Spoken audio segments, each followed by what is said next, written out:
sustainable development, but at the same time, there is a need for cybersecurity. The cybersecurity department has provided the different governmental and non-government agencies with a framework on how they should use AI, and we have provided them with risk management guidelines in order to control the use of AI. Ladies and gentlemen, in the cybersecurity agency, we are aware that AI is an important component of social development. Our journey to protect our human rights is not an easy one. We have come to the conclusion that cybersecurity is a basic pillar that shall help us endorse the latest technology while protecting our rights and while protecting our cultural sensitivity. And I have also to allude to the fact Qatar has been one of the first countries that launched an initiative and that had put into place a legal framework that helps the protection of the individuals and the human rights. This is an example exemplifying of how Qatar does give importance to the use of technology, while it gives also paramount importance to the protection of human rights. As you may be aware, AI uses large data sets of the individual information. At the end of my speech, I would like to express my thanks to the organizers of this conference, and I am sure that we will come up with the best results possible. We will come with some outcomes that will help us surmount the challenges of the inappropriate use of artificial intelligence.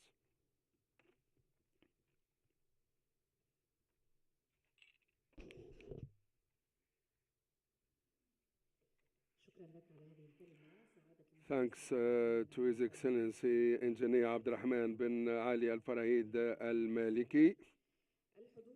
Ladies and gentlemen, the program of the United Nations Development Program, together with the UNHCR through its different departments worldwide. As you may be, the United Nations Development Program is also an active partner of the National Human Rights Commission in local, regional, and international activities.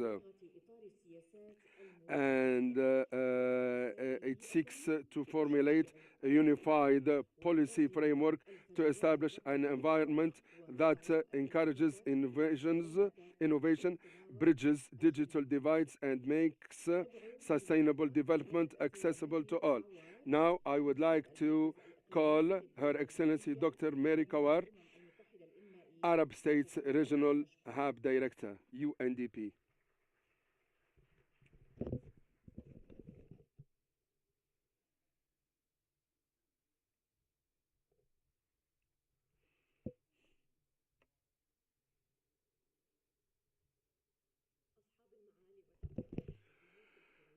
Your Excellencies, ladies and gentlemen, dear colleagues, peace be upon you. I am so happy to attend this international conference on artificial intelligence and human rights, opportunity, risks, and vision for a better future. This is a highly important topic. It is also a highly complicated topic. On behalf of the United Nations Development Program, I would like to express my thanks to the organizing committee of this international conference and to the National Committee of Human Rights in Qatar. And I would like also to seize the opportunity to express my heartfelt thanks to the UNHCR for its constant effort in order to foster the cooperation among the different national committees of human rights. And I would like also to express my thanks to all the people present here. Ladies and gentlemen, we are living in a world that relies on the use of high tech. particularly as it pertains to AI. AI has become part and parcel of our daily lives, but based on the reports of the United Nations Development Program that have been published recently, 70% of the people in all over the world will be in a good position to use the AI, and will be in a good position to improve their to improve the daily services, the daily lives of people. So the report insisted on three aspects: fostering fostering the use of AI, and making sure that the human rights are being protected, and thirdly, also putting an educational and health framework which is on aligned with the appropriate use of AI. True that AI can serve as a catalyst of sustainable development. True, it can have a positive effect on our lives, but at the same time, AI can also can also increase the between gap between countries, and this can be reflected, or the facets, or this is being reflected in the Arab world. Some countries are witnessing a tremendous or change, and while other Arab countries are not keeping with the appropriate use of AI. AI, as you may be aware, in its essence, is to serve people, and for that reason, it shall also be used while we have to protect the human rights. So there are some, and for this reason, we are meeting here. First of all, we have to put into place an appropriate governance system, and we must make sure that the use of AI does represent all societies, and shall be, and we must make AI possible to be used by all societies, as I said. But we have also to protect the cultural sensitivities of countries. We have also to capitalize on the principles of transparency and accountability. We have to be brave enough to understand the algorithms of AI, who are the experts designing the algorithms of AI. We have to make sure that our privacy and that our rights are not being breached. And last but not least, we have to put into a place a legal framework that shall protect the privacy of human data. Ladies and gentlemen, the United Nations Development Programme does or is looking for a fruitful partnership among all the different agencies. We, as representatives of the United Nations Development Programme, we are here to help the countries to embrace the principle of innovation and sustainable development. To give you just one example, the United Nations Development Programme is working on helping countries having or endorse the principle of transparency during election times. And for this, we are using AI to make sure that elections are transparent. And also, the United Nations Development Programme does help more than 100 countries. We are performing a key role when it comes to the use of the latest technology. And for this, we have to abide by the principle of quality assurance when it comes to the use of AI, and to make sure that individual rights are being protected and that there is no breach of human privacy. And for these reasons, we are developing some programs, and we are developing programs that can help do so. This can be only done through fruitful cooperation among us all with the different agencies. We are present in more than 100 countries, and in these 100 countries, people or the governments are asking for the appropriate guidelines that shall control the use of AI. And what we need here, we need to have a needs analysis of the different countries, why they want to use AI, how they should use AI, and how can AI satisfy their needs. And at the same time, we are working on improving the technological infrastructure, the digital infrastructure in these countries, and on improving the process of information exchange and transfer. So the United Nations, in the United Nations, the United Nations Development Program also capitalize on the necessity of protecting democracy in these countries. Ladies and gentlemen, the principle of governance when it comes to the use AI, it must be based on a legal framework and on the international guidelines that shall be endorsed and embraced by all. And for this reason, we do reiterate what we need. We need an international governance form. And of course, what we need an international an agreement on an international treaty that will help the different parties in different countries, that will help them, of course, put into place the right guidelines. For this reason, I do encourage you, ladies and gentlemen, whether you are a decision maker or a taker, whether you are an expert, where we want you to make the best use of this international conference. Let's work together in order to have an appropriate approach when it comes to the use AI and when it comes to the protection of human rights.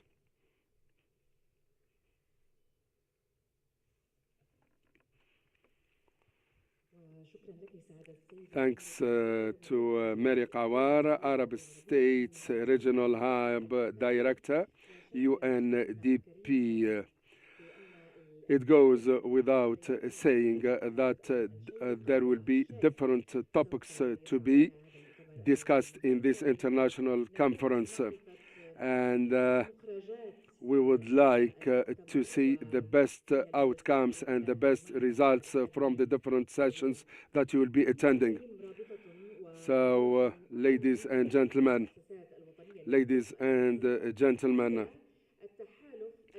now, as you may be, the Global Alliance of National Human Rights Institutions does play a key role in the world in order to make sure that countries abide by the principles of the Paris Treaty. And of course, the Global Alliance does provide a good platform for sharing the best practices. So now we're gonna go to the speech of Her Excellency Ms. Amina Bouayesh, Chairperson, Global Alliance of National Human Rights Institutions. Good morning.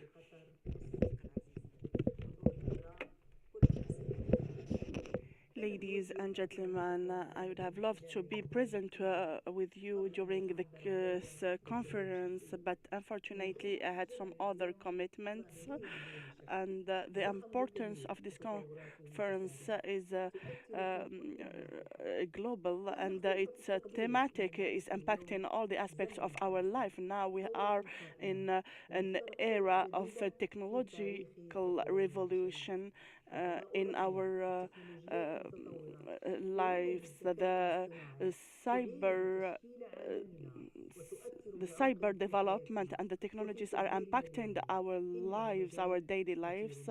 It's an important field that raises a lot of discussions and also threats and dangers. Now our goal is to provide the services with a high quality using these technologies. There are an urgent need to ask the right questions about the opportunities. Also, the gaps are very important between the countries where the citizens are having benefit from this advanced technologies and the other countries that are still searching their paths.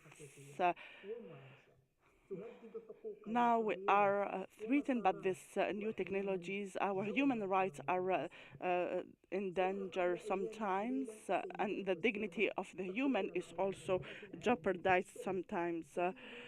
There was a report that was submitted to the UNHCR, attesting that the jobs of the man gender are threatened by the artificial intelligence, and that means that are some marginalized communities, especially women's, by these rising technologies.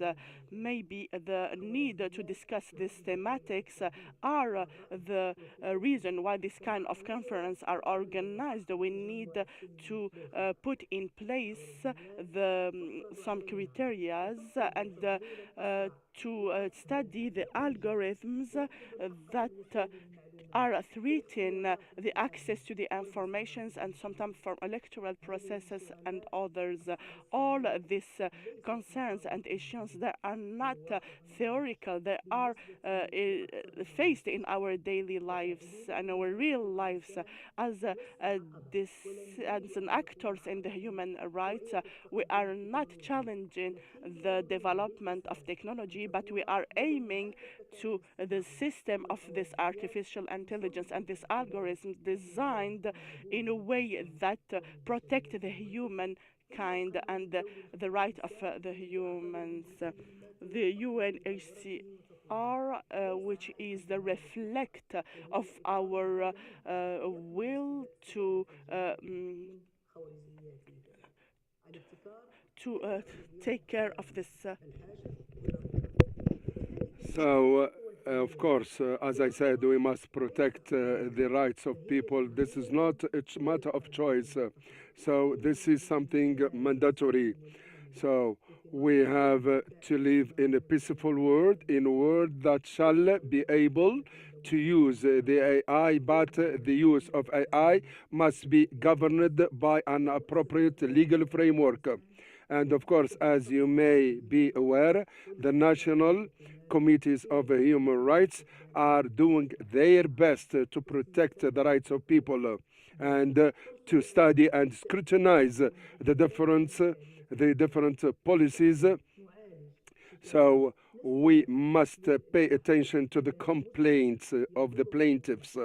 And by doing this, of course, we can say to people, we are here for you. Of course, we have to embrace a single voice. We are a global alliance of national human rights institutions. We have to delve in the process of capacity building. And for this reason, I want to send a clear message regarding the importance of AI while protecting the rights of people. And there are different facets of the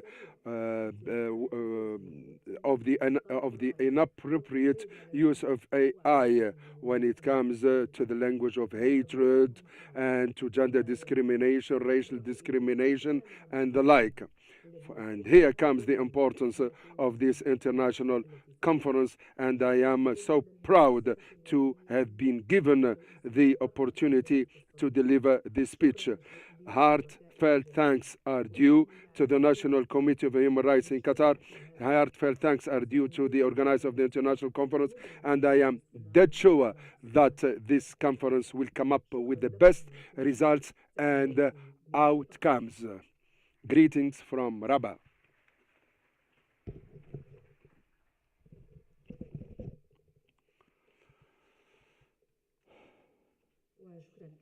So thanks are due to Miss Amina Bouayesha, and as she made it crystal clear, AI is a catalyst of sustainable development and social change. It helps decision makers and takers, or it facilitates the work of decision makers and takers, but at the same time she touched on the fact that it might give rise to many challenges.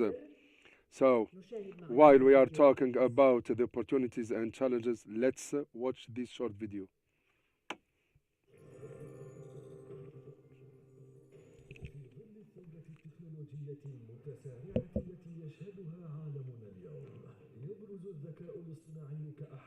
Of course, there are subtitles for the English speaking audience. You can follow the subtitles, of course.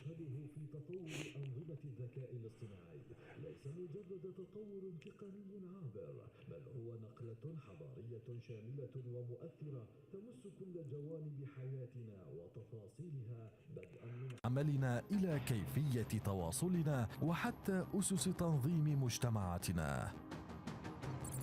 وتقول التقارير الصادرة عن منظمة العمل الدولي أن 14% من الوظائف الحالية معرضة للاختفاء بسبب الأتمتة، وأن 60% من القوى العاملة ستحتاج إلى إعادة تأهيل مهاراتها بحلول عام 2030، وهو ما يثير أسئلة ملحة ومصيرية حول مستقبل كثير من الحقوق، وأبرزها الحق في العمل والعدالة الاقتصادية، وتلك الحقوق التي تشكل أساس الكرامة الإنسانية في أي مجتمع. غير أن تأثير الذكاء الاصطناعي لا يقف عند حدود سوق العمل، بل يمتد ليشمل جوانب أخرى من الحياة، إذ تظهر الدراسات أيضا أن هذه التقنية قادرة على إحداث نقلة نوعية في تقديم الخدمات الأساسية، حيث تشير تقديرات منظمة الصحة العالمية لعام 2024 إلى أن أنظمة الذكاء الاصطناعي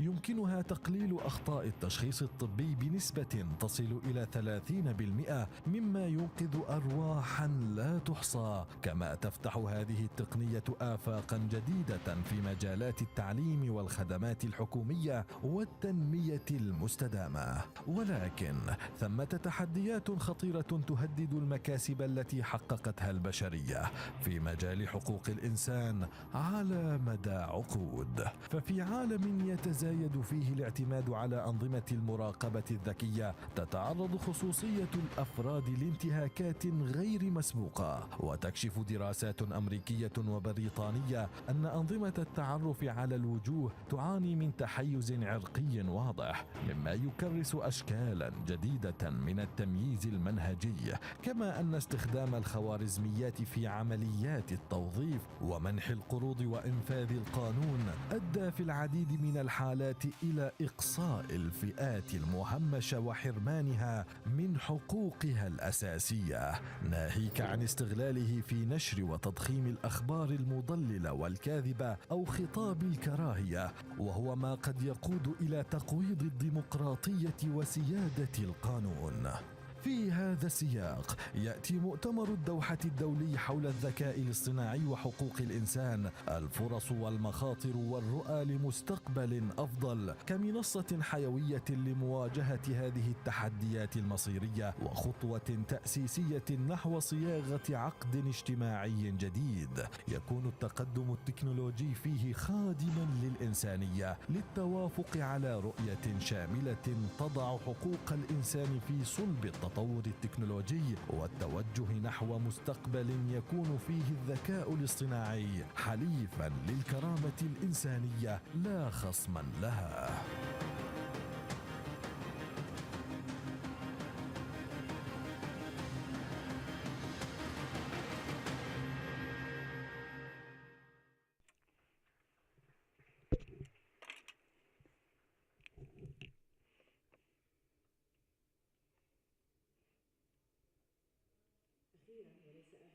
Last but not least, Your Excellencies, ladies and gentlemen, distinguished guests, we come now to the conclusion of the opening session of the International Conference on Artificial Intelligence and the Human Rights Opportunities, Risks, and Visions for a Better Future. I invite you to a tour and to have an idea about the participating parties. Then we're going to go to a short break. Thank you.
Good morning, everybody.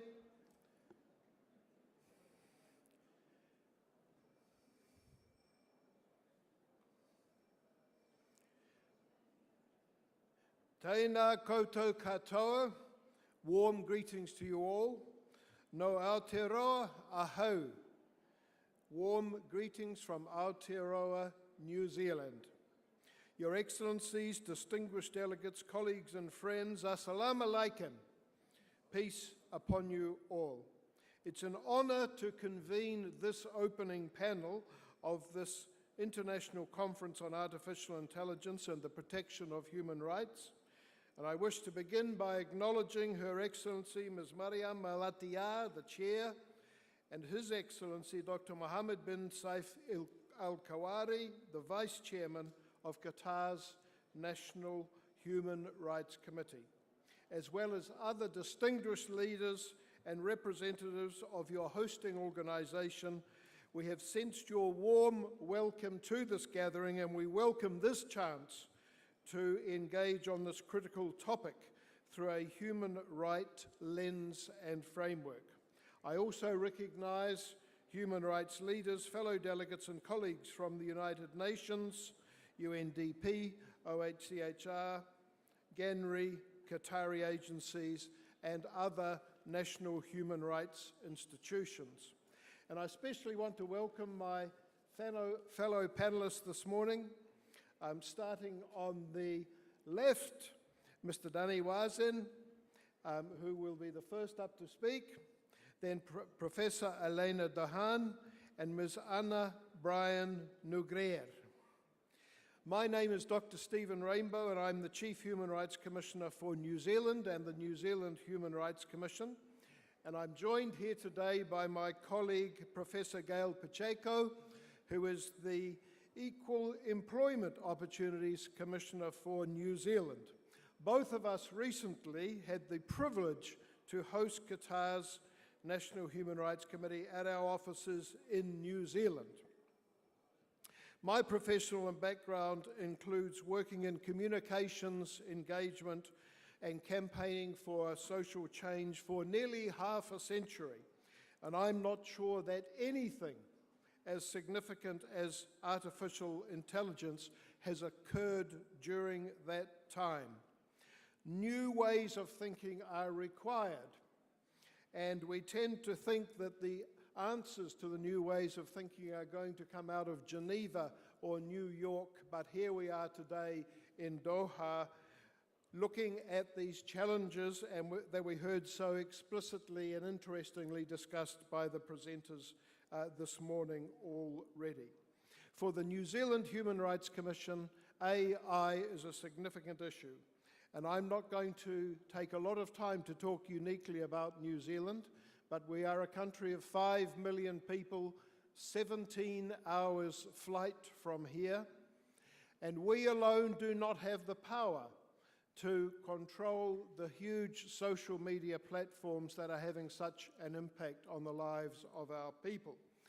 Our Australian neighbours are currently considering legislation which will limit access for people under 16 to social media, and our New Zealand leaders are now considering a similar measure.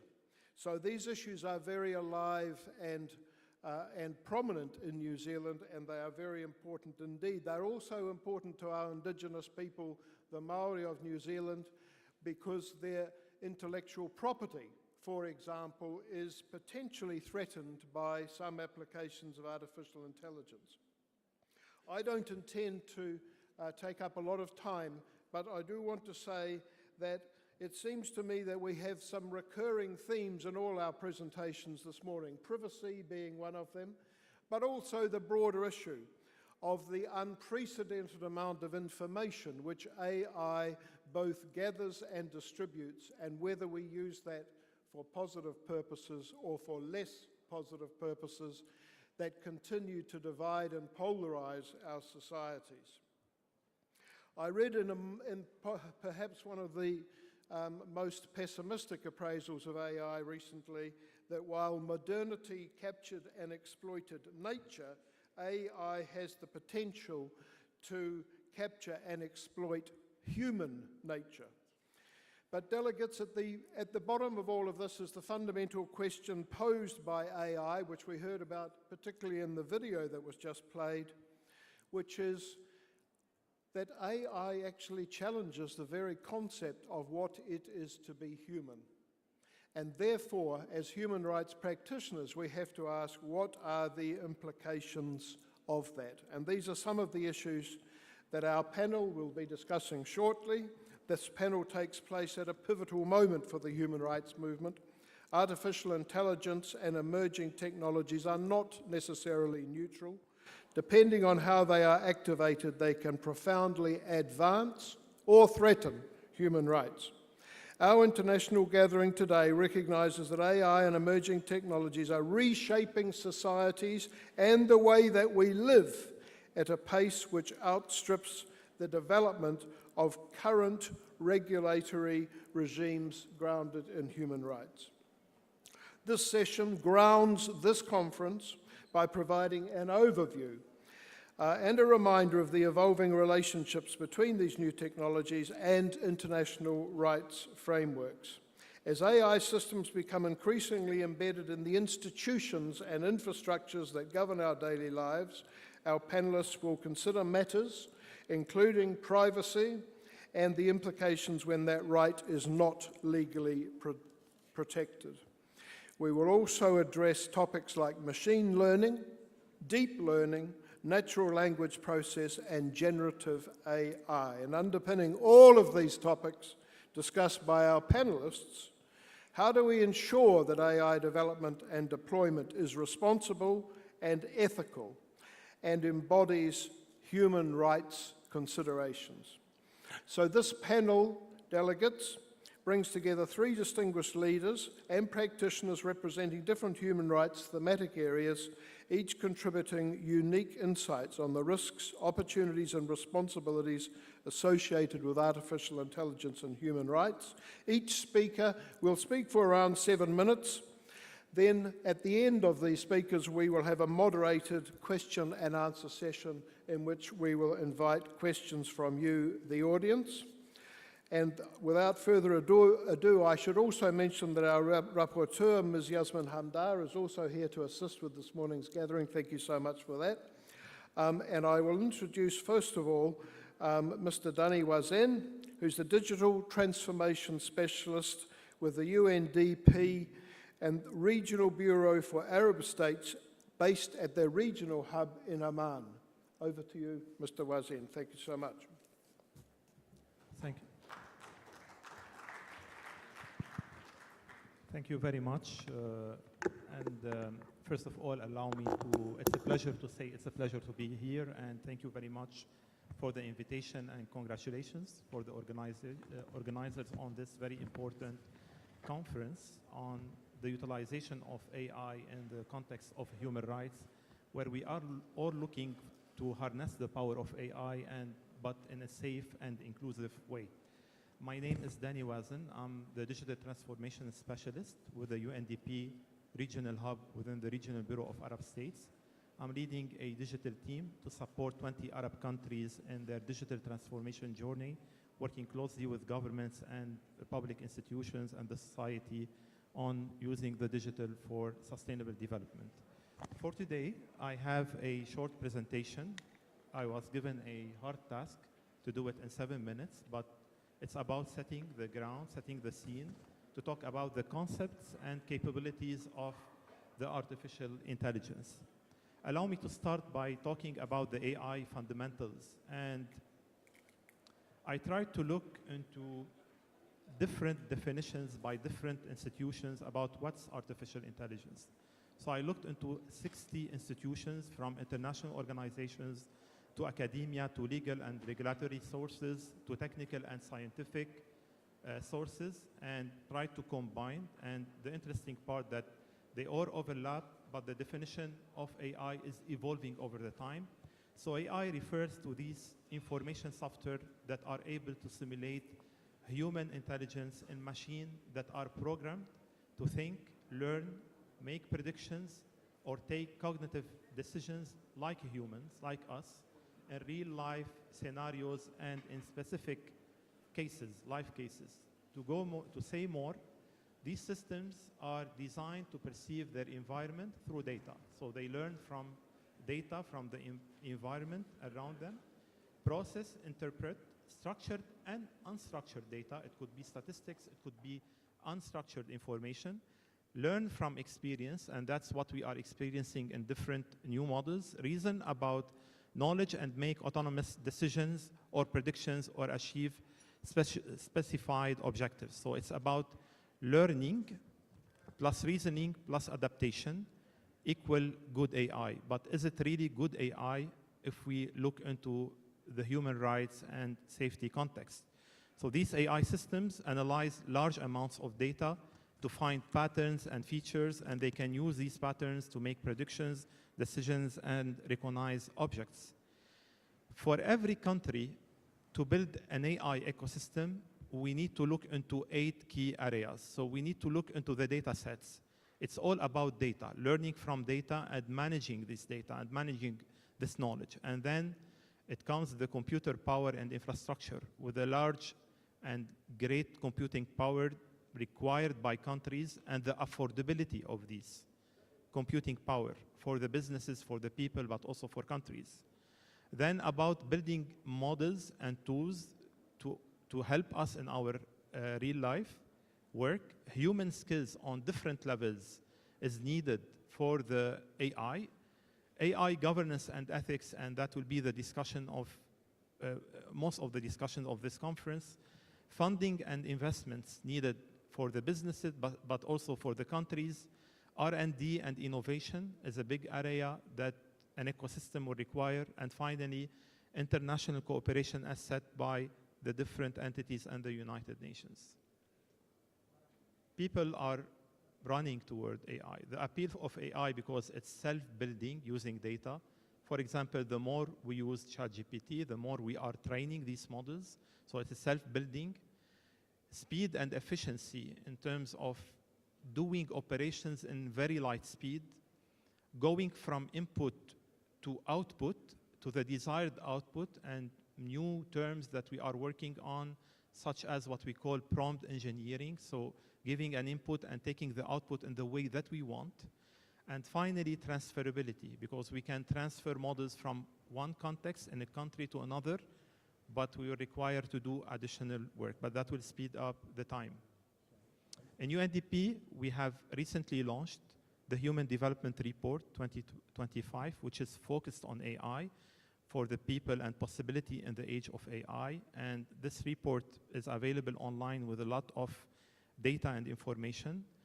Just to look into the generic data from the internet and from different sources on the AI revolution, AI has a big impact on economy.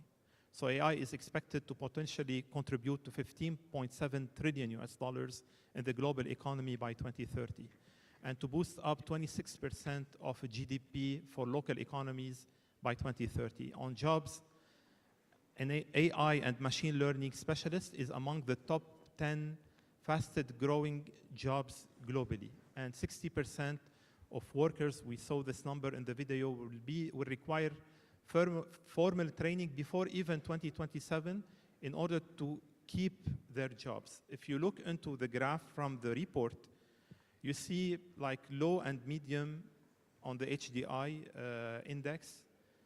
The share of population that will be using the AI will increase from 14.4 to 66%. And the similar ratios goes to the high and very high countries. On health, AI-powered automation tools could reduce administrative workload by 70% for healthcare professionals by sorting cases of healthcare and providing more efficient services to underserved population. In the USA, the AI is expected to generate up to $150 billion in annual saving.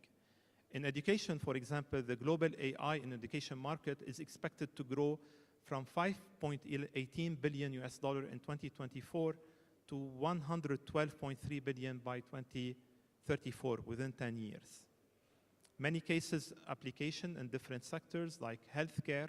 We are working with partners as UNDP to provide models trained on medical data combined with telemedicine systems to serve the underserved population.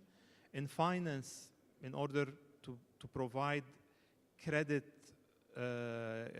scores for people who do not have information or banking information that gives big potential for economic investments. Customer service, we all notice sites like Expedia and other. The chatbot now, it can make even bargains and give a lot of offers more than traditional chatbots. Transportation, the application is big in optimizing traffic, and in education, AI, customized learning and experiences and aids teacher exponentially. Something that is very noticeable, the last two Nobel Prizes, last year, 2 Nobel Prizes went to AI. For example, the first one on the physics for John Hopfield and Geoffrey Hinton, and the other one on chemistry, where they cracked the code for proteins. Amazing structure also has been given last year. These are like some categories of AI models. We talk about language, for example, the ChatGPT, Llama from Meta, and Claude, that they can reason similar to graduate level reasoning or undergraduate level. Images, barely we are using now designer services. We're looking toward models that you see that can generate images and graphics, videos also, and science tools. I tried to group different tools that is being used by people under different categories in entertainment, gaming, social, education, medical advices, and others. So all these tools are available and being used by people. On the AI types, there are 3 main categories. We are now on the artificial intelligence narrow intelligence. We are at stage 1. And under that area, there are like the supervised learning, unsupervised learning, deep learning, and others. And the world is moving toward artificial general intelligence and super intelligence, where it refers to computer that is smart as a human, and it can also be smarter than a human in taking decisions and doing the jobs. There are challenges by countries. Due to our work in 170 countries in the world, UNDP support these governments and these countries. We identified different challenges for countries to adopt digitalization, and that can create digital divide. So there is an equitable AI access. In the Africa and MENA region, only 5% of the global AI research in our region. There is less than 1% of the global data centers, and we need high computational power. There is limited access to funding and financing. Outdated regulatory, only less than 65% of African and MENA and Arab region have data privacy and data protection laws. Education faces also similar challenges and lack of sectoral strategies using artificial intelligence. We've released recently in UNDP what we call the AI for Sustainable Development platform that offers models with partners. So we are partnering with different partners on releasing models to support sustainable developments. We launched recently 12 models related to GIS and ChatGPT and urban heating, climate, biomedical, and AI-powered flood detection that helped us in the latest flood in Libya to detect and inform our intervention. The last section, and I promise to close, the AI governance. So we'll be hearing during these 2 days about this topic and from the colleagues, which is a very important. Otherwise, instead of doing good, we might create harm. So basically, we need to balance between innovation and investment in AI, so we don't impede the progress with our regulations, but also control for the safety of the people. And building the AI governance go through 4 stages, from understanding the AI landscape in countries, building blocks for AI readiness, building strategies, and drafting the needed governance policies for these.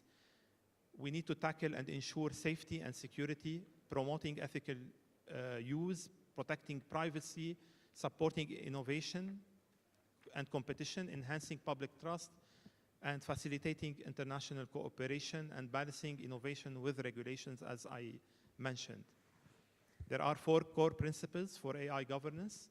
So fairness and mitigation. If the models are trained with wrong data, they will make wrong decision. For example, a model in recruitment that learns from historical data of a company recruiting males, it will generate recruiting males. Transparency, so we need to pay attention to not observe a closed box in models, but see how the reasoning, especially in specific sectors like healthcare and finance, and accountability. So the human needs to be there overseeing. And finally, security and privacy. So for example, imagine you driving your Tesla car and somebody hacked the signs. So it will make a wrong deviation, and that's another issue that we need to look at. The building blocks for AI readiness is assessing landscape, drafting strategy, develop capacities, and AI ethical guidance and governance. That's a tool that we have developed by UNDP to assess the readiness of countries and governance to adopt artificial intelligence, and this is accommodated also to sectors like different public institutions, basically government as enabler and as a user for AI, where we look for accountability, inclusion, safety, and transparency, and we look into data skills, infrastructure, and innovation. Capacities is very important. So in UNDP, we are also providing digital trainings for different users. And finally, I want to speak about developing regulatory frameworks, taking some examples from leading countries like in EU, US, and others from the region, and comparing between the risk-based approach. There are different approaches in controlling the AI, prohibited practices, transparency and accountability, and establishing the right regulatory for the context of the country. It cannot be parachuted from one context to another. That's in short what are the concepts and the capabilities and how to govern AI. Thank you very much. I will stop here and over back to you.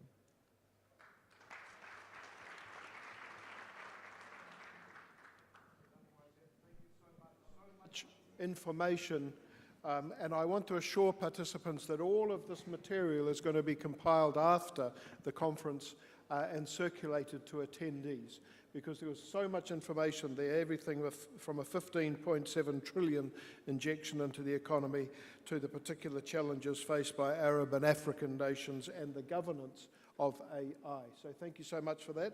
And it's now my pleasure to hand over to Professor Elena Duhan, the UN Special Report on the Negative Impact of Unilateral Coercive Measures on the Enjoyment of Human Rights, who's based in Minsk, Belarus. Thank you very much. Thank you very much. Yeah, we already have a presentation. Good morning, ladies and gentlemen, and I would like to start with thanking the organizers for convening this extremely important and timely conference. Artificial intelligence is coming in our lives, and as a university professor, I'm very unhappy how it's used by my students. But nevertheless, we need to discuss, we need to understand what is it, and we need to find solutions. And I'm also extremely grateful to the organizers due to the fact that they try to address the issue of artificial intelligence from different perspectives. In my work as a special rapporteur on the negative impact of unilateral coercive measures on the enjoyment of human rights, I will probably, unfortunately, not be so optimistic as the previous speaker, because I will mostly talk about challenges, which the use of unilateral coercive measures, means of the enforcement and overcompliance, will upbringing due to the use of overcompliance, due to the use of unilateral sanctions, and due to the use of the means of the enforcement. I will try to do my best to do mission impossible and to limit myself to 7 minutes, and therefore I see this possibility of presentation as a possibility to do an overview of the current challenges. First of all, we need to take into account that when we're talking about artificial intelligence, is a part of current challenges which exist in the sphere of development of IT technologies. Several years ago, in 2018, the International Labour Organization has published a report, The Cyber Developments as a Chance for Better Future and Better Works. And it was very optimistic. In the same way, we are talking today about the use of artificial intelligence and the possibility for better life. The problem, however, exists that although noticing naturally with very good intention the possibilities, we shall also notice the challenges. And we shall not forget that many people, as it has been mentioned by the previous speaker, do not have any possibility to get access to these developments and to use them in their daily life to make their life better. When we are talking about developments in IT area, we need to take into account that some things can hardly be understood by many of us. We used to live in the world where states used to be main actors at the international areas. As an international law professor, I teach my students about sources of international law, like international treaties or international customs, and decisions to be taken by states. But as soon as we move to the area of cyber technologies, we mostly talk about non-state actors. Some of the presenters writing about this problem even try to claim that the time of state sovereignty has expired. And maybe we shall start to talk about the world of international relations without states, with states playing only a supplementary role to the activity of private actors. But at the same time, it brings us many problems, especially in the current world, which faces an incredible increase of the use of unilateral sanctions. When we listen to the rhetoric of unilateral sanctions, the sanctioning states are usually very simple. They intend to say that sanctions are used as a means of their foreign policy, what they are free to do as the states, that they are targeted in their nature, so they are not affecting the general population, and that their sanctions are intended for common goods. All that sounds really good, but in practice, the situation is fully different. You see on the screen a very brief description of the current scheme of unilateral sanctions used, and we are talking about different types of sanctions, starting from sanctions against countries and secondary sanctions, and sectoral sanctions, up to the targeted sanctions against the highest state officials, against huge companies in any area, including higher tech developments as it takes place, for example, in China. And we're talking about the means of enforcement of unilateral sanctions. And these means of enforcement are not aimed against specific countries only. They are targeting individuals and companies which are involved in the area of any sphere, and they are punished because of cooperating with other companies or countries which might be under sanctions. And all that results in growing overcompliance and fear. So basically, everyone is scared to be punished. I will give you a very simple example relevant to the area. For example, when we talk about United Arab Emirates, many companies in United Arab Emirates are subjected to secondary sanctions, not on their own, but because of doing business with Russians or with Chinese companies or with many other of them. And as a result, although United Arab Emirates is not under sanctions, the companies are severely affected. All that results in overcompliance, and eventually it's possible to talk for hours about the reasons and consequences of that. But what I would like to bring to the table is that impact of unilateral sanctions at the very end becomes comprehensive, with very high problems to identify who exactly violate human rights of specific individuals and how to split between responsibility of states for certain action or businesses also involved in IT and as well as artificial intelligence area. I will try to be more specific on the point. One of the very first problems which we observe now in the cyber area, that states are using references to IT technologies as a ground to introduce unilateral sanctions. For that purpose, they use a very nice term, which is called malicious cyber activity. You see on the screen examples, which has been drawn from the European Union and United States documents, which clearly demonstrate that basically you can qualify as malicious cyber activity nearly everything. We all are aware about recently adopted United Nations Convention Against Cybercrime, which clearly said that yes, states can provide for qualification as a cybercrime of certain types of malicious activity in cyber area in accordance with their domestic law. But the problem with unilateral sanctions is that states do not qualify it as a crime. They punish people and companies without the due process, without presumption of innocence, and without any possibility to get access to justice afterwards. So therefore, reference to something what is happening online and which cannot be ideally identified, but those who have no IT education is used as a means of pressure. Same way, the situation in the cybercrime is very problematic from the perspective of the use of unilateral sanctions, because people, when they become poor, face serious challenges to earn their living. They are much more open to involve in cybercrime as well as different types of crimes, and countries do not have any possibility to build up their own strategies, including with the use of artificial intelligence. Basically, countries have neither software, no possibility to train their staff to prevent and to investigate cybercrime, and are not able to do proper cooperation. When it comes to the pressure which is exercised online with the use of bots and other types of artificial intelligence means, I will show you just a few examples. This is an official web page, how to use online means to put pressure on any companies cooperating with Russia.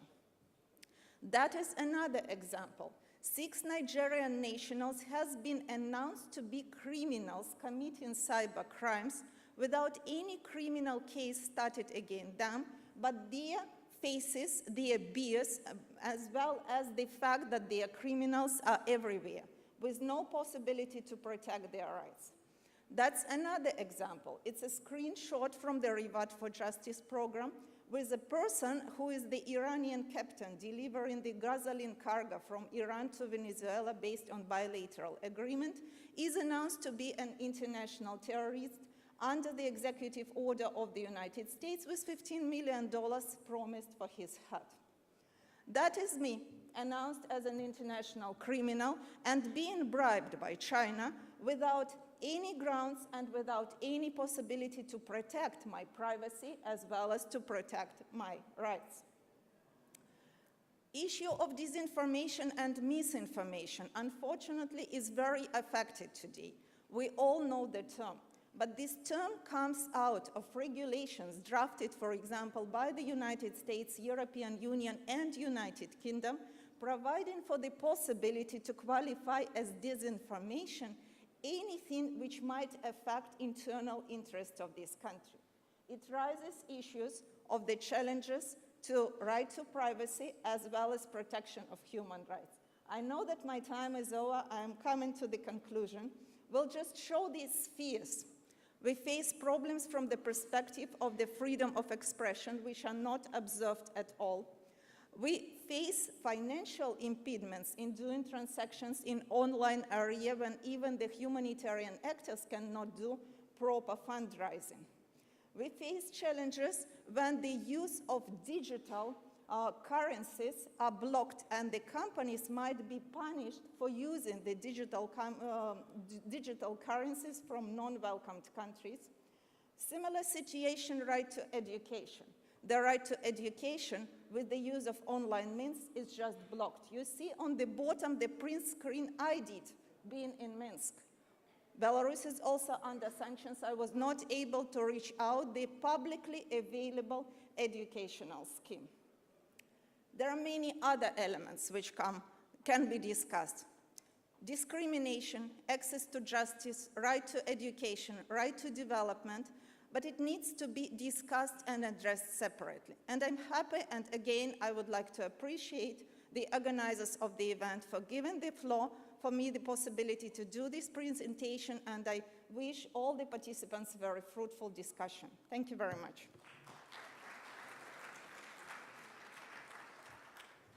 Thank you, Elena, for that, including a very personal account of some of the risks associated with AI, and certainly an interesting counter perspective to that presented by Mr. Wazin at the outset. I'd now like to introduce Ms. Ana Brian Nugrea, the UN Special Rapporteur on the Right to Privacy, based in Montevideo, Uruguay.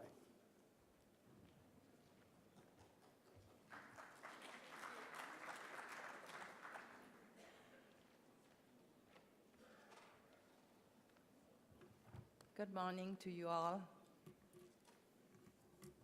Distinguished authorities, colleagues, esteemed guests, ladies and gentlemen. It is an honor to join you today. I would like also to begin by thanking the organizers for inviting me to be here today. As we all know, artificial intelligence is no longer a futuristic concept. It is embedded in our daily lives, shaping how we work, communicate, and access services. From voice assistants and smart home devices to predictive algorithms in public administrations and policing, AI technologies are transforming the fabric of our societies. While these technologies offer immense potential for innovation, efficiency, and problem solving, they also pose profound challenges for the protection of human rights, first and foremost, the right to privacy. Privacy is more than the right to keep information secret. It is the foundation of dignity, autonomy, and freedom. It protects our inner lives, shields us from arbitrary interference, such as freedom of expression, freedom of association, and the right to a private life. As the UN Special Rapporteur on the right to privacy, I am deeply concerned that the rapid expansion of AI systems, particularly those based on large-scale data collection and opaque decision-making process, has created an urgent need to re-examine and reinforce privacy protections at both the national and international levels. AI relies on massive volumes of data to operate effectively. Data is often personal, sensitive, or revealing in nature. These data are collected from individuals, sometimes knowingly, but often unknowingly, through mobile apps, smart devices, surveillance cameras, and even biometric systems. Much of this data is processed without meaningful consent or any real possibility for users to opt out, question its use, or demand its deletion. Moreover, AI systems do not just use data, they learn from it. This means that any biases, inaccuracies, or systemic inequalities embedded in the data are likely to be reflected, reproduced, or even amplified in the outcomes of AI systems. When data is collected in opaque ways and used to make automated decisions, such as whether someone qualifies for a loan, is called for a job interview, or is flagged for law enforcement security, privacy violations can lead to real-world harm, particularly for marginalized communities. Consider, for example, the facial recognition systems deployed in public spaces that can identify and track individuals without their consent. These systems can be used by both state and private actors for surveillance purposes, often without clear legal basis, oversight, or accountability.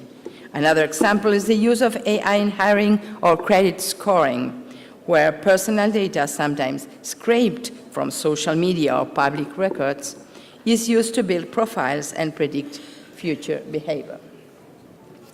These processes are often invisible to individuals who are unaware of how their data is being used or the consequences it may have. The international nature of AI development and deployment compounds these problems. Data often travels across borders, governed by inconsistent or outdated legal frameworks. In many jurisdictions, there is insufficient protection, lack of judicial oversight, or no accessible remedies for individuals harmed by AI-driven privacy intrusions. To protect privacy in the AI era, we must move beyond soft ethical principles and adopt a binding legal framework grounded in international human rights law. The deployment of AI systems must respect the principles of legality, necessity, and proportionality.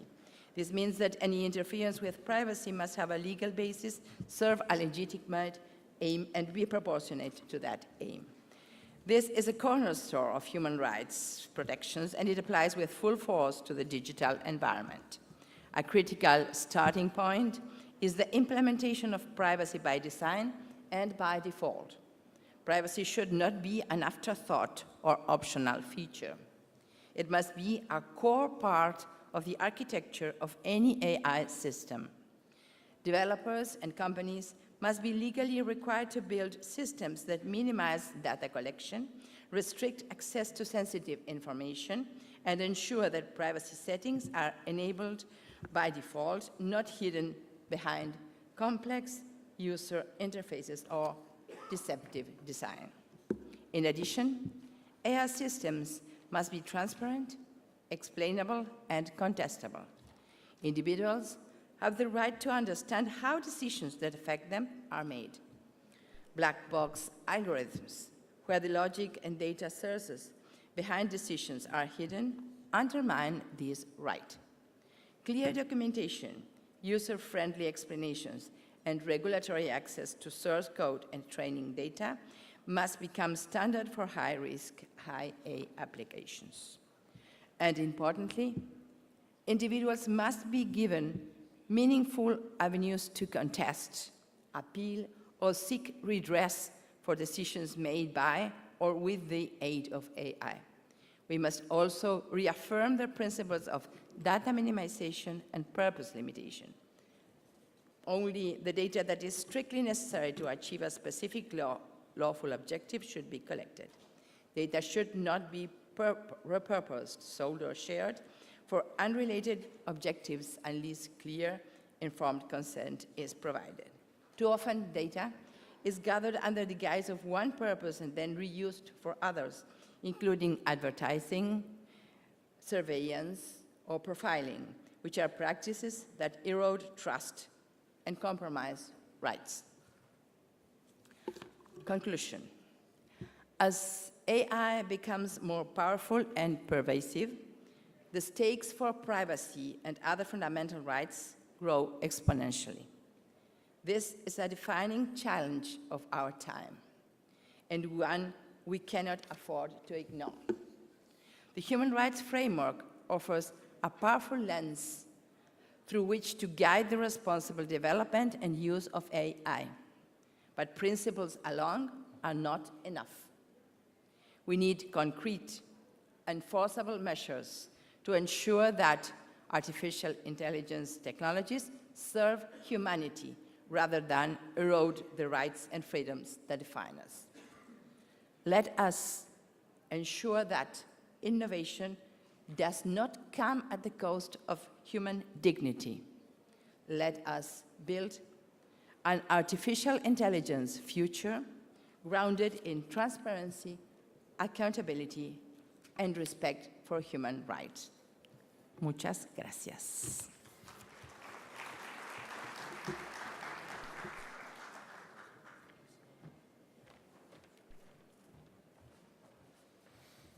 Thank you so much, Anna. We have a few minutes remaining. If there are any questions from the audience, if you would please identify yourself, your organization, and who you would like to answer your question.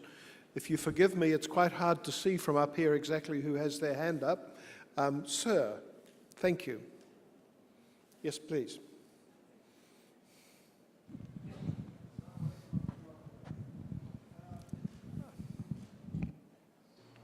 السلام عليكم ورحمة الله وبركاته. راشد الرجا، وزارة البلدية. عفوا الأستاذة أتوقع البروفيسورة أنا قالت إن في إبداع على الذكاء الاصطناعي، وهو معروف إن الذكاء الاصطناعي طبعا هو من كثر الداتا اللي يحملونها فيه البشر. فالداتا إذا كانت مختلفة بين أقطاب أو بين منظمات فأنا ما راح أستفيد منها كمشارك أو كدول صغيرة بالحجم أو صغيرة بالذكاء الاصطناعي. سؤالي البروفيسورة أنا حطت من ساعة من شهور هو الإبداع الذكاء الاصطناعي في العالم، وحطت لي بالضبط إن بالنسبة للأفارقة الكرايمينج أو الجرائم اللي تم اصطيادها. هذا أصلا الذكاء الاصطناعي كان في عنصرية بعد، إذا أنا بحط بالأفارقة وماني حاط من الجرائم الكثيرة اللي من الدول الثانية. ففي دول من غير ذكر أسماء وليس أفارقة أو اختلاف العرق أو الدين. فهذا كان ذكاء اصطناعي محسوب ان لها مهرجانات او لها تفكير كثير، فلازم يكون منافسه شريفه او انه يكون حل وسط بين الدول اجمعين وليس يكون على عرقي او ديني. فالبروفيسوره انا حطت المثال هذا، مع العلم المفروض تحط امثله اكثر من واحد لاكثر من جهه. فانا كيف انا كان ابادر بالذكاء الاصطناعي او اني استثمر فيه او ابي اطوره، وهو اصلا من اول البدايه كان فيه نوع من المحاباه الدول على اخرى. هذا اولا. ثانيا هو الذكاء الاصطناعي احنا نقول انه من كثر الداتا اللي نحملها، اوكي اذا كانت الداتا فيها اختراق للمخ البشري، هل ممكن يكون في اختراق للداتا هذه؟ هل تحميني انا او لا؟ وشكرا. وين هذا؟ شكرا.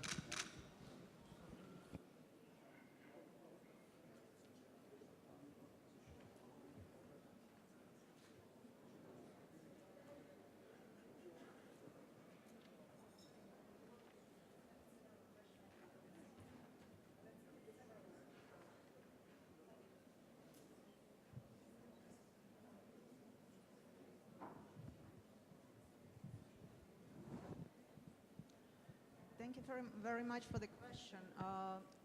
I'm afraid that when that question has been asked, it's exactly the issue which I was trying to address.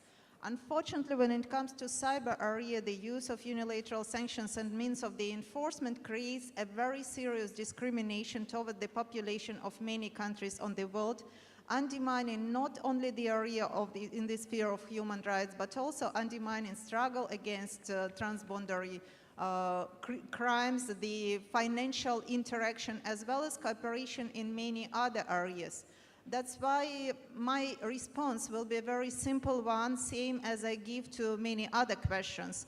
When dealing with artificial intelligence development, we shall not forget about the standards of legal regulation which exist at the international area. So therefore, if international obligations are properly respected, all the challenges we are facing from the perspective of discrimination, from the perspective of cooperation between states, will be much less serious in comparison to what we have at the moment.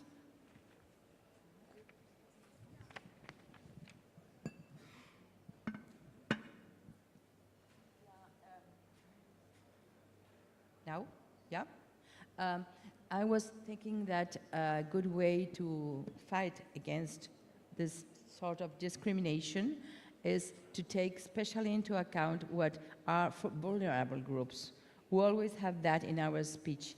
But when that comes into effect, I mean, not everything is just a speech. We have to take it to practice. And then I think that to have discussions in a multi-stakeholder group is what can help. And I mean multi-stakeholder in the sense of different sectors of the population that are part of these groups, but also the representation of geographic groups is also important.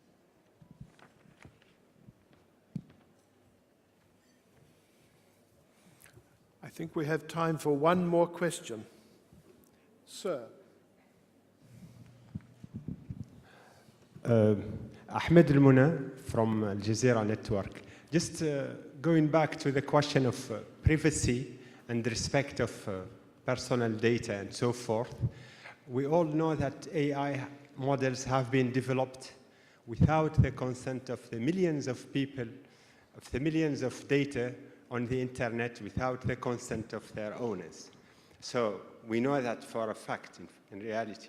Now, if we even forget the past, I mean, what mechanism would you, is there a mechanism you can recommend to double check, to check consent without compromising the speed at which AI needs to be developing? I mean, there is a real problem here, and I would like to hear the answers from the experts. Thank you.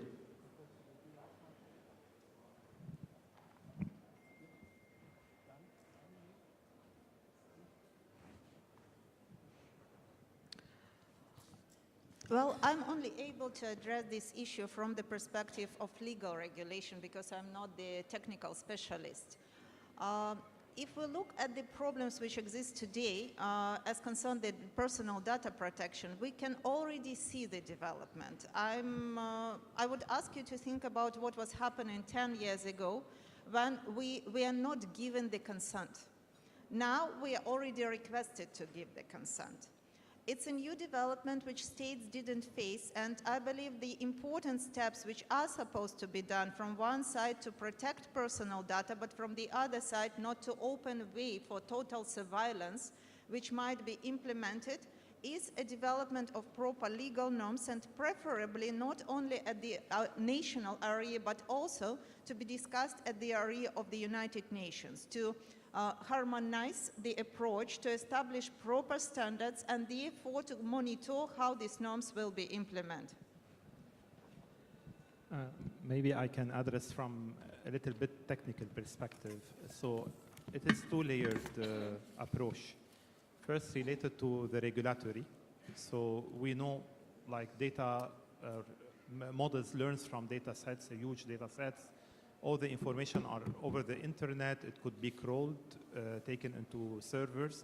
So with some countries who have regulations, they limit what you give and what you agree to put on the internet. But with others, do not. And that's where we need technically to work on regulations to govern this data. In other contexts, from technical perspective, we try to put a new NDP in any AI model that we are developing and the usage of data, the limit of the data that we are using. For example, if we're talking about, let's say, tweets, and we're doing some sentimental analysis, we mask the name, the location, others, like during technically, while studying the information to the maximum, anonymize it in order to protect the privacy. So there are like some technical tools to address it, but it has to be at the same governed and regulated by the laws, and that's why some basic laws are needed, like data privacy, data protection. Thank you, Mr. Wazent. So can I just conclude by saying what a fantastic start to this conference. We've heard such a range of perspectives, including a very positive assessment of AI, but also a very clear and explicit identification of some of the risks. What a great way to start these 2 days. Can I again say Hati Shokran Zazilan to the Qatari Human Rights Committee for enabling us to be together to discuss this important topic. Tēnā koutou, tēnā koutou, tēnā koutou katoa. Farewell from New Zealand as the facilitator of this session. And can I ask you please to join me in thanking our esteemed panelists, ably supported by Ms. Yasmin Hamdar, herself an AI specialist. So thank you so much, everybody.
جلسة مخصصة لبحث المخاطر وأيضا الفرص الناتجة عن استخدام الذكاء الاصطناعي وخاصة فيما يتعلق في موضوعات حقوق الإنسان.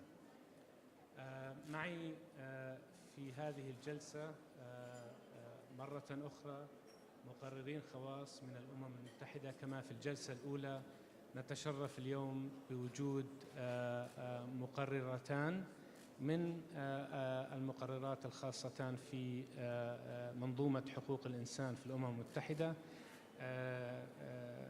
معي السيدة شويني، وهي المقررة الخاصة في كافة أشكال التمييز، الأشكال المعاصرة للتمييز، وأيضا السيدة الصديقة ريم السالم، وهي المقررة الخاصة في مكافحة العنف ضد النساء والفتيات، وأيضا السيد ديفيد المختص بالسياسات والشؤون القانونية فيما يتعلق بالذكاء الاصطناعي وتطبيقاته على المستوى الدولي، والصديق عبد الباسط حسن، وهو مدير المعهد العربي لحقوق الإنسان والمختص في التعليم على حقوق الإنسان وخبير منظمة اليونسكو على المستوى الدول العربية، وأخيراً الزميلة الصديقة آزن تاج الدين، وهي خبيرة حقوق إنسان ومختصة في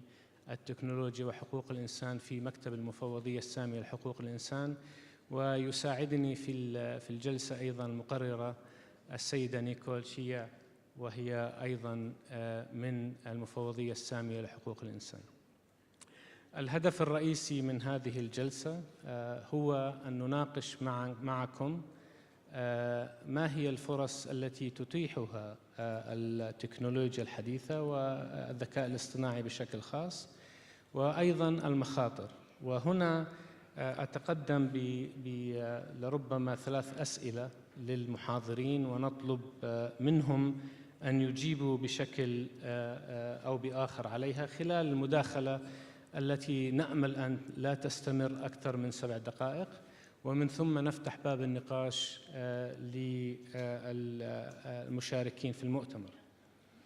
السؤال الأول: كيف يمكننا خلق توازن بين فوائد الذكاء الاصطناعي وبين الحاجة إلى حماية حقوق الأفراد من أضرار الذكاء الاصطناعي مثل المراقبة والتمييز على سبيل المثال؟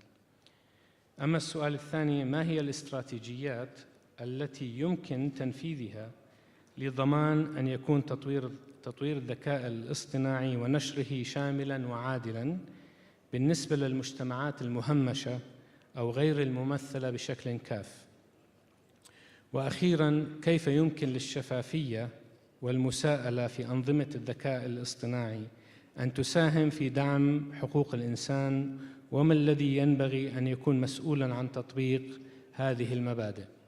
فإذا محاور الثلاثة الرئيسية هي كيف يمكن الموازنة والمواءمة بين مخاطر الذكاء الاصطناعي وحقوق الإنسان وحماية الأفراد، وأيضاً ما هي التصورات للاستراتيجيات المؤمل يتم تبنيها والعمل بها مستقبلاً بما يضمن أن المجتمعات المهمشة والغير ممثلة تستفيد من الذكاء الاصطناعي.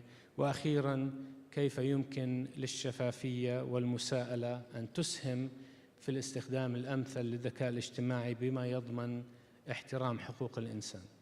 نبدأ بالسيدة أشويني، والكلام لك فتفضلي. شكراً، ومرة أخرى في حدود 5 دقائق إلى 7 دقائق. شكراً.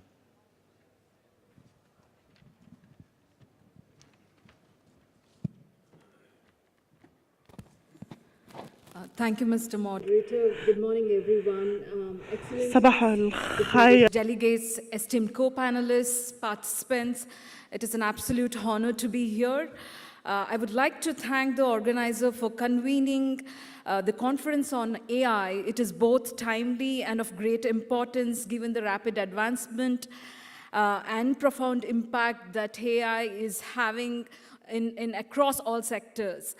And as a special rapporteur on racism, my previous report in 2024 to the Human Rights Council was on AI and racism, and I focused on education, health, and law enforcement, and it was a global report, not getting into the intricacies of the details of AI's impact. I would like to give an overview of AI's pros and cons, particularly in the context of racism, racial discrimination, xenophobia, and related intolerance. From being a futuristic concept, artificial intelligence is currently a dominant force shaping modern societies, and AI's impact on human rights is both revolutionary and alarming, since it is embedded in almost all sectors and beyond. And AI technology can potentially democratize justice, enhance observations of human rights violations, expand access to services. Conversely, they risk erasing accountability, enabling mass surveillance, and entrenching systemic injustice. And the convergence of human rights and AI demands an urgent consideration to ensure that technological development align with international ethics and legal standard. So the public perception of technology tends to be that it is inherently neutral and objective, and some have pointed out that this presumption of technological objectivity and neutrality is one that remains salient even among producers of technology. But we have to remember that technology is never neutral. It reflects the values and interests of those who influence its design and use, and is fundamentally shaped by same structures of inequality that operate across the society. So the risk of AI is multifarious. The risk of artificial intelligence systems and machine learning algorithms has led to digitization of data on a massive scale. Algorithms use those data to make decisions and engage in actions across several sectors. However, the data sets on which algorithms are trained are often incomplete or underrepresented by groups or communities, majorly ethnically and racially marginalized communities. AI systems learn from historical data, which we cannot afford to ignore. It contains embedded social biases, and this results in discriminatory outcomes in critical areas such as employment, education, health, law enforcement, and for instance, in the context of predictive policing tools, have been disproportionately targeting racially and ethnically marginalized communities across the globe, particularly reinforcing this cycle of surveillance and criminalization. Similarly, hiring algorithms trained on past recruitment data often replicate gender and racial imbalances. The core element of machine learning is making predictions about the future on the basis of data from the past. However, if the past data is biased against certain groups, including along racial and ethnic lines, the computer models can reproduce and amplify those biases. And in the context of risk posed by AI, the spread of misinformation has had a serious impact on the social fabric of society. And the ability of AI to incredibly replicate like texts, pictures, and videos, also known as synthetic content, has presented information integrity with previously unheard of difficulties. So AI-generated media and deepfakes can be used as weapons to sway public opinion, pose as people, or interfere with democratic processes. And as human creativity becomes more and more similar to machine output, synthetic content also makes authorship and intellectual property issues extremely complicated, further having given a lot of space, particularly for political propaganda, which can affect racially and ethnically marginalized communities across the globe. So the technological space has always been occupied by privileged communities, resulting in digital divide. and AI benefits are not equitably distributed, and marginalized communities often lack the infrastructure, digital literacy, or tools to engage meaningfully with AI technology. And this divide actually reinforces social disparity and limits participation in this increasingly automated world. Moreover, AI systems frequently designed without inputs and consultations from communities who are racially and ethnically marginalized. And this illusion of technological neutrality masks how AI systems can perpetuate structural racism. In my report to the Human Rights Council, I've highlighted the adverse impact that AI has had on racially and ethnically marginalized, including that of caste-oppressed communities. And for example, particularly in the context of healthcare, algorithms may undervalue the symptoms of Black and Indigenous patients due to racially adjusted benchmarks, and in education, AI-driven assessment may lower expectations for students from marginalized backgrounds based on socioeconomic data, and these outcomes are not accidental but stem from data design choices that reflects existing power hierarchies. And there are several opportunities and larger scope for promoting human rights, particularly in the context of AI. And one can be enhancing access to justice, and AI-powered applications can actually democratize legal knowledge by simplifying due processes for particularly ethnically and marginalized communities, mitigating online hate speech and abuse, and AI can be an extremely powerful tool in the context of digital space, where often women, racially and ethnically marginalized communities are at the receiving end of online hate and abuse. And analytical capabilities of AI can allow to mitigate online abuse, hate speech, which will provide a safer space for women, ethnically marginalized communities, racially marginalized communities, including that of caste-oppressed communities, to have a safer space in digital space. And to harness AI's benefits while minimizing its harms, governance frameworks must be rooted in international human rights law, and this involves more than compliance, it requires proactive safeguards. So I would like to present a few recommendations, which is also reflected in my report, one of which is that governments must enact enforceable laws that center human dignity and prohibit discriminatory uses of AI. The European Union's AI Act represents a significant step in the direction by categorizing AI application based on risk and imposing strict obligations on high-risk systems.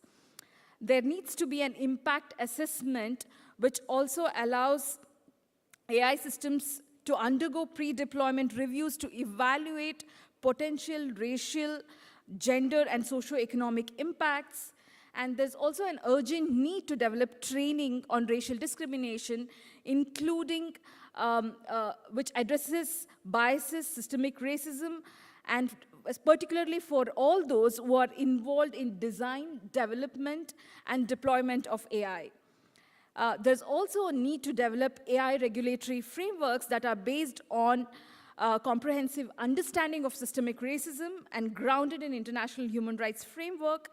And there is a dire need to establish mechanisms to enable affected individuals and groups who are affected by systemic racism and racial discrimination so that they gain access to remedies that ensure restitution, compensation, rehabilitation, and guarantees of non-repetition in cases wherein AI technology has resulted in human rights violation. And one of the important factors is also the element of transparency and accountability, and developers should ensure that AI decisions are explainable. Affected individuals must have access to remedies, including appeals and human oversight. There needs to be community participation, and governance processes must include voices of racially and ethnically marginalized communities who are disproportionately affected by AI technology, particularly indigenous communities, migrants, racially marginalized minorities should be engaged as co-creators of systems that impact their rights and futures. And lastly, prohibition of harmful AI technology, systems with unacceptable risks, such as those that facilitate racial profiling or deny essential services, should be banned, and there should be a serious regulation. Permitting their operation undermines the very foundation of human rights standards, and there needs to be a serious consideration prohibiting the use of artificial intelligence systems that have been shown to have unacceptable human rights risks, including those that violate prohibition of racial discrimination. In conclusion, I would like to reiterate that although AI has a lot of potential, its current application frequently reflects and exacerbates already existing injustices. Among the most urgent dangers to a future that respects human rights and presumption of neutrality, the opaqueness of decision-making, and the exclusion of marginalized voices from design and oversight, and integrating human rights into all aspects of AI development, from data collection and algorithm design to implementation and governance, is the way forward. I thank you, and I look forward to having a fruitful engagement.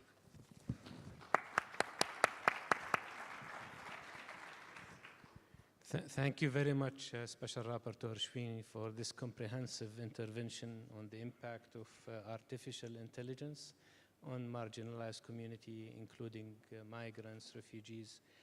You covered لقد غطيت الكثير. From you at later stage more recommendations also for the final document. And now I call on Special Rapporteur Reem Salim. Please, over to you.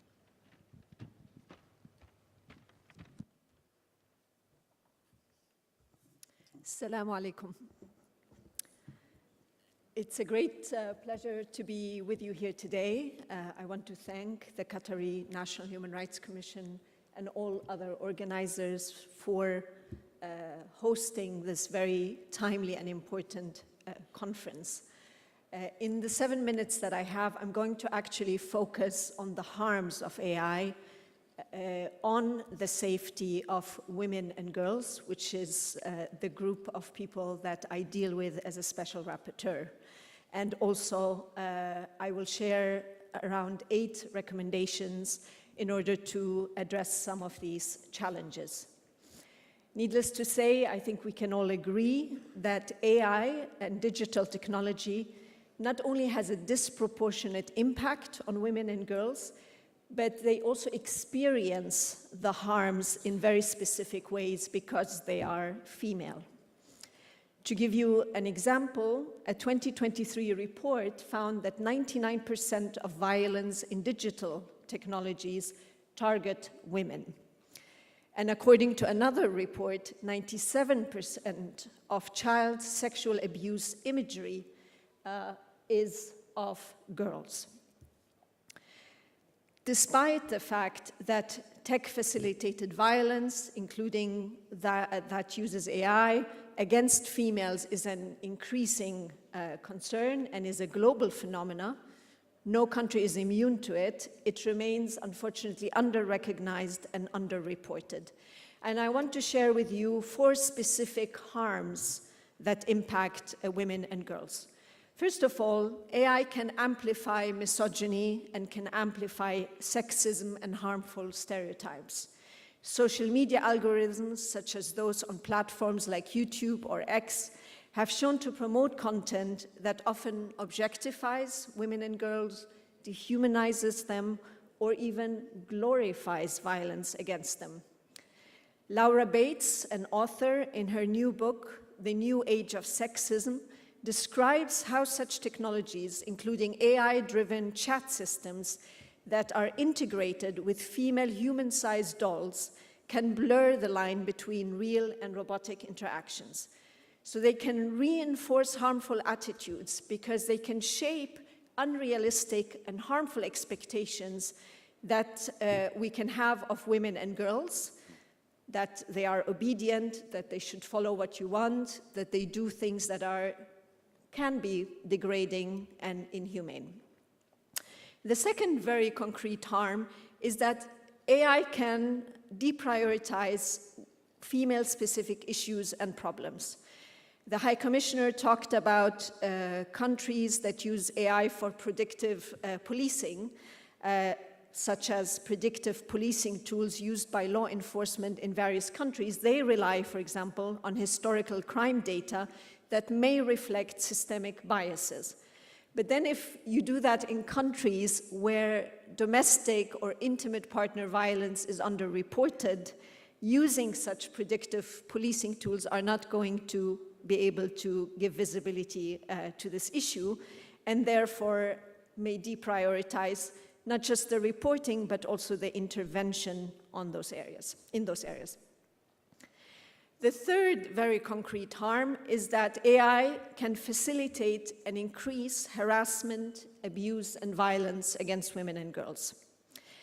A 2021 study on online violence against women in 45 countries worldwide found that 85% of women surveyed had encountered online violence, including harassment, the non-consented sharing of intimate and sexual images and content through social media, sextortion, cyberbullying, and sexual exploitation. An emerging form of sexual exploitation of females comes in the form of AI-generated manipulated images and videos based on sexual abuse. Those are commonly referred to as deepfakes, although I will say a little bit later why I think that term is actually problematic, because it minimizes or normalizes what is actually a very serious crime. So these images and these forgeries are being used for malicious purposes, giving rise to sexual and pornographic content aimed at extortion or coercion. And perpetrators these days go as far as even developing manuals and guides to teach others how to create and use such nudifying applications. The fourth and last harm that I would like to highlight, and it is related to the previous one, is that, of course, AI increasingly is enlisted as tools of coercion, manipulation, and stalking of women and girls. So tools, AI-enabled tools such as stalker work or tracking apps are used by perpetrators to monitor, control, and intimidate women and girls. And that facilitates even more violence against them, because now they can also locate women, their addresses, they can also spy on them, they can find out about their daily routines. And we of course have to realize that what seems to be happening in the virtual world has very concrete physical consequences. It translates often in life-threatening physical violence. It causes a lot of trauma, psychological violence. Girls can inflict, can do self-harm to themselves, and can even drive, particularly I would say adolescent girls, to suicide because of the consequences. And as my colleague before me mentioned, this tool of discrimination and abuse can be particularly used against minoritized women, so women belonging to minorities, be they racial, religious, or others. And they can also be used in a very targeted manner against women in public positions that are in high-profile positions, or just very often in the public eye, so journalists, politicians, human rights defenders. And the more they are attacked through these AI tools, of course, that discourages women's participation in society, and that should be an issue of concern to all of us. So how do we deal with these issues? We must, first of all, ensure that AI systems are trained on diverse representative data sets and are regularly audited for gender bias and sexual and gender-based violence. So that, of course, requires involving women and girls in the design process to address their specific needs. And that is a challenge because we have the digital divide, and still a lot of digital technologies are really dominated by men. Developers should also disclose how AI models are trained and make decision-making processes clear to users and regulators. We must also use the correct terminology that describes the natures of very serious crimes that are being committed against females online. Therefore, rather than using the term deepfakes, which dilutes, as I said, the unlawfulness and seriousness of the crime, we should call it what it is. It is sexual digital forgery, therefore a crime. We should also enact and enforce comprehensive legislation criminalizing all forms of digitally facilitated sexual violence, recognizing that they take place almost entirely against females and are almost entirely perpetrated by males. We must also develop and deploy AI tools that better identify and remove harmful content, such as misogynistic and sexist hate speech or sexual digital forgery. We must also enhance digital platform accountability. Right now, too much of the models of accountability depend on a voluntary engagement of digital technology providers. We have to make them mandatory. And we have to invest in human moderators to complement AI systems. So for example, even though AI tools can be very useful in identifying victims, including victims of violence, can provide support to them, I would caution against delegating this function of support entirely out to AI. We still need the human interface, we still need the human touch in order to have a truly victim-centered approach. We must also establish international protocols to facilitate cross-jurisdictional investigations and prosecutions to ensure that perpetrators are identified, that they are held accountable, while providing victims with access to justice and reparations. And finally, I think we're all realizing to our horror that schools are becoming increasingly crime scenes because of the use of AI and digital technologies, sadly by adolescent boys against adolescent girls and against children, and also by adult males. So therefore, we have to have targeted policies in place that are trauma-informed. We have to help families, teachers, and children on how to navigate this and how to deal with this issue and tackle victim blaming. I will stop here, and I'm looking forward to the interaction. Thank you very much. Thank you very much, Special Rapporteur Reem Salim, for raising a lot of red flags and concerns when it comes to artificial intelligence, in particular online and in the context of violence against women and girls. Our next speaker, Matthew Hervey, he's the head of legal and policy section at the Native Artificial Intelligence in UK.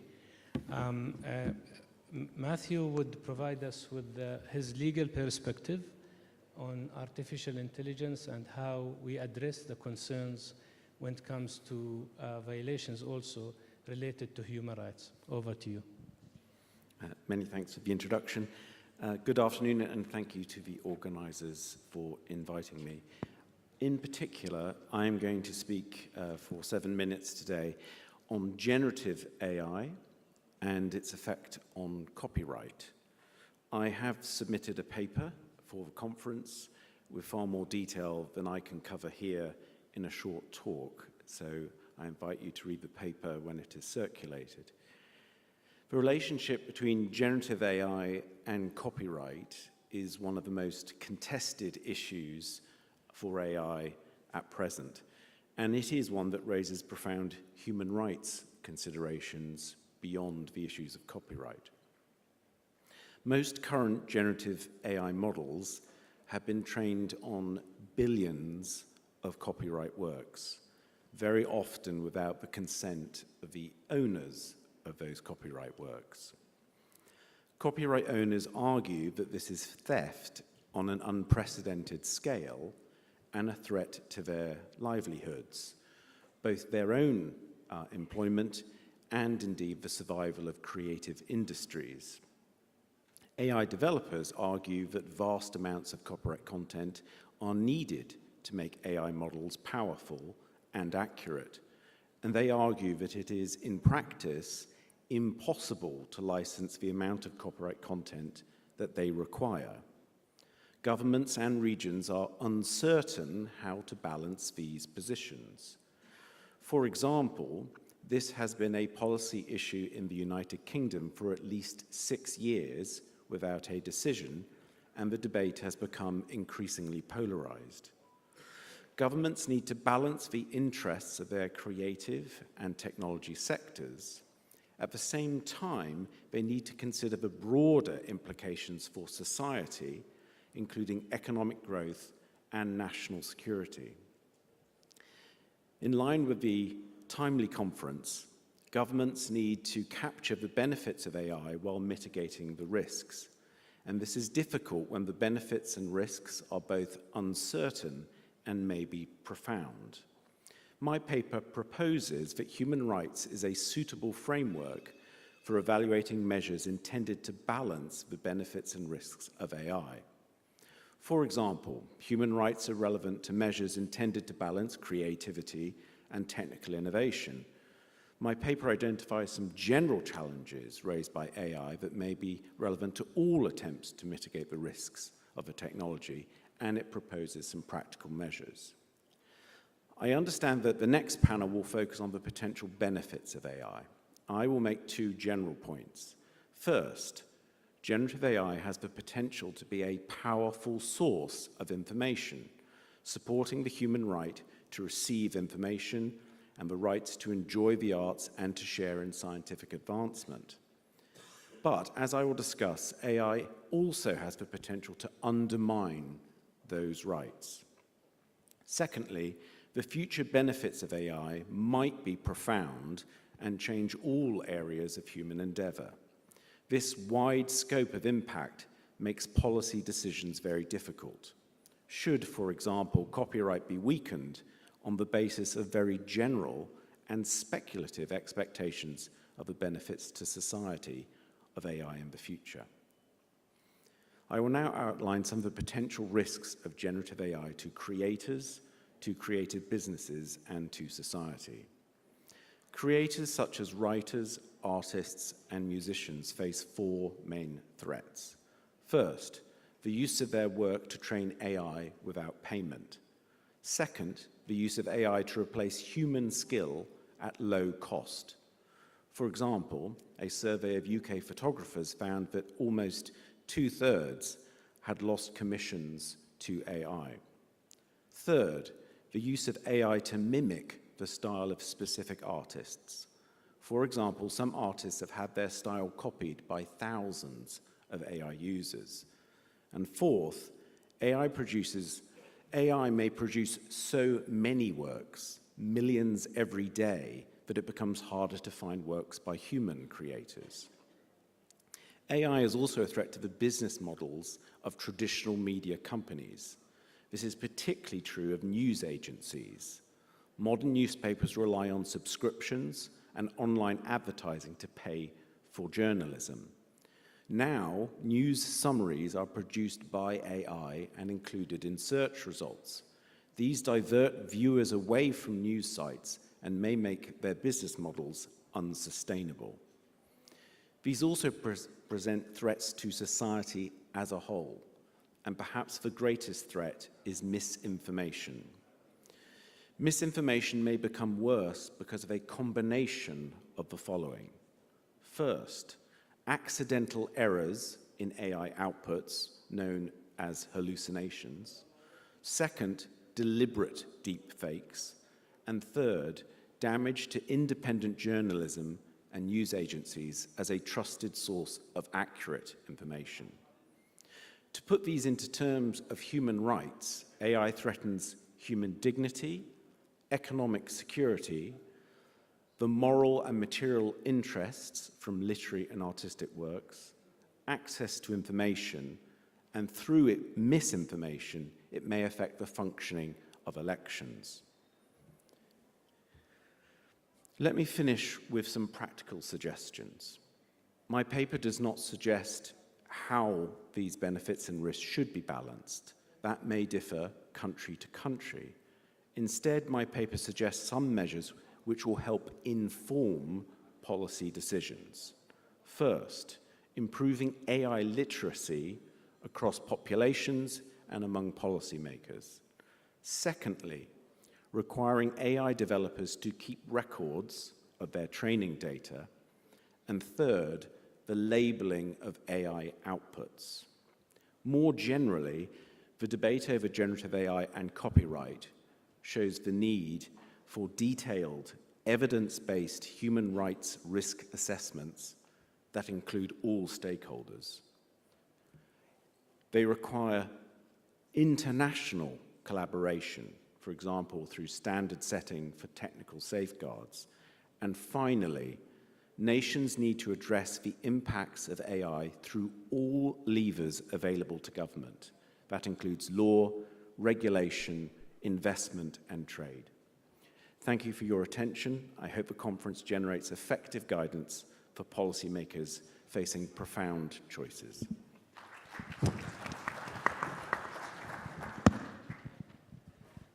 Thank you very much, Matthew, for this intervention and for proposing very concrete measures to mitigate any risk as a result of the application of AI. In particular, the proposal for what we call in our field is a due diligence. You referred to this in your recommendation, and I think this is a very valid point. Thank you very much. الآن ننتقل للأخ والصديق العزيز عبد الباسط. Now we would like to give the floor to our friend Abdel Basset Ben Hassan, which is the chair of the board of Arab Institute for Human Rights in Tunis. Please join the stage. Thank you. Good morning, ladies and gentlemen. I would like to thank you, Mr. Chairman of the session. I would like to praise all the organizer of this conference, as it is dealing with the artificial intelligence within the framework of the human rights. There are different approaches throughout the world concerning this thematic and the use of artificial intelligence, and this conference with this important participation reflects that it's a global need to define the relationship between the artificial intelligence and the human rights. And at the end of the presentation that was diffused at the beginning of our conference is that there's a social contract, a social pact. The truth is our reflection on this thematic is maybe a need to have a discussion whether with the civil stakeholders or governmental stakeholders to put the basics and the platform that will allow everybody to use the artificial intelligence safely and to put it in an ethical framework, and also to use it for the benefit of the humanity and not against the humanity. This is why this conference comes in a context where we have big threats, huge threats, whether on a regional, on a global level, on a local level, and we are everybody is afraid from the rising of violence and social disparities, the continuous violation of human rights, discrimination, and marginalization. also concerns about the rights of marginalized and minorities, and also of environment issues. So this is an opportunity to discuss all these challenges. When we talk about the human rights, and we see that the main goal of this chart is to liberate the humans from the poorness and violence, and the basics of this rights are the state of rules that can liberate the humans. The artificial intelligence gave a lot of opportunities when it comes to human rights, as it can contribute to the common good instead of polarization, unipolarization, of some monopolization of some sometimes not governments, individuals. So the use of artificial intelligence give us a way to assess the human rights and their implementation on the field, that sometimes the artificial intelligence can protect us from prevent us from violating the human rights, and educate population about it. It can also assist in planification when it comes to institutions, mainly the national institutions of human rights. So we can have benefits from the use of artificial intelligence when it comes to human rights, but at the same time, we need to talk about this paradox,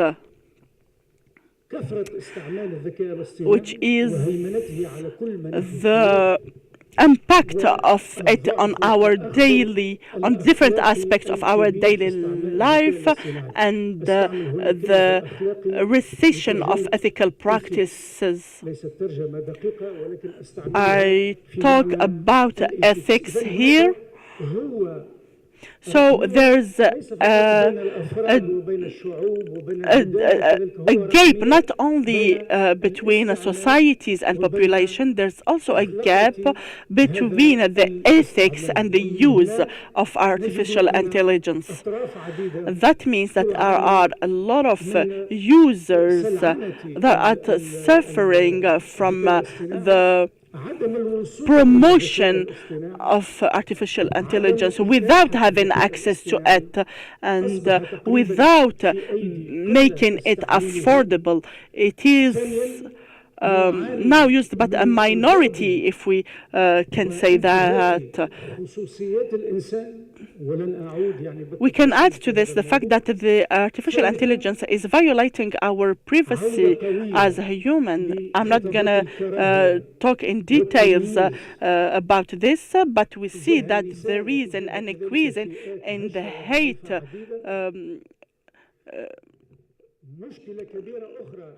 discourse against women and minorities. There are also not ethical framework in the production of artificial intelligence, and its design what makes it a threat for the human rights.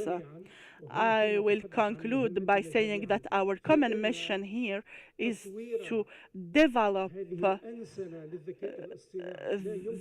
humanization of artificial intelligence is our common responsibility,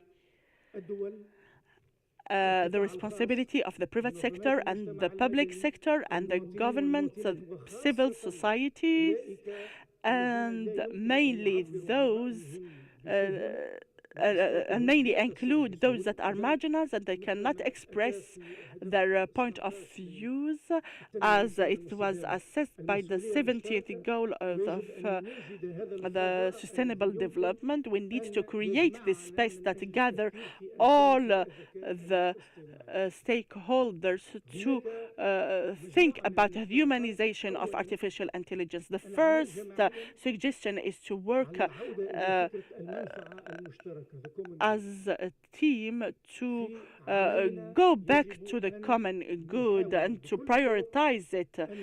We need to go back to this principle to face the promotion of artificial intelligence. So we need also to put a framework, an ethical framework to artificial intelligence. This has been initiated by the UNESCO through its recommendation concerning the artificial intelligence. The third point is that to have a global framework, an international framework that is based on the human right to govern the artificial intelligence, to put some legal a framework to govern this tool. We have also the education. We need to include the use of artificial intelligence in our curricula at a national level and at different stages. This can be possible, and this will allow to educate generations on how to use the artificial intelligence in a good manner. The same effort should be done when it comes to continuous learning or long life learning. That means that all the citizens will have the opportunity to have access to this tool and to the way they can use it in a good manner.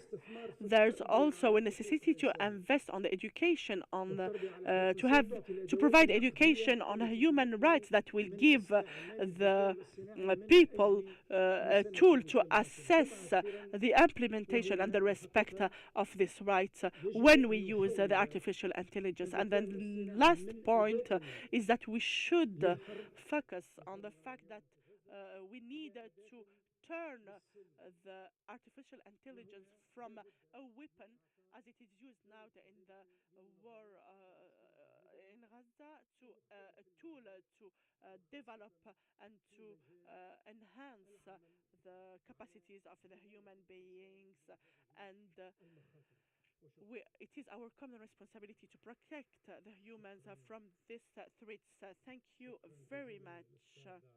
Thank you very much, Professor Abdelbasset, for this presentation where you have talked about the benefits and negative impact of the artificial intelligence, where you suggested to humanize the artificial intelligence, but maybe that our previous experience when it comes to social media was not very successful when it comes to humanization and about justice and when it comes to sharing content in this context. Al-Mudah. My dear colleague Azin Tajuddin, and the presentation on the work of OHCHR and artificial intelligence. Over to you.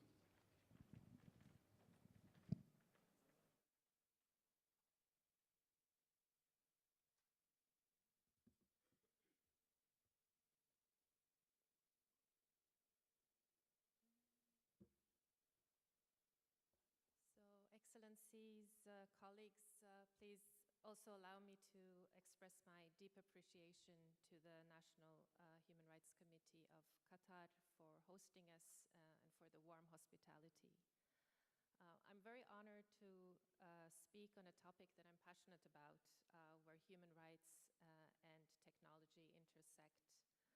And I think the three questions that Mr. Alansour posed at the outset can find their response in the concept of human rights due diligence, which will be the focus of my presentation, and it's also one of the recurrent recommendations in the work of OHCHR on digital technologies, including AI and human rights.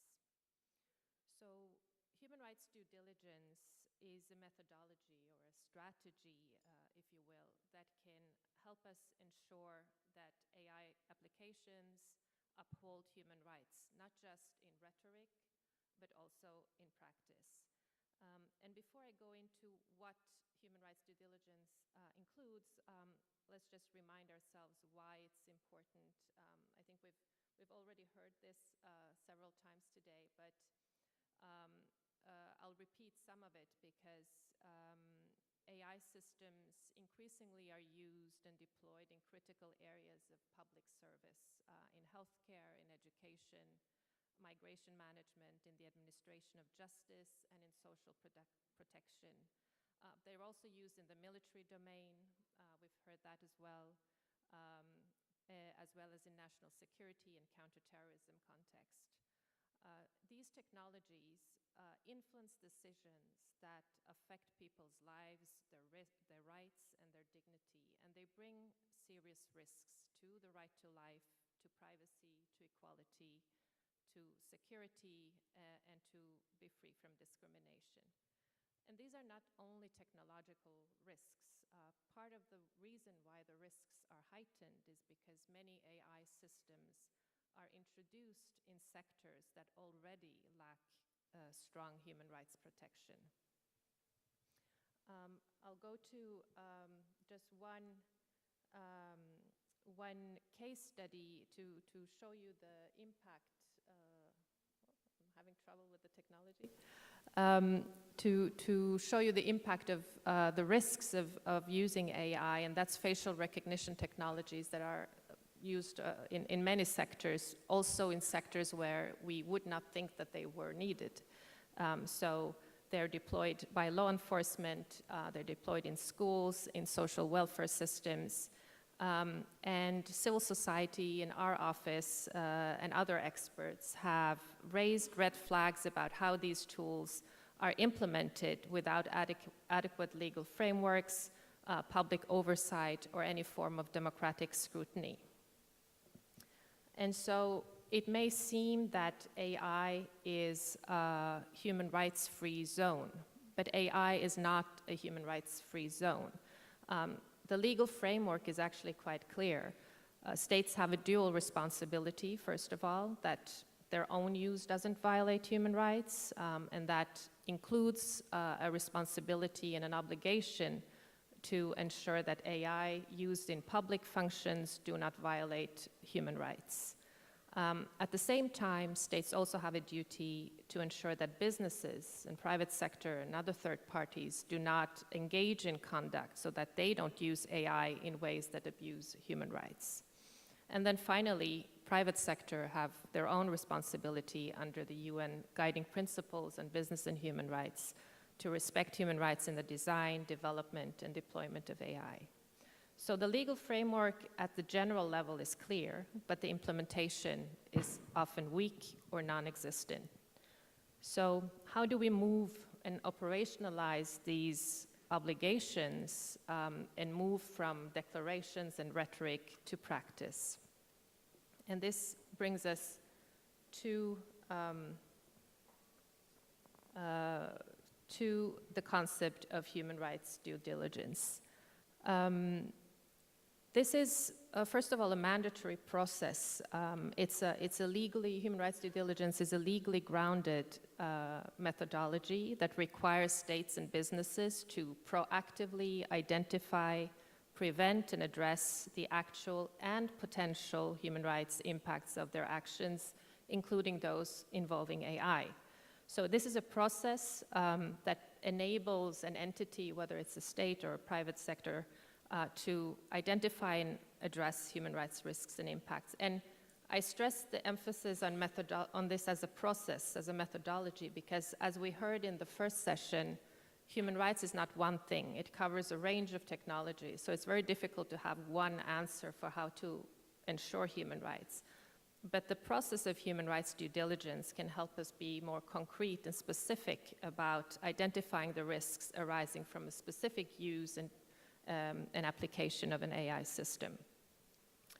And the first step in a human rights due diligence concerning AI is to ask a question. And I'd like to pose it to the audience if there are any suggestions for what that first question is.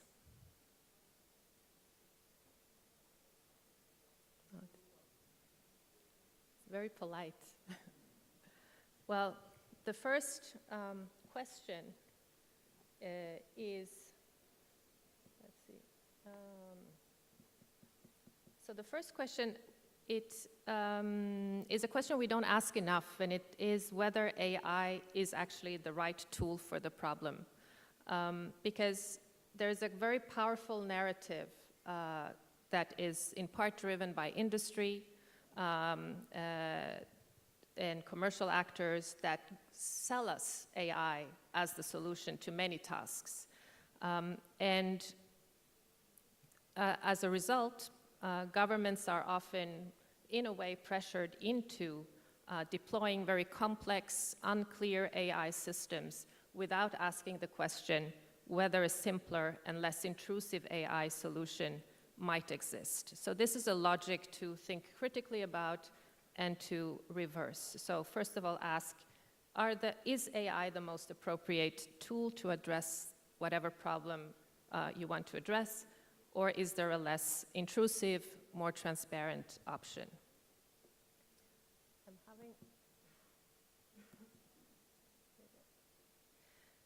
So one reason why human rights due diligence is very difficult for AI or 5 reasons why it's very difficult for AI, it relates to some of the characteristics of AI that we've already heard. The first is opacity. Many AI systems are almost like black boxes. You don't know what kind of data they collect, whether it's specific data sets, a combination of data sets. We've heard that it includes unlawfully obtained data, copyrighted material, and we also don't know what kind of algorithm make the decision. So this makes it very hard to ensure transparency and accountability. The second characteristic is that AI systems rely on massive data sets. And the third is that very important decisions that may affect life are being made automatically without human oversight or the possibility of redress. The fourth element is that AI often centralizes control and benefits powerful actors, so governments or corporations, at the expense of marginalized groups. So there is, at the outset, as I think the Special Rapporteur on Racism raised, a power imbalance to begin with. And then the fifth aspect is the many actors in this field. So the whole value chain of AI systems involves a very complex net of companies, entities, developers, and buyers that makes it challenging to ensure transparency and accountability. So what does human rights due diligence look like in practice? So this is a process, it's a methodology, and it has 5 elements. First of all is to embed human rights due diligence in policy for AI, to identify and assess actual and potential risks. The second element is to take action to prevent or mitigate risks. The third is to track the implementation and effectiveness.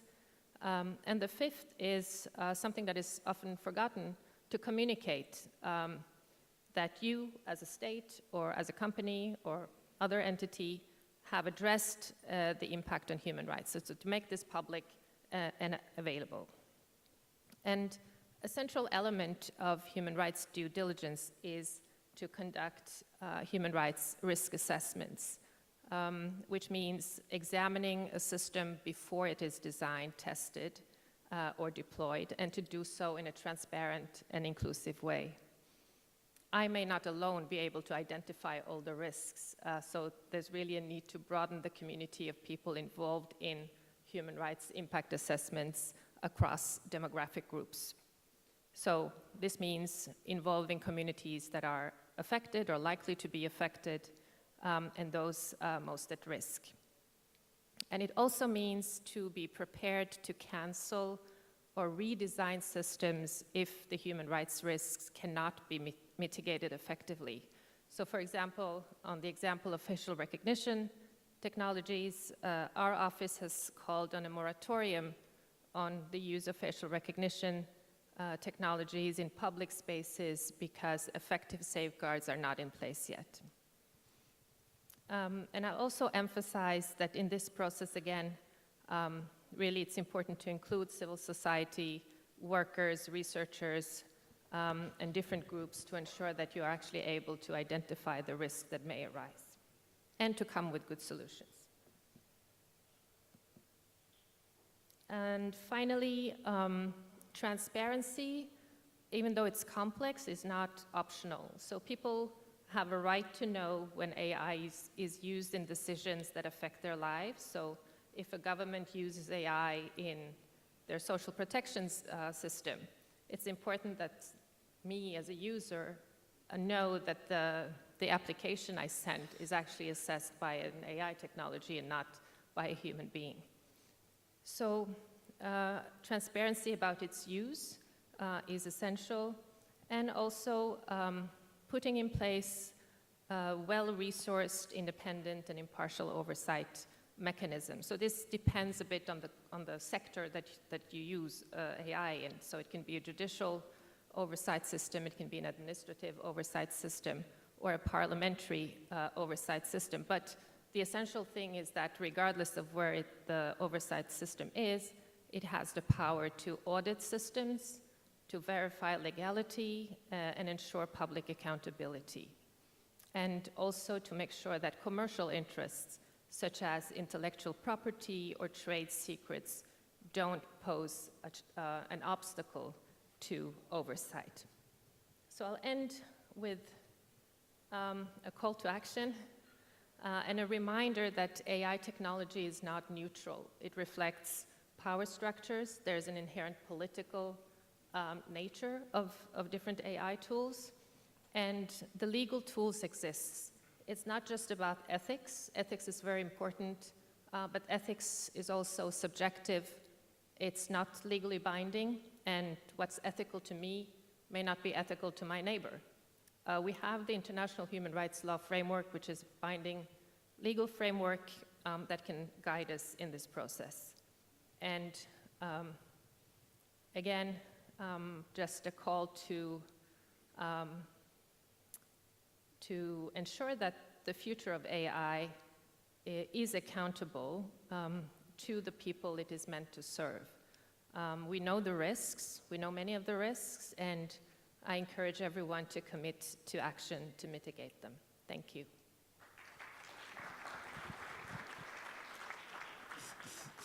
Thank you very much, Azen, for explaining the human rights due diligence.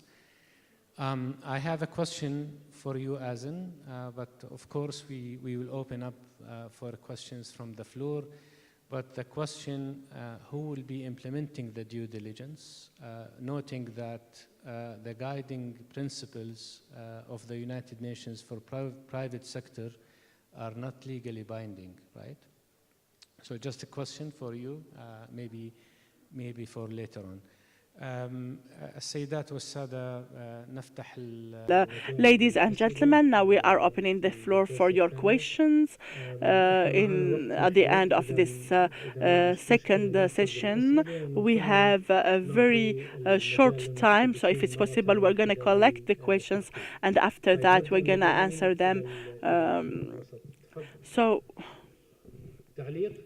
do you have a comment? Yes, please. So briefly, The interpreter can't hear the speaker. You need to use the mic, please. The ethical aspect is very challenging, as we cannot control the artificial intelligence or manage it in a proper way. We're still talking about generalities. So what I suggest is I think that we think to talk in details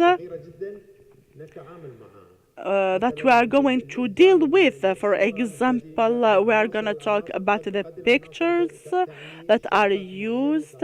We are going to target some elements, maybe companies, as all the states have different approach to the ethics. So we'd like to have practical examples if it's possible. Thank you very much. We are gonna take on consideration your comments. Peace be upon you. We have talked about the opportunities and the risks of artificial intelligence. I see that there are no opportunities. The threats are the only thing that I see, because it is threatening the jobs of people, of human beings, and their privacy. The second point is that generally, when I talk at a global level, the officials in the United Nations, sometimes some of them, they don't have any rights in their countries. So how can we talk about human rights when it comes to use artificial intelligence? So how? The third question is that why don't we customize these rules for the Arab countries, and that why don't we just localize or sometimes customize the human rights for Arab countries only, as we have different values and different cultural background? Why can't we just put a human rights framework for the specific countries?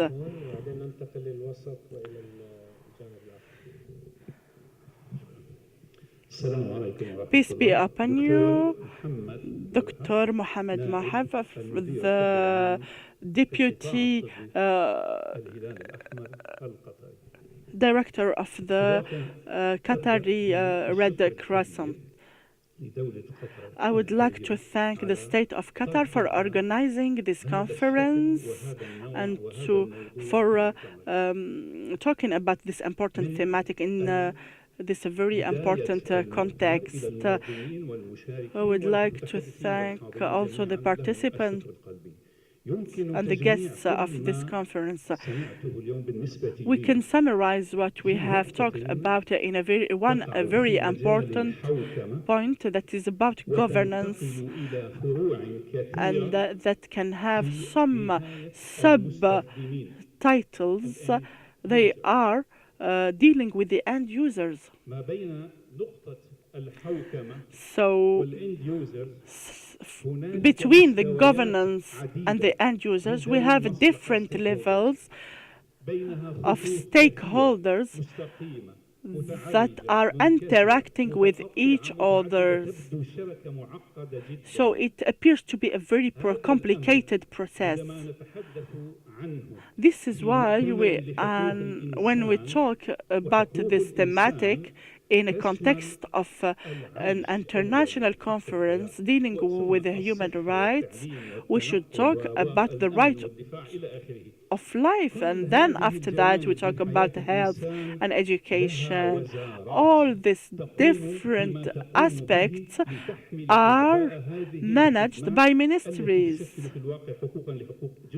and they have the responsibility to ensure the respect of the human rights in their specific fields. So my personal point of view is that Qatar should have a national center for artificial intelligence, AI Institute وأن يقوم بدور and that will have they will have a regulatory and a managing role, and it would be even better to have a ministry dedicated to the artificial intelligence, which will allow Qatar to be a leadership in this field. Thank you. To have the leadership in this field. Mimuna Salmani. At the beginning, questions that were raised about accountability and enforcement. But during the papers, there were no suggestions of how could this be done. And also, I'm interested to listen to the specialists about licensing. Right now, there's no licensing regime for AI operators and also for practitioners. My suggestion for the conference today is to develop a guideline framework by which people are licensed, held accountable for their action on individual and on corporate level also. And this to be published and be disclosed on regular basis. Thank you. شكرا دكتورة، شكرا. الزميلة في الآخر.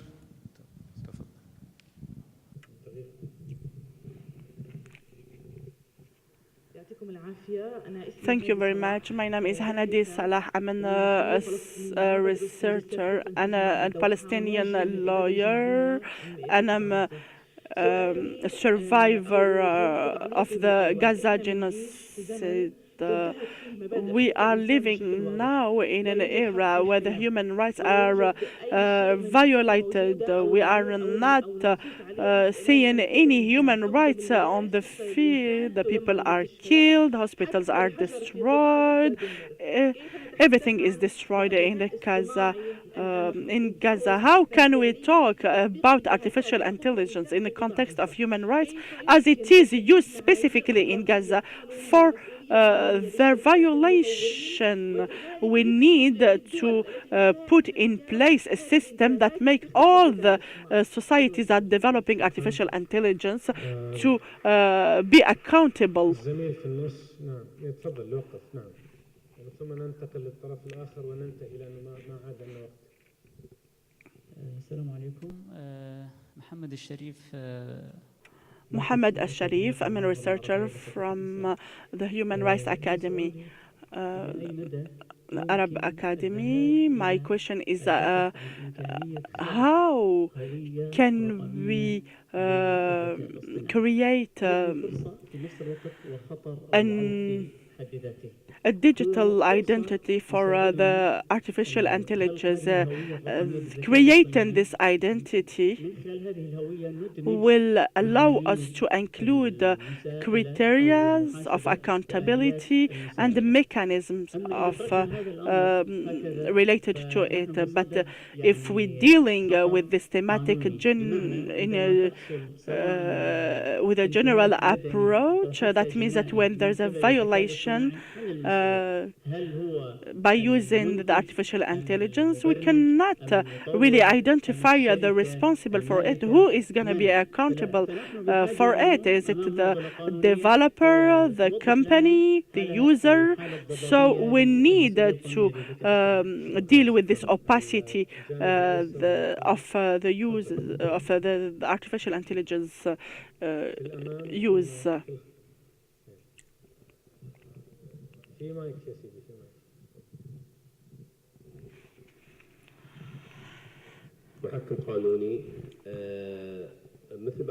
As the situation, the regulation is not clear when it comes to artificial intelligence. Is it possible that the artificial intelligence would be the lawyer and the judge and the decision maker? Do you think that this is possible in the future? Peace be upon you.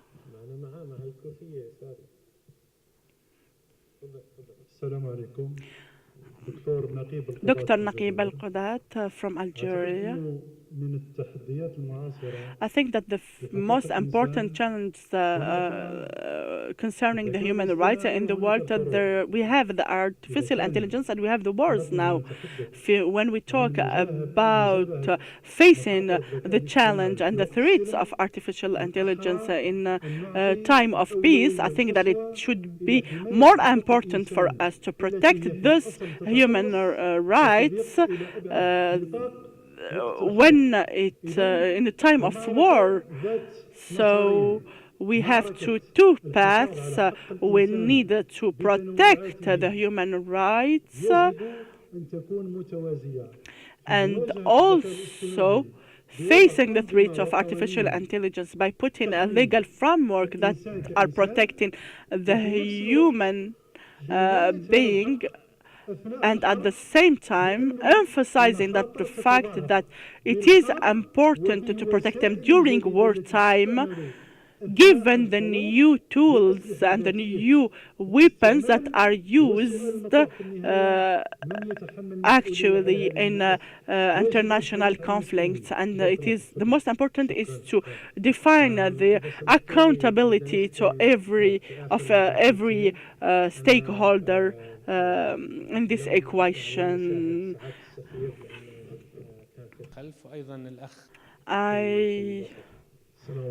Peace be upon you, peace be upon you, Dr. Ali Hamida from this international conference on artificial intelligence and human rights. I would like to talk about the rights of special needs. How can we use this tool to assist people with special needs so that they can be fully included in and active in the society, as the use of this technology can exclude them and exclude them from participating in the civil and society actions. I give the floor to the previous ambassador of Jordan. I'm very honored to be here with you, as that has been organized in an appropriate time. What I have noticed is there is a breach between the awareness when it comes to rights and obligations. This initiative is maybe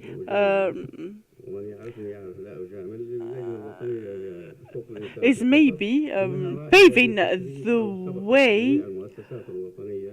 As we know, Qatar has always been a leader in this in the MENA region when it comes to this kind of approach.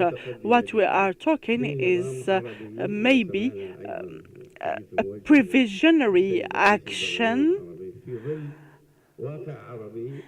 taking into account a regional context that is witnessing violation of human rights in its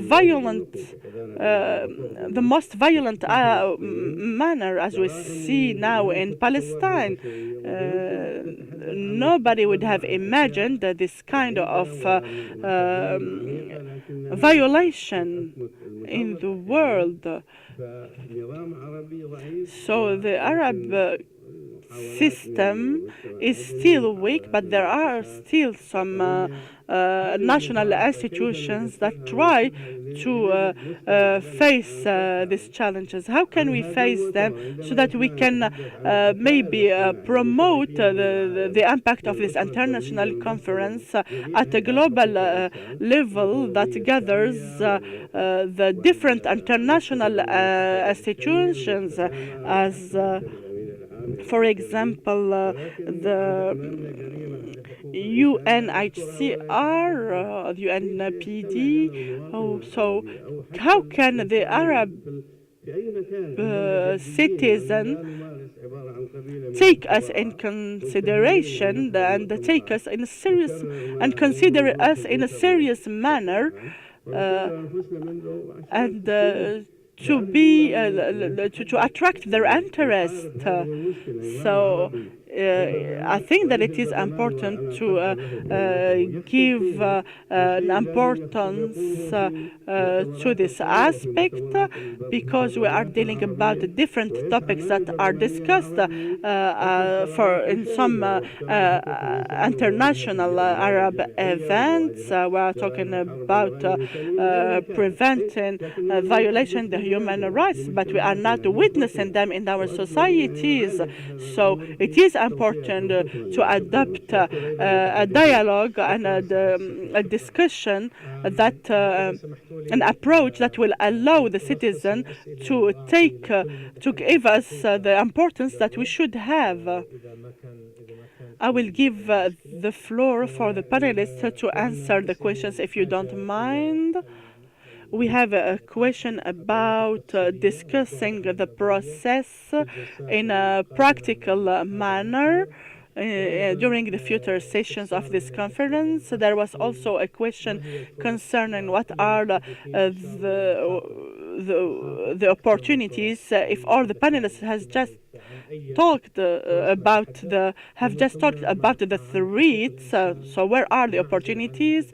And then we want you to talk about the reality of the human rights, regardless the fact of the use of artificial intelligence, as we are witnessing now the situation in Gaza and the region and the violation of the human rights in this area.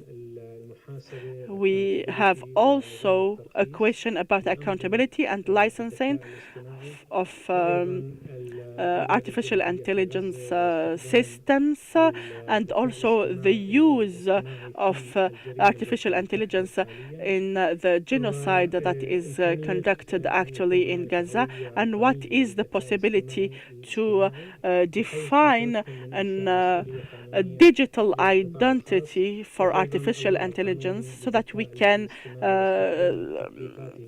put the private sector in accountability. And there was also a question about the artificial intelligence to be potentially in the future replacing the judge and the lawyer and other law enforcement institutions, and also how we can include the special needs persons with special needs in this the process and the use of artificial intelligence. Thank you for the question, and I would like to focus particularly on the question regarding licensing, regulation.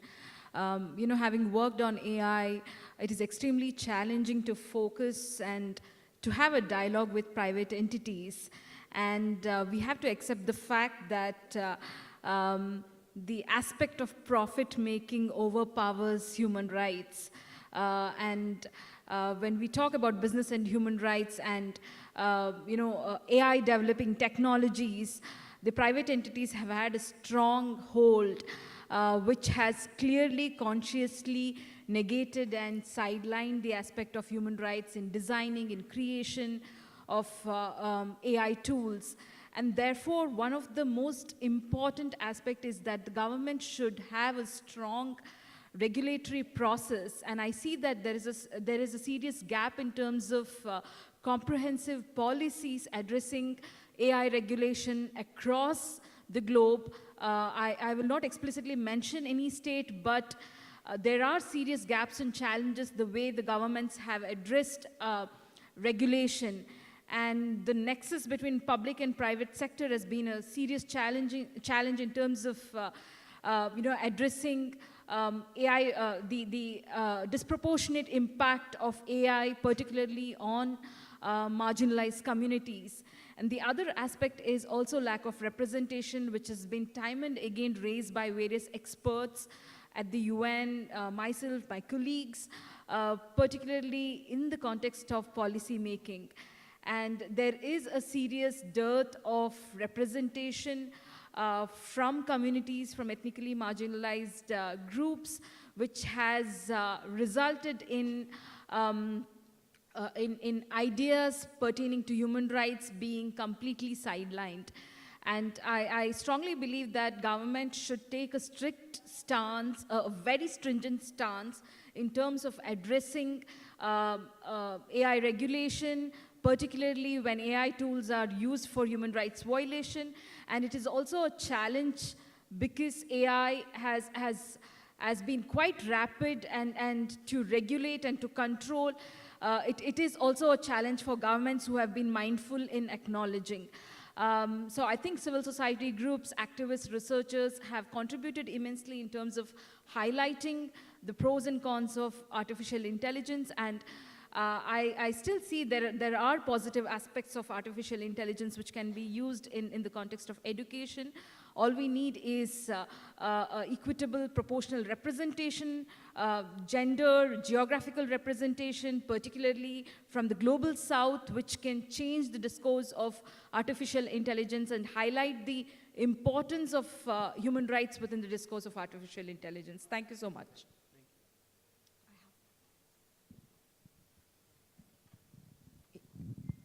Yeah, thank you for the very interesting questions. I wanted to come back to a question by one of the participants on Arab-specific or regional-specific human rights instruments. As we all know, most Arab countries have signed most of the international human rights conventions and treaties.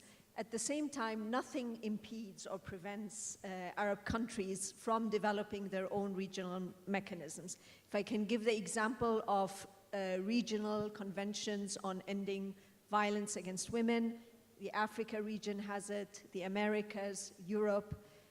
Yes, the Arab League has a declaration on ending violence against women, but it's not really, let's say, operational, and nothing prevents the Arab world from developing its own regional binding instrument. I also wanted to come back to the very important question on the use of AI in Gaza. As we know, yes, AI-powered systems have been used to target civilians, to kill women and children. We know that by the end of this month, more than 2,000 families have been wiped out. And we know that everyone is obliged to apply principles of distinction and proportionality, and failure to do that constitutes war crime, crimes against humanity under the Geneva Conventions and the Rome Statutes, and that they are accountable for that. I know that evidence has been submitted to the ICC prosecutor. I know evidence has also been submitted to national courts that have universal jurisdiction, like in Spain and Belgium and other places. But, and from our side also, as special procedures, we have obviously drawn attention to this. We have called for sanctions and arms embargo on Israel, and we have also exposed the complicity of tech companies. So these kind of things have to continue. The last thing I would say with regards to the question on women with disability or persons with disability, women with disability face some of the highest rates of violence that are underreported, and they also need to be involved in designing, monitoring human rights sensitive digital technologies and human rights sensitive use of AI. But for that also we need data on how it impacts them. Thank you. Thank you. Matthew? Thank you very much. Yes, if I could reflect on some of the themes we've heard in the questions, I would say those themes are that there are multiple threats, including to employment and indeed threats to life itself. And it is a feature of the potential of AI, both good and bad, that it affects potentially every area of human activity. At the same time, we have been asked to make practical suggestions and suggest practical measures. But discussion of AI too often becomes a discussion about society itself. And I agree with Ms. Azim Tajini that all we can really suggest is procedures, not fixed answers. I also agree with her that laws exist but may need to be enforced.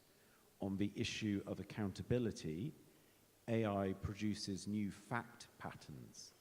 People use AI to do old things, like commit fraud, but those new fact patterns tend to work within existing laws and just outcomes can be enforced. We had a question about digital identity.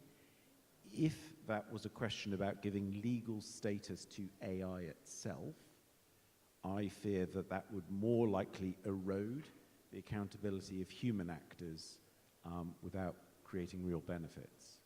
We've also been asked about regulation, and I think the keys to regulation are to encourage best practice, including impact assessments and the keeping of records. There has been a debate, certainly in Europe, about whether regulation should be general or sector-specific. My view is that in most cases, sector-specific regulators know how to regulate their area of expertise, but there are broader social impacts of AI that do require overarching regulation to watch out for those impacts on society. Finally, we were asked about whether licensing is appropriate, and that is a huge decision. Should you require a license before AI can come onto the market, or should you have fines in place when harms take place? I would say that has also been a huge debate in Europe, and the favor outside of certain regulated activities such as healthcare is to use fines after the event, because otherwise you may slow down the pace of innovation. Thank you. Thank you, Matthew. Abdelbasit. شكرا جزيلا. الحقيقة ملاحظة هامة قيلت. There was a very important remark pertaining to the safeguards and the conflicts and zones of conflicts and wars. So here we don't start from scratch.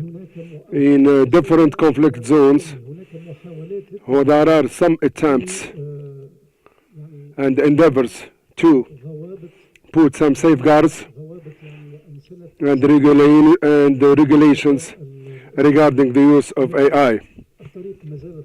But the journey is very long, and such meetings and such conferences may pave the way for such regulations. For the time being, we are in a process of information transfer, information exchange, discussing the best practices, discussing the options, and discussing, of course, the challenges. So our main objective is in order to alleviate the dangers. And of course, this is a very important issue we are discussing now, and that's why, and here comes the importance of such conferences. But at the same time, I think that so far we have not put into place a common denominator on which the risk statement strategy must be based. As far as the question pertaining to Gaza and the use of AI in the military use, the dangerous thing today is that what is happening gives rise to skepticism regarding the principle of fairness.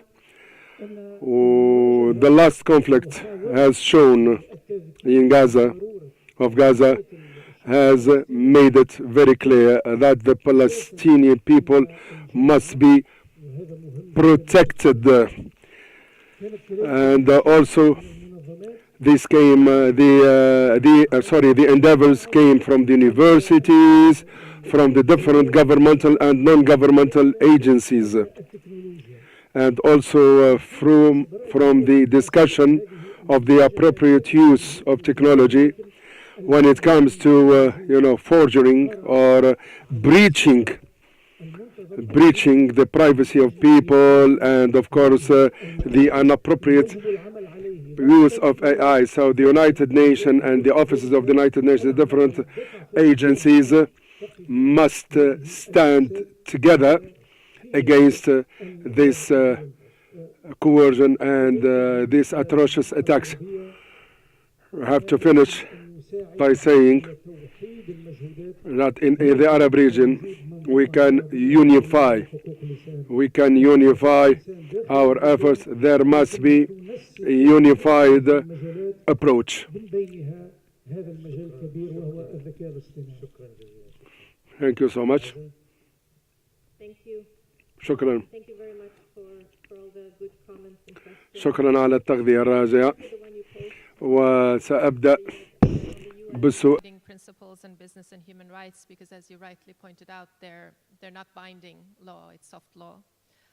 So they're not binding, but human rights law is binding for states. And under for example, the International Covenant on Civil and Political Rights, the state also has a duty to protect against abuse by private sector. And one way they can do that is to require, for example, in their laws, pass regulation that mandates, that makes it obligatory for companies to conduct human rights due diligence and impact assessment when they use and develop AI. And one example that tries to do this is the European Union's AI Act, which mandates impact assessments and imposes a number of requirements on private sector in connection with AI.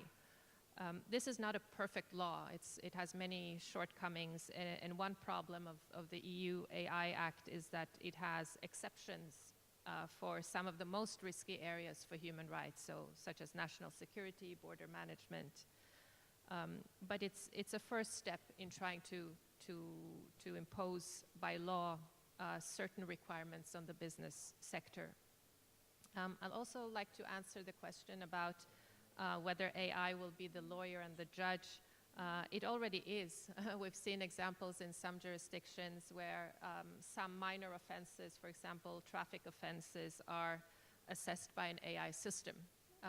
And there's been pushback against it because how does that comply with what we understand as due process and fair trial. So there's been criticisms of that. We've also seen examples of AI lawyers. That's also been pushed back on. And we had a report last year that OHCHR drafted on behalf of the Secretary General on administration of justice and the use of AI in judicial systems, where we give some recommendations on how states should consider and should not consider AI used in the justice system. I also just wanted to mention we have a booth outside with some of our publications that go into more details also on questions around accountability and also the use of AI in the military domain that was raised by a number of you. And it's true that we can set certain standards, but ultimately, as has been mentioned, AI is not separate from governance and human rights-based governance in general. So if there's no political will to do that, to have a governance that is based on human rights, both in war and outside of war, AI is not going to solve anything. Thank you. Thank you. Thank you. الزميلات والزملاء، بهذا نختم الجلسة الثانية من أعمال هذا المؤتمر. أشكركم جزيلا لحسن الاستماع والمشاركة. The second session, thanks are due to all the speakers and to the organizers once again. Thank you.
the positive ones also.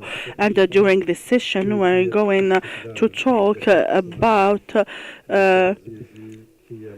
deploying AI for human rights goods and to enhance all the strategies to deploy this culture in aiming to achieve the goals of sustainable development. What is the potential, the technical potential provided by AI, and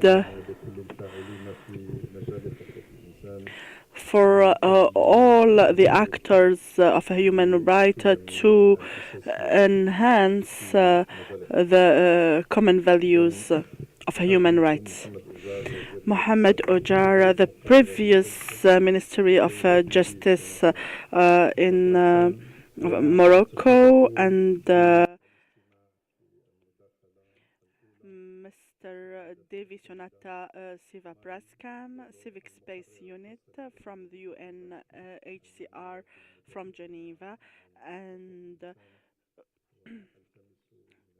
we would like to ask the panelists to respect the allocated time of 7 minutes. We give you the floor, Mrs. Mary.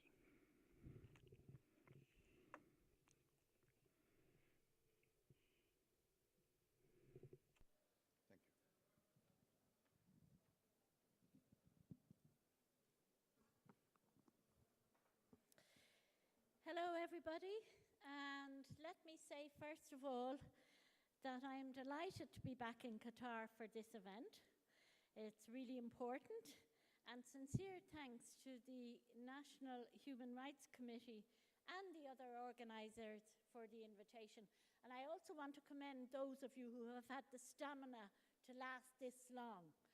So, in my role as UN Special Rapporteur on Human Rights Defenders, I am tasked to promote the effective implementation of the 1998 UN Declaration on Human Rights Defenders and to monitor the challenges faced by human rights defenders themselves. And in this capacity, I routinely hear of the risks posed to them by artificial intelligence, including surveillance, profiling, censorship, the spread of misinformation, and the creation of deepfakes, all of which we've heard about in the conference to date. These are all real risks that have had real-life negative impacts on human rights defenders and should be taken into account in any discussion on artificial intelligence and human rights. That said, we tend to hear a lot less about how AI has the potential to support people in promoting and defending internationally recognized human rights, and I am very happy that we have the opportunity to explore this angle now. I'd like to briefly outline 3 ways in which artificial intelligence is already supporting the work of human rights defenders, and in doing so, helping to meet a number of the Sustainable Development Goals, including Goal 16 on peace, justice, and strong institutions, all of which have been adopted by states who are working to implement them. The first way is data collection and analysis. As highlighted by my colleagues in the working group on enforced disappearances in a recent report, AI can provide huge assistance to family members of human rights defenders in their search for their loved ones, the victims of enforced disappearances. In engaging in these searches, hundreds of pages of data and hundreds of thousands of pages of data and terabytes of files must often be examined, as well as hundreds and hundreds of hours of video footage. AI tools can be used to scan and analyze the data, dramatically reducing the time such investigations can take. In its report, the working group cites a program called Angelus developed in Mexico by mathematicians in collaboration with the National Search Commission that relies on the use of a network of algorithms, artificial intelligence, and machine learning. The program processes and cross-checks a huge quantity of data to detect the existence of patterns, of contexts, and connections that can facilitate the search for disappeared people.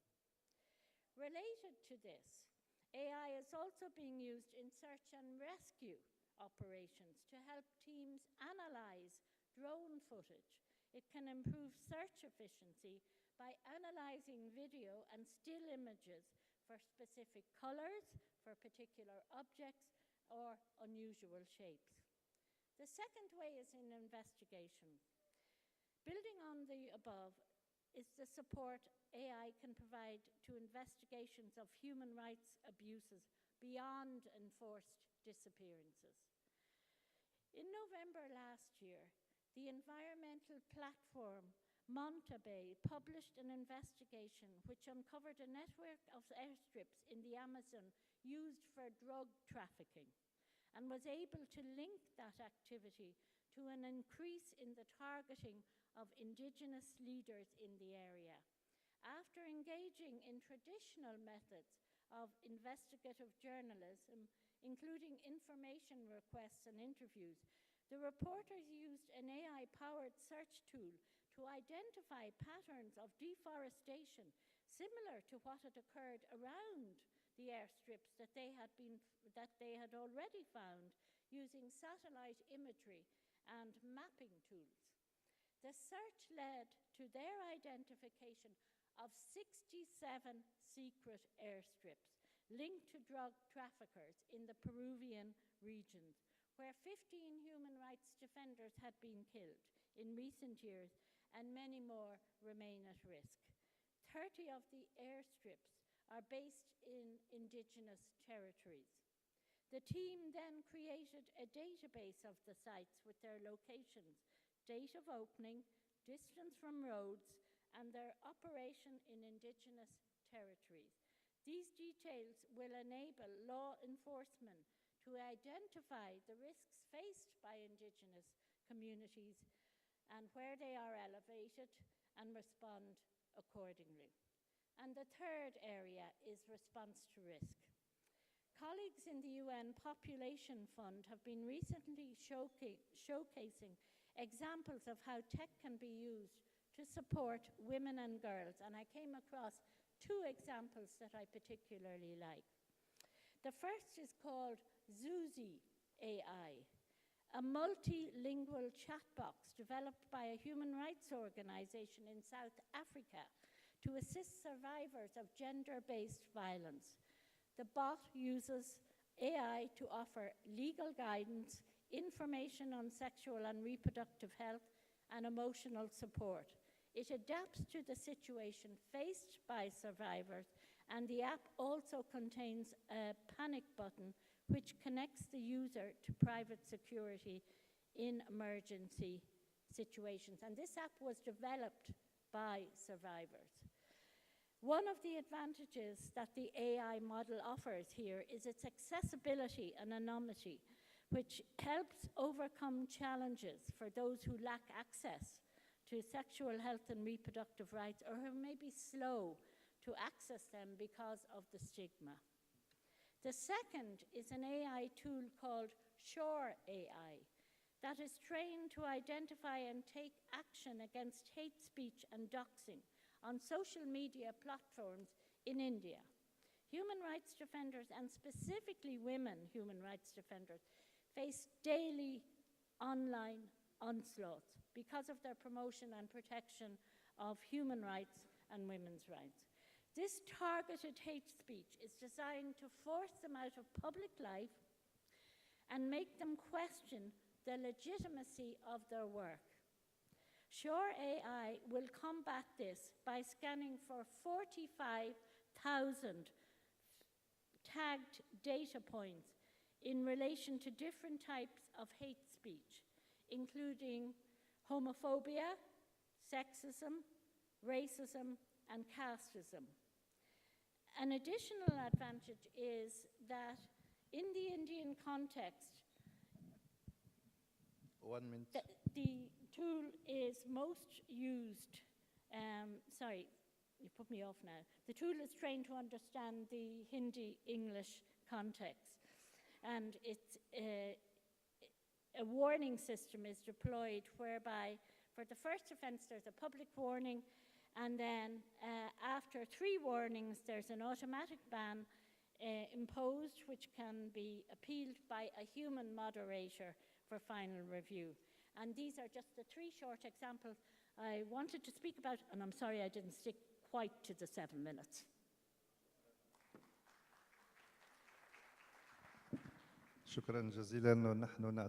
Thank you very much.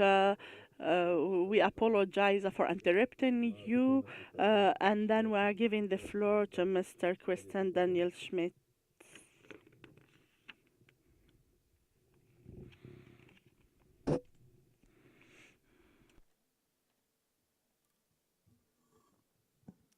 Thank you very much for the floor, Mr. Chair.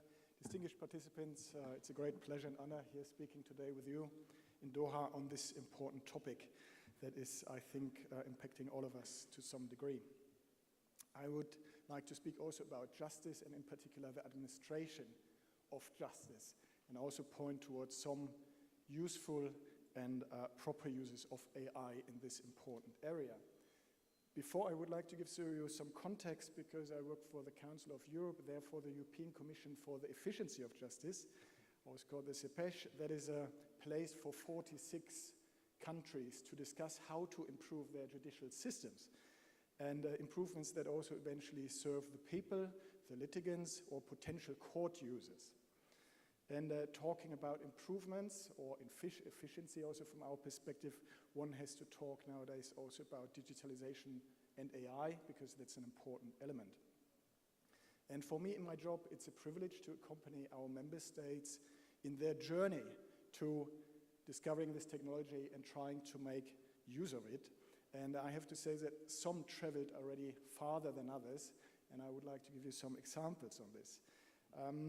Also, please note that I will focus on the public domain, on the public side, basically on the courts, what they are doing with this, and not necessarily what the lawyers are doing with this technology. It's also interesting to hear at this conference many concerns about AI, and many of them I duly share. Normally where I speak, I put a bit in the defensive, because the judicial sector is perceived as one sector that is not adapting as quickly AI as other sectors do. I heard someone say the most disruptive technology that was presented to the courts was probably Microsoft Word. I can assure you that is not the case, so also the courts move. But first, what do we see? We see that the courts, they want AI to support them. The courts do not want AI to take decisions for them. So why do the courts want AI to support them? Because of the situations they are facing, which are mostly the same, or for most of the courts. They are facing huge workloads, they're struggling with backlog of cases, and they are risking that justice is delayed and thus rendered ineffective. And much of the work actually is tedious and repetitive, so improvements in this area would be helpful. In short, the idea is really resources could be better allocated to achieve better results more effectively. Now, why do the courts do not want AI to take decisions for them? So in justice, the process, how decisions are taken, is highly important. And it's a process agreed by us humans, defined in legal principles. And AI does not seem to be ready to be in line with these principles. And we heard a couple of them also mentioned a bit before this morning. We talked about hallucinations and others. So what are we talking about? The judicial process has to be transparent. It has to be free from bias and discrimination. Most important, it has to be explainable and reasoned. Judges have to be accountable, and also when casting a judgment, you must consider each individual situation of the case and not be based on a statistical probability, but this is in the end what AI does. And one other important element that should be considered is also based on our standards that we're having, that people should not be degraded to an object of the proceedings, which the use of technology in judicial decision-making would exert in this regard. But having set this frame, I would like to give some examples how, under these conditions, AI is used and what we see in our member states' courts, how it's used. The first aspect is court procedures, improvement of court procedures or workflow optimization. We have process automatization that we see. Nowadays, most courts, they allow an e-file, an electronic application that comes in, and then with AI tools is identified, labeled, routed to different courts or different judges, information about the applicants and so forth is extracted and then processed automatically. We see in courts recording and transcription technology for hearing based on AI. So they are not necessarily human note takers anymore. Also, the use of the technology, which is really improving the efficiency. We even go so far that we see the use of AI in translation and also even attempts to use it in interpretation of court hearings. Very important for situations, for cases where interpreters for specific languages are difficult to obtain, or in general, a very costly issue, but which is necessary. One of the main applications also for the courts is document management by AI. So we know of examples where large-scale documents, hundreds of pages, can be easily reviewed, specific information can be quickly identified, which is essential to expedite also proceedings. AI is used, and we see this in particular in database and file search. Most courts rely on case law databases they are maintaining. They have better search functions based through AI that they are using, resulting in better results.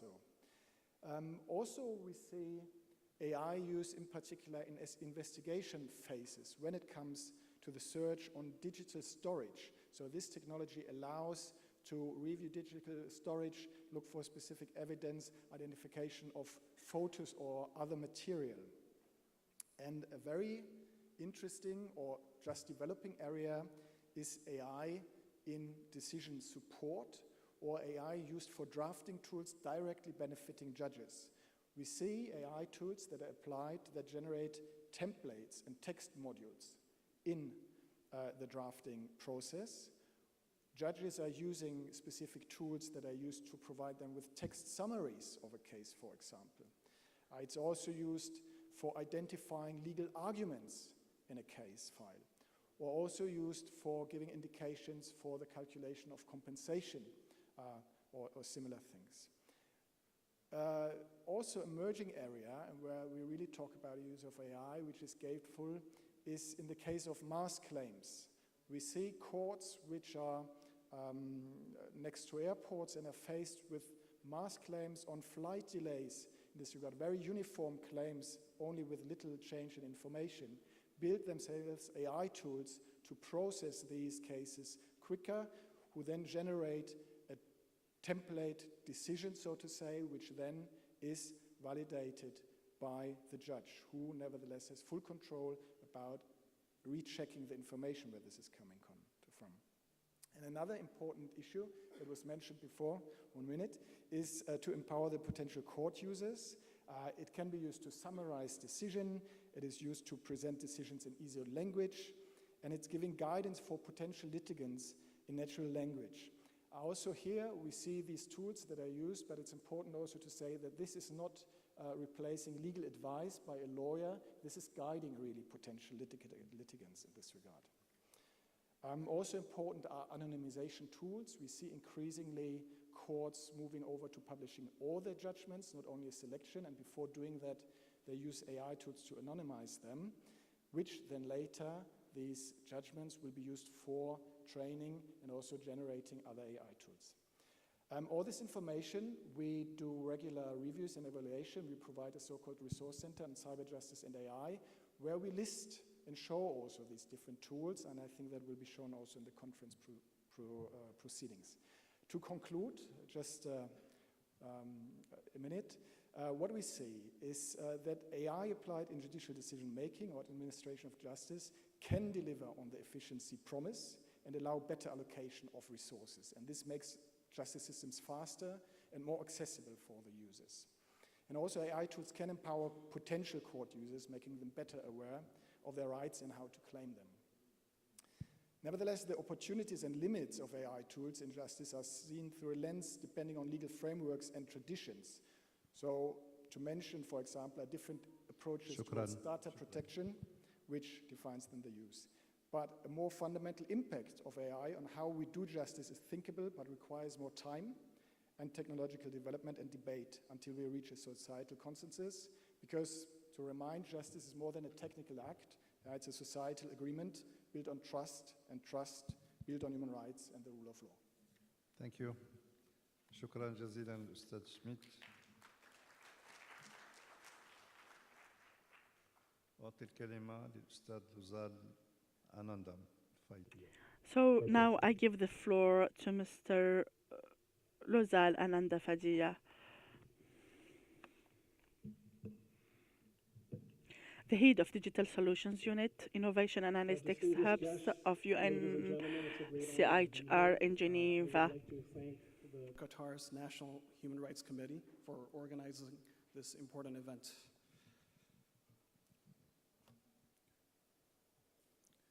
So, as our High Commissioner for Human Rights has often stated, SDG 16 is the linchpin of the 2030 Agenda because freedom is both the goal and the driver of development. Neglect it, and even the spectacular gains in health or poverty reduction can crumble under the weight of corruption, violent conflict, and shrinking civic space. So therefore, strengthening human rights and SDG 16 accelerates progress across all the other SDG targets. Yet, currently, data gaps are so wide that reliable in- and cross-country analysis, let alone policy decisions, remain elusive. To achieve the SDGs, innovation is now essential and no longer optional. Traditional manual approaches simply cannot keep up with the increasingly complex and multidimensional issues, and with the political and social paradigms shifting at speed underneath our feet. To remain relevant and effective, the human rights ecosystem must evolve with these changes. So AI offers an opportunity. It is the new general purpose technology that is having a profound impact, as described earlier, on the global economy and society, with the potential to drastically alter the way we live and work. For reference, other examples of general purpose technologies in the past include the wheel, the electricity, and the internet. Harnessing AI responsibly is critical to accelerating progress across every SDG target. Yet, as we have heard before and seen from colleagues, the paradox remains. Frontier tech like AI are advancing faster than communities can engage with them or shape them in the hands of a few, or is misused to cause harm. This risks having human rights behind, leaving human rights behind, or exacerbating existing gaps and grievances. Innovation needs human rights to stay ethical and inclusive. So our approach to innovation, including AI, remains very clear. People, communities, and sensitivities to their local context at the center, use case-driven approach, focused on impact, efficiency, and good governance guided by core human rights principles. Now, back to the point I would like to really emphasize today, is that we in the human rights community are not just sitting on the sidelines theorizing. We're actively building, testing, and learning with AI. In our case at OHCHR, we're using it to measure, serve, monitor, and transform human rights work at scale in line with our High Commissioner's vision for an agile office. So first is our work on SDG 16. OHCHR is the custodian of the 4 official SDG 16 indicators. This work now uses AI to generate reliable recording of civilian casualties and conflict at scale, and to map incidents of attacks against human rights defenders as well. Another example we're working on is our Libra AI project. Here, we're using generative AI coupled with a technique called retrieval augmented generation and reinforcement learning to unlock human rights knowledge currently locked and stored in 5 to 10 million documents, but served through a chat-based multilingual interface. We're building Libra to empower everyone everywhere, from researchers to communities, with relevant, accurate, and actionable human rights insights. For example, Maria, a 25-year-old journalist from South America, is covering protests about indigenous land rights.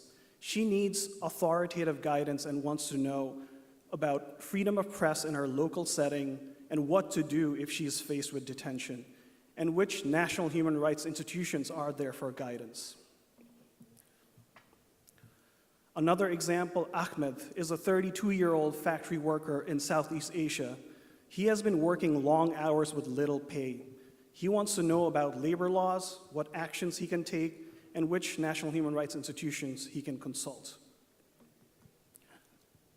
Now, changing the tune a little bit in a different project is our civic space monitoring initiative.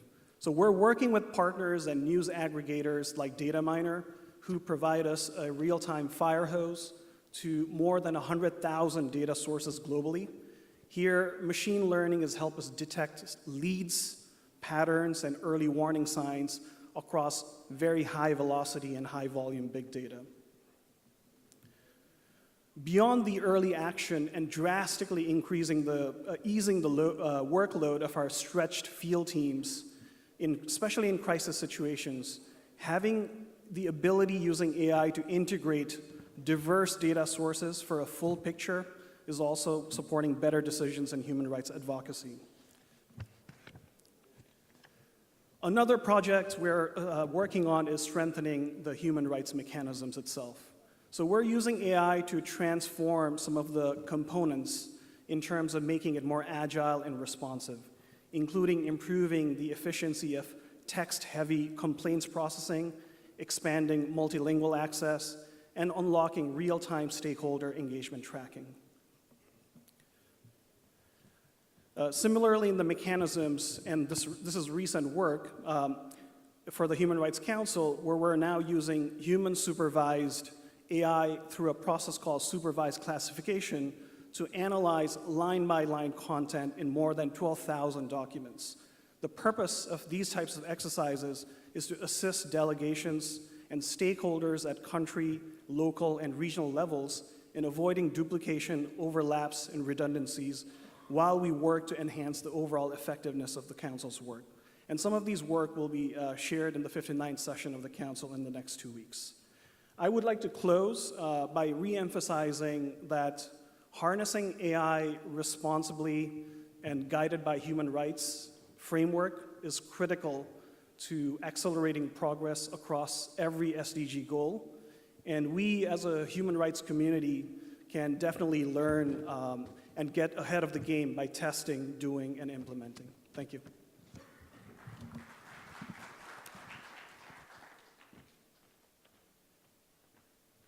شكرا جزيلا للأستاذ لوزال. لوزال.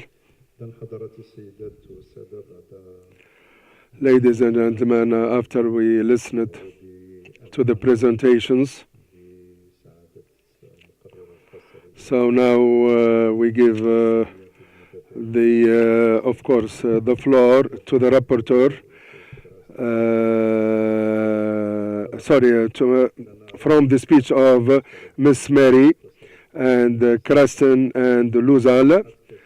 And of course, we have came to the conclusion that AI can be used appropriately in our daily life in order to but at the same time we have to have a legal framework, and we have to make or put into place an approach that can help us use AI appropriately. Mary, she talked about the issue of trafficking, human trafficking, and she raised many problematic issues pertaining to the use of AI, and there was a mention of whether AI shall be used by in the judicial system, in the translation of the documents, and also our colleague, our last speaker, talked about the use of AI in the educational system. So AI puts us in a situation as proponents of human rights to look for the best mechanisms and a unified approach in order to surmount all the challenges. In order to close this session, I will give the floor to the questions.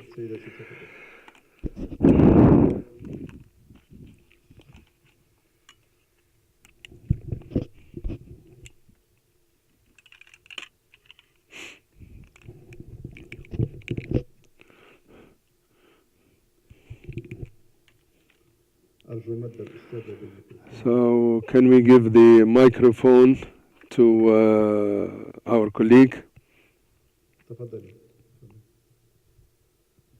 السلام عليكم مرة أخرى. شكرا على الجلسة المهمة. My question is to Mr. Schmidt. Thank you for the presentation. Usually طبعا حينما to appeal and contest. How is that possible within the regime that is suggested, please?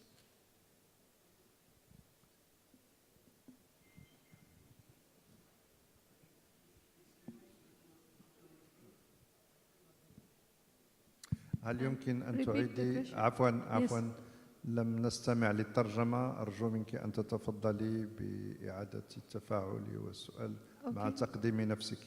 Okay. This is Maimouna Sulaimani from Oman Human Rights Commission. I thank Mr. Schmidt for the paper.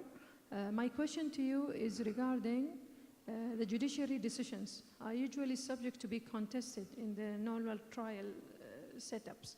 So how is that possible and catered for within the suggested regimes? And the appeal of those decisions, is it possible? Thank you. شكرا أستاذة ميمونة. هل هناك تفاعل؟ Thank you very much, Professor Mimouna. Can we have another question, please? شكرا دكتور. من فضلك أستاذ شميت، سؤال موجه إليكم فيما يخص تأثير الذكاء الاصطناعي على العمل القضائي. أكيد أن هناك فرص لا تعد ولا تحصى، ولكن خاصة في الخصام المدني ففوائد الذكاء الاصطناعي كثيرة وكثيرة جدا، وكل يوم نتفاجأ بمستجدات إيجابية لصالح حسن سير المرفق القضائي والخدمة القضائية. ولكن السؤال الذي يطرح تحدي كبير في مجال المنازعات أو الدعوى الجنائية أو مسار التحقيق القضائي.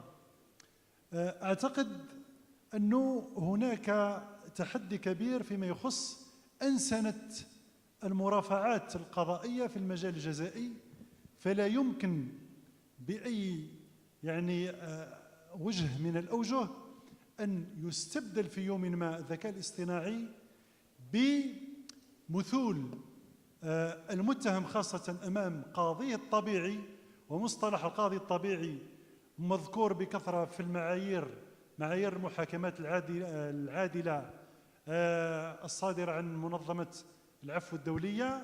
فذلك الاحتكاك والتفاعل الإنساني العاطفي الوجداني بين المتهم والقاضي، لا أعتقد أن الإنسانية في المستقبل تقبل بأن تستبدله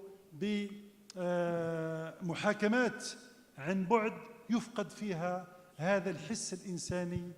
والأمر يطرح كذلك بالنسبة للتحقيق فيما يخص الأدلة.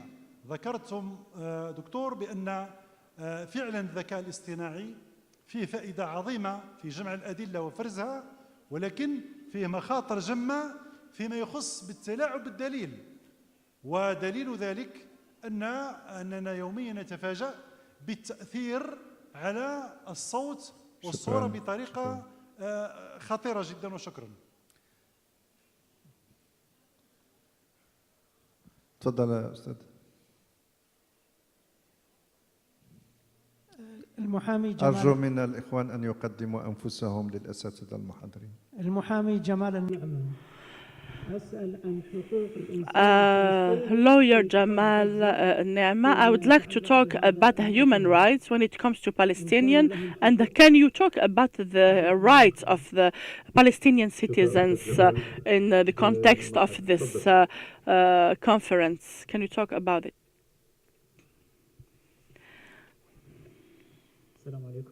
Peace be upon you, Mohammed Al-Sharif from the Arab Organization Academy for Human Rights. Mohammed Al-Sharif from the Arab Organization Academy for Human Rights. When it comes to use AI in the context of human rights, I think that this tool is still a processing tool instead of being a preventing tool. We are still waiting for material to be available, photos, footage, videos, and then deal with the violation. So why can't we use the artificial intelligence to anticipate the violation when, for example, we collect the videos or the footage, so we can predict that there will be some of displacement or a genocide to come? How can we use artificial intelligence to predict this kind of violation, to prevent this specific violation? Hassan Malumat. I think that it's more a comment. It's a comment, and rather than it being a question. When it is about the effectiveness of the artificial intelligence, I think that this needs an important decision-making process, including all the advanced the countries that are already that has already reached the advanced stage in using the artificial intelligence, taking in consideration also the political context and the regional context.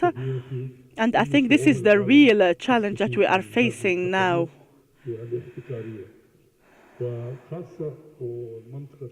Especially for the MENA region that witnesses a lot of conflicts, as it is the case now in Gaza.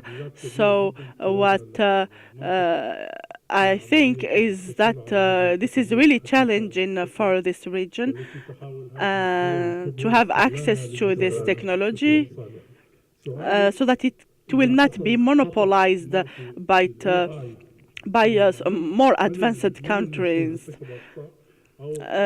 My question is if there is any incidents, negative incidents.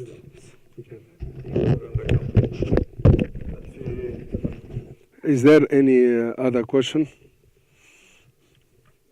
Thank you for the insightful presentation. Shukran. From the Center for AI and Digital Policy in the U.S. I have a question for Mr. Luzalananda Vaidya. It's specifically about Libra AI. I'm curious what kind of efforts are being made to spread the use of Libra AI, especially for the example of individuals you shared, such as Ahmad, the factory worker in Southeast Asia, and also thinking about other marginalized workers who are undocumented potentially, how are they going to use this application, and also subsequently on this type of model, since we know that models that are not trained on local data can lead to inaccurate information, which in this case could increase the risk. So I'm just curious what kind of measures have been taken to prevent that. Thank you. إذن تفضل أستاذ. معتز المسلوخي أنا باحث في القانون الدولي أيضا. I am a researcher in international law. If you want to start from reality, since November 2023, I have a problem how the world is dealing with the use of AI in the military domain. Since the international law has collapsed and since there are some aggressors and since some aggressors are able to evade prosecution and litigation. So this leads me to the question on how we can use the experts in order to scrutinize these human crimes. And one of the recommendations, what we need, of course, we need an in-depth analysis of the use of AI, especially in the presence of a political will that doesn't want to put an end to the aggressors. So the question is there any technical mechanism that we can, for example, made it so it could be a good idea is that a permission must be granted to the users to the use of AI in the military domain. So a permission, is there any possibility to grant permission for the use of AI in the military domain and for military purposes? This can be one of the outputs and of this conference. So is it possible to find a Department of Quality Assurance? And I would like to finish by saying that the military aggressors are the ones who are using AI inappropriately. So there is no other question. Yes, please.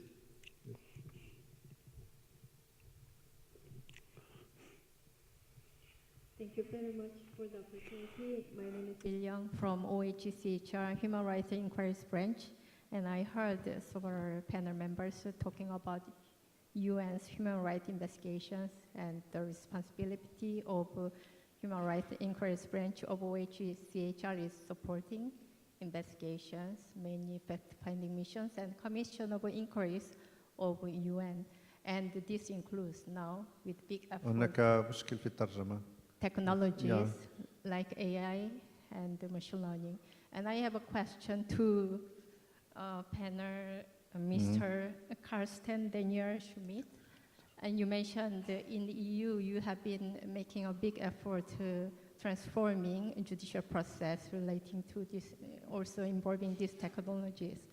And one of the big responsibilities of OHCHR is receiving the investigations archive, investigative data, and actually providing it for further judicial proceedings. And I want you to ask if there is any effort or intention to integrate or observe this part of work from UN to use the judicial process in your work. Thank you. شكرا. إذن أعود للأساتذة الأجلاء للتفاعل. I have to go back to my speakers.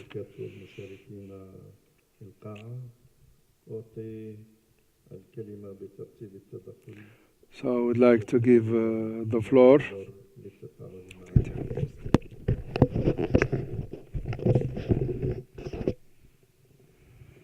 will try to start. You can start. You want to start, Kirsten?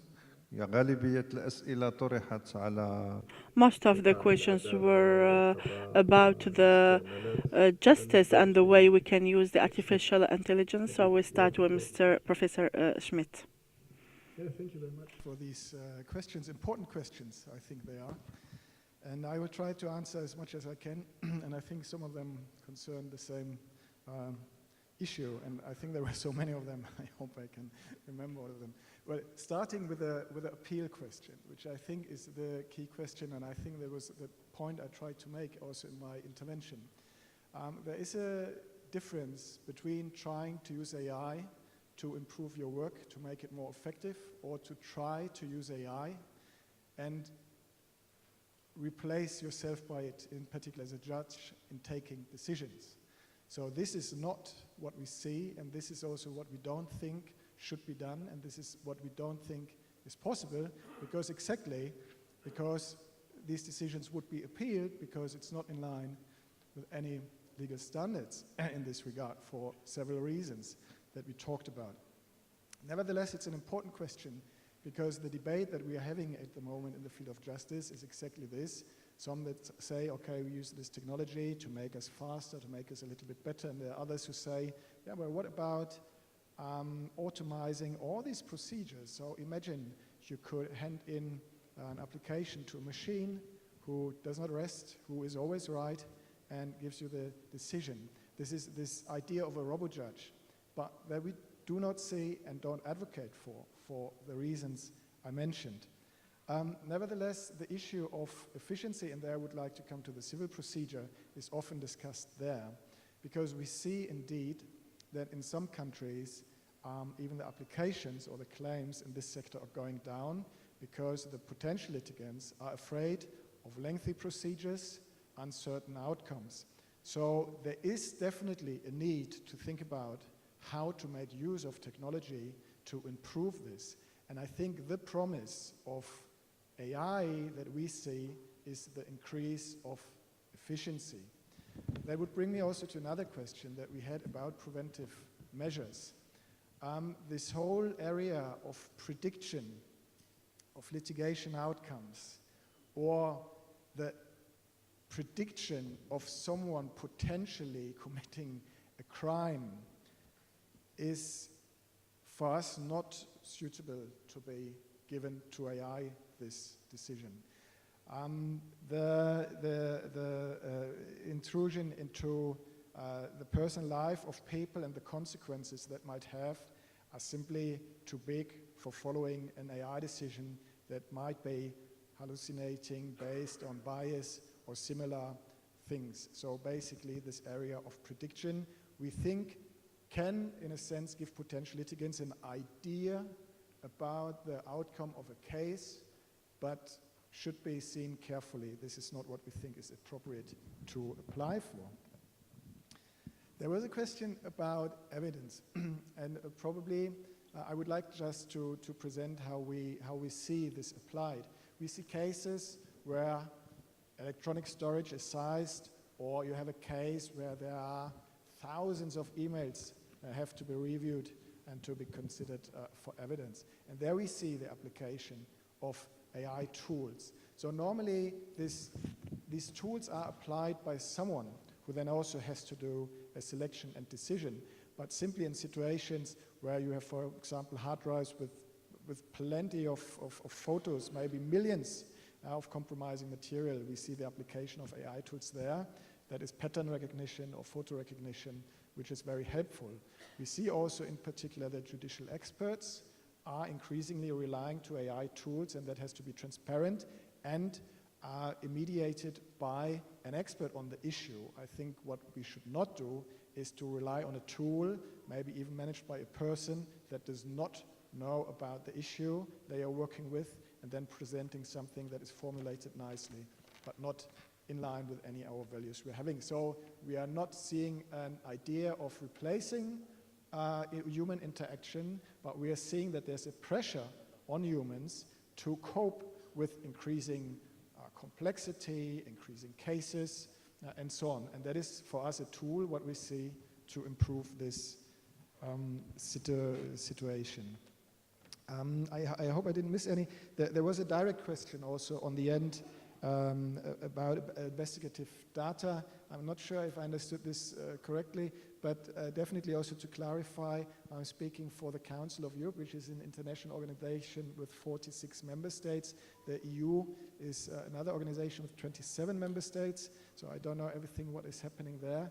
but please excuse me, I'm not sure if I then can place this question correctly, and because that is not my field of expertise in this regard.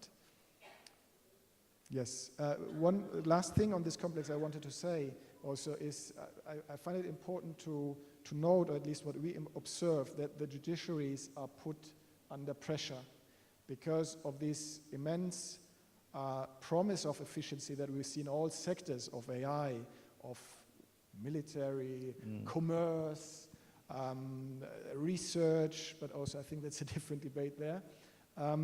And nevertheless, to adhere to legal principles is important, and it has to be a conscious decision, and it has to be a very informed decision, and this is what we're looking for, where this technology can nevertheless be used to increase accessibility and also to allow then also more equitable allocation of resources in this area. شكرا. سيد لوزال. Thank you, Mr. Lozan. Perhaps before addressing the direct question on Libra, also to echo my colleague here on the conflict prediction part, because we have done some projects with different partners in the research space, in the private sector space. And I think one thing that has come out is it is extremely hard to predict conflict, and mostly because AI, to have an effective AI modeling system or system at all requires good data. The nature of most conflicts in terms of the multidimensional nature, the data needed for it to collect it, monitor it, it's just not there. So you can't really have an AI or a system without good data. So that's been one of the underlying, I would say, pain points in having a conflict prediction system. Now, moving on to the audience who asked about Libra. So Libra as a project currently is in the research and design stage. And as any standard project management, doesn't matter if it's AI or not, but within perhaps data, digital innovation. So there's a matrix of parameters we look at in designing mostly a framework based on feasibilities, priorities, the different types of risks, and of course the use cases as you're alluding to and its impact. So this will cut across people, process, and technology. And as you rightfully pointed out, having stakeholders who's going to use and own this is extremely crucial. So right now, concretely, we're mapping and formulating a diverse set of user journeys and their needs through a prioritization framework called a objective key result framework. So the next step would be to engage and convene local, regional, and global users through a ecosystem and partnership approach to gather these requirements from their lens, basically, right? In the next month, we're also convening a first forum for indigenous people and seeing their voices on the usage of AI, either also in the sense of protecting some of the culture and language parts where we're getting some signal. So it's absolutely critical, the point you've raised. Now, beyond that, I think there's also frameworks we're looking at based on a lot of work out there. How do we gauge risks in the models itself, looking at, unraveling the technical architecture underneath the hood, benchmarking the different models out there. We are talking about AI, but there's so many models, open source, closed source. So we're seeing what is good for what, in the sense that there is no one silver bullet, but also having in each process experts, domain experts, users to co-design some of the journeys, but as well as the requirements and the outputs as well, right? So we're getting there. Thanks. شكرا. أستاذ أمري لكلمات ختامية.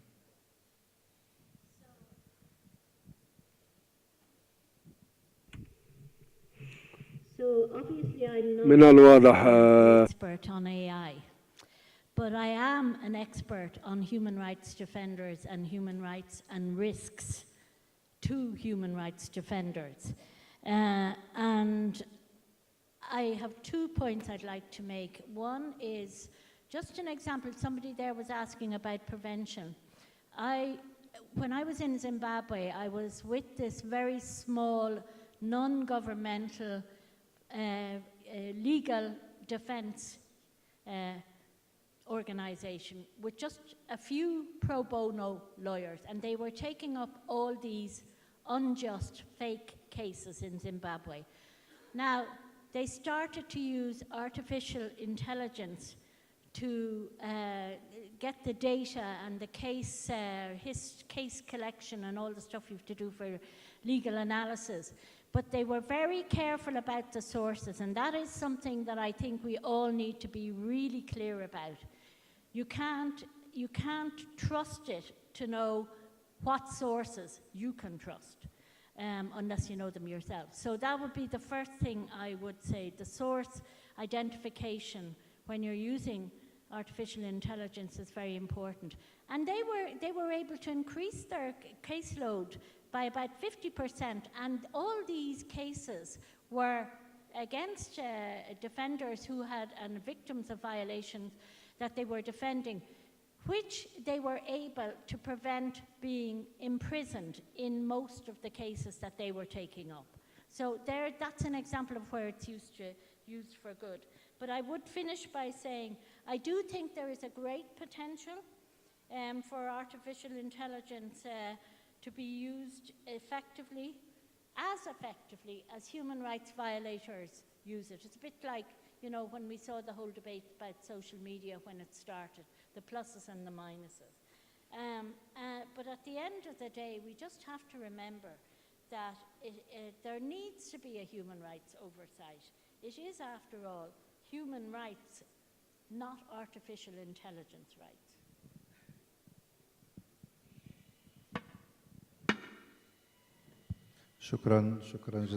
شكرا جزيلا للأستاذة. Thanks to Mary.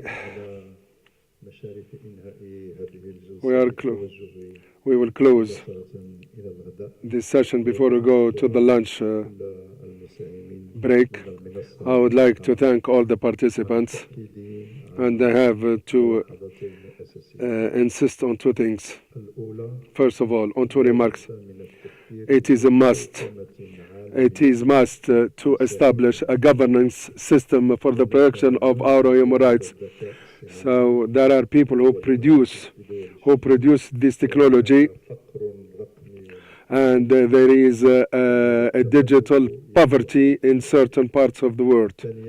And secondly, if we are being enthusiastic regarding the good uses of AI, we have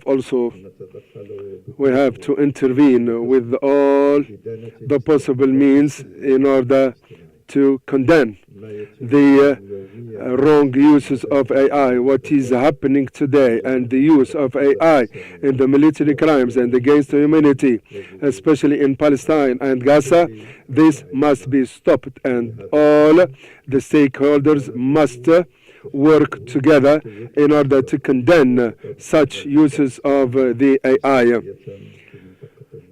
And this can help enhance the credibility of our opinions. We must finally, justice and the legal system is the last resort for the depressed, and of course the aspiration of the people who are seeking, of course, justice will depend on the integrity and the credibility and the accountability of the judge. So the AI cannot take the place or cannot take the job of a judge, because we know that because a direct interrogation with the defendant helps reach the right conclusion. I know that this is a problematic issue, but of course we have to make sure that the human capital cannot be replaced. So we shall be able to give the judge the possibility for him to carry out his task. So thanks are due to the National Committee of Human Rights. And I think that we need such discussions and such symposia and such conferences, grouping all the cultural sensitivities together in order to end up with a unified approach pertaining to the use of AI. Thank you so much. Now we go now to a lunch break.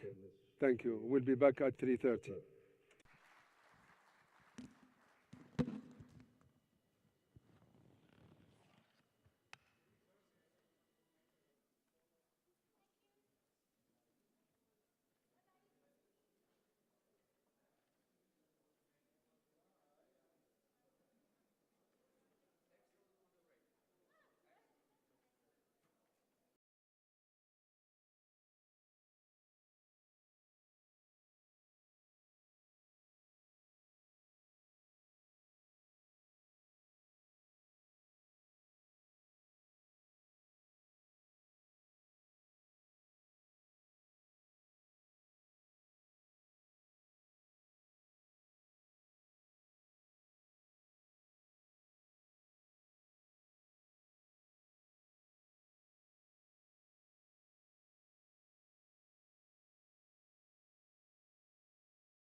people and types of political agreed language in accordance with the mandate of the respective if we already have legal provisions, mechanisms, and tools,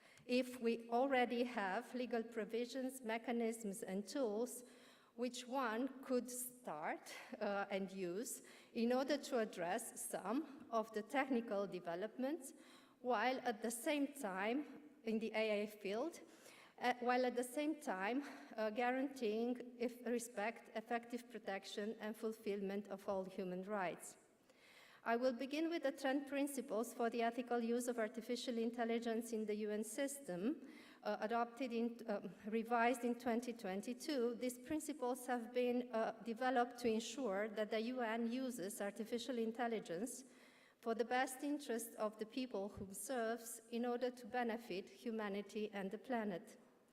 These principles are based on the UNESCO recommendations on ethics and artificial intelligence and must be read together with relevant policies, principles, and guidance developed for the UN system entities, including human rights due diligence policy on UN support to non-United Nations security forces or the UN personal data protection and privacy principles.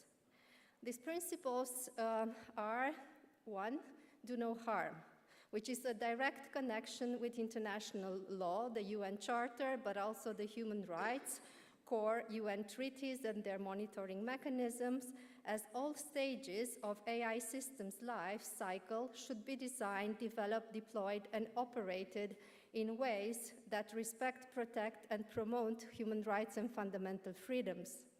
Second, defined purpose, necessity, and proportionality. Third, safety and security. Fourth, fairness and non-discrimination. And I have to put emphasis that the use of artificial intelligence systems should not lead to individuals being deceived or to unjustifiable restrictions on their human rights and fundamental freedoms. Fifth, sustainability. And I would need to elaborate maybe here that human, social, cultural, economic, and environmental impacts of such technologies should be continuously assessed, and appropriate mitigation and prevention measures should be taken to address adverse impacts, including on future generations. Sixth, the right to privacy, data protection, data governance. Seventh, human autonomy, and I have to underline this principle as it is really connected with the sphere of human rights. This means human-centric design practices and meaningful opportunities for human decision-making. 8, transparency and explainability. 9, responsibility and accountability. And 10, inclusion and participation when designing, deploying, and using artificial intelligence. The second part of my presentation seeks to see how these principles could be translated into practice through the already existing UN human rights treaties and their respective bodies in general, and the International Covenant on Economic, Social, and Cultural Rights and the Committee on Economic, Social, and Cultural Rights in particular, having in mind that developing comprehensive approaches to AI needs to be based on the full understanding of the social, political, economic, ethical, and technical impacts.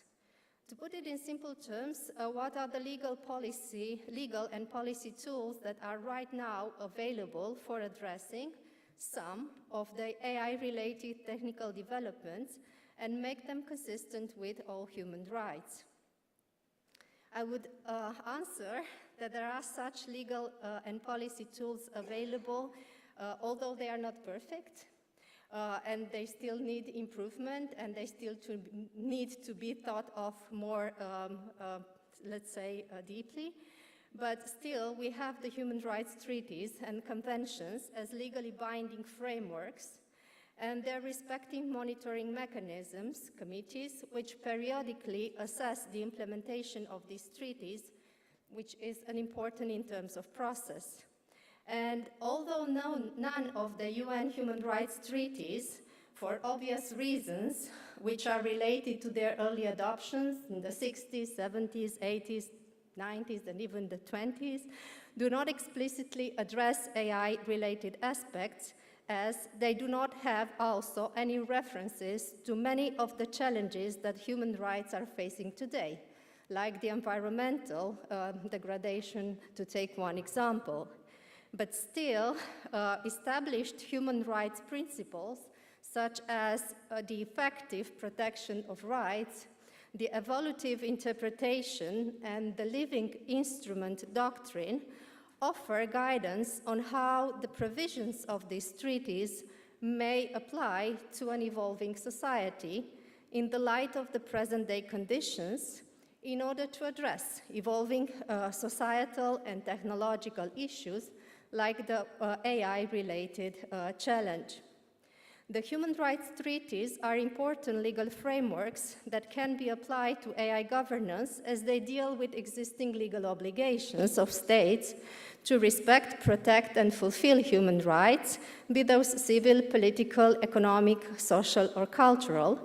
And they are not only amongst the most important allies when addressing AI governance, especially because they reflect universally agreed values, but they can also be useful tools in addressing the responsibility of private actors, business activities which operate in the AI field. Moreover, the International Covenant on Economic, Social, and Cultural Rights contains several provisions which, if interpreted in accordance with the above-mentioned principles, could be relevant and useful with regard to AI-related concerns, like, for example, Article 2.1 on international assistance and cooperation and maximum available resources could be useful in addressing access to technological innovation, the internet infrastructure, access to quality data, and the digital divide between countries, and also would be an important provision to support the developing countries' effective, equitable, and meaningful representation and participation in the process of the governance of AI. Ms. Laura, just one minute left. Yes, I will be finishing in less than 1 minute. Thank you very much. Then we have Article 2.2 on non-discrimination, which is useful to address biases, discrimination, stigmatization of any kind in compliance with international law. Article 3 on the equal rights of men and women, who could address, among other things, the gender digital divide, of course, the right to work, social security, health, and very important, the right to education, as digital skills in education and training system would need to be rethought, and maybe emphasis on technological and mathematical knowledge would be also needed, as well as the recruitment of women and girls to study science, technology, engineering, and mathematics. And to conclude, cooperation with other UN organizations and agencies like ILO, UNESCO, to name just a few, in shaping the up-to-date understanding and meaning of economic, social, and cultural rights is crucial. And all human rights, civil, political, economic, social, and cultural, are of equal importance. And the systemic and coherent interpretation of human rights treaty provisions could serve as an important source to inform and shape AI governance that would be consistent and respectful for human dignity. I thank you for your attention. Thank you very much. Thank you so much for outlining the 10 principles for ethical use of AI systems, and also highlighting the critical need to have meaningful dialogue on safe, secure, and trustworthy AI systems.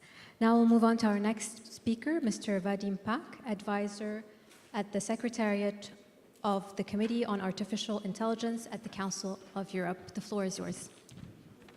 And you have 7 minutes. Please keep to the 7 minutes. Thank you so much. Hello, everyone. Thank you very much for the kind introduction. I think I will start by expressing my deep gratitude to the Qatar National Human Rights Committee and also our colleagues from the UNDP as the organizers of this important event. It is also my pleasure and honor to join such a distinguished group of panelists, and thank you very much, Chair, for the introduction. I would like to also warmly thank Qatari hosts for their renowned hospitality. So I represent the Council of Europe, and as Daniel Schmidt from the previous panel explained, it's not the same as a EU. We are a separate regional international organization with 46 member states and a strong track record behind treaties like Convention 108 on data protection and Budapest Convention on cybercrime. And both these examples are open to non-European countries. So today I would like to talk about the Framework Convention on AI, Human Rights, Democracy and the Rule of Law, which is the latest convention of the Council of Europe. And this is the first binding international treaty which is focused on democracy, on human rights, democracy and the rule of law. And it was adopted by the Committee of Ministers last September. It was open for signature, and so far we have 16 countries that signed. For this treaty to come into force, you would need 5 ratifications. We're not there yet, but the process of signatures was quite speedy. What perhaps I would underline, and this kind of goes back to what Laura very comprehensively explained, is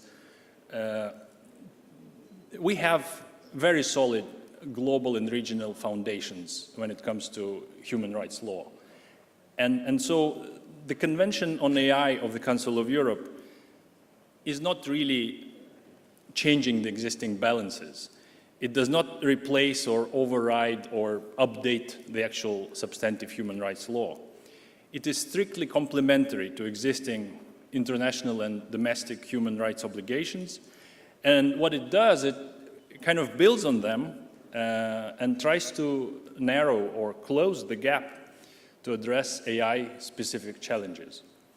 So this feature makes it a global instrument, not a European one, because actually human rights law is international and any country can align with these principles, even if they are not a Council of Europe member. At the heart of the approach, and again, I think the organizers did an excellent job explaining this in previous panels, so I don't have to repeat it. But at the core of what is so special about AI and when it comes to human rights is this idea of risk-based approach.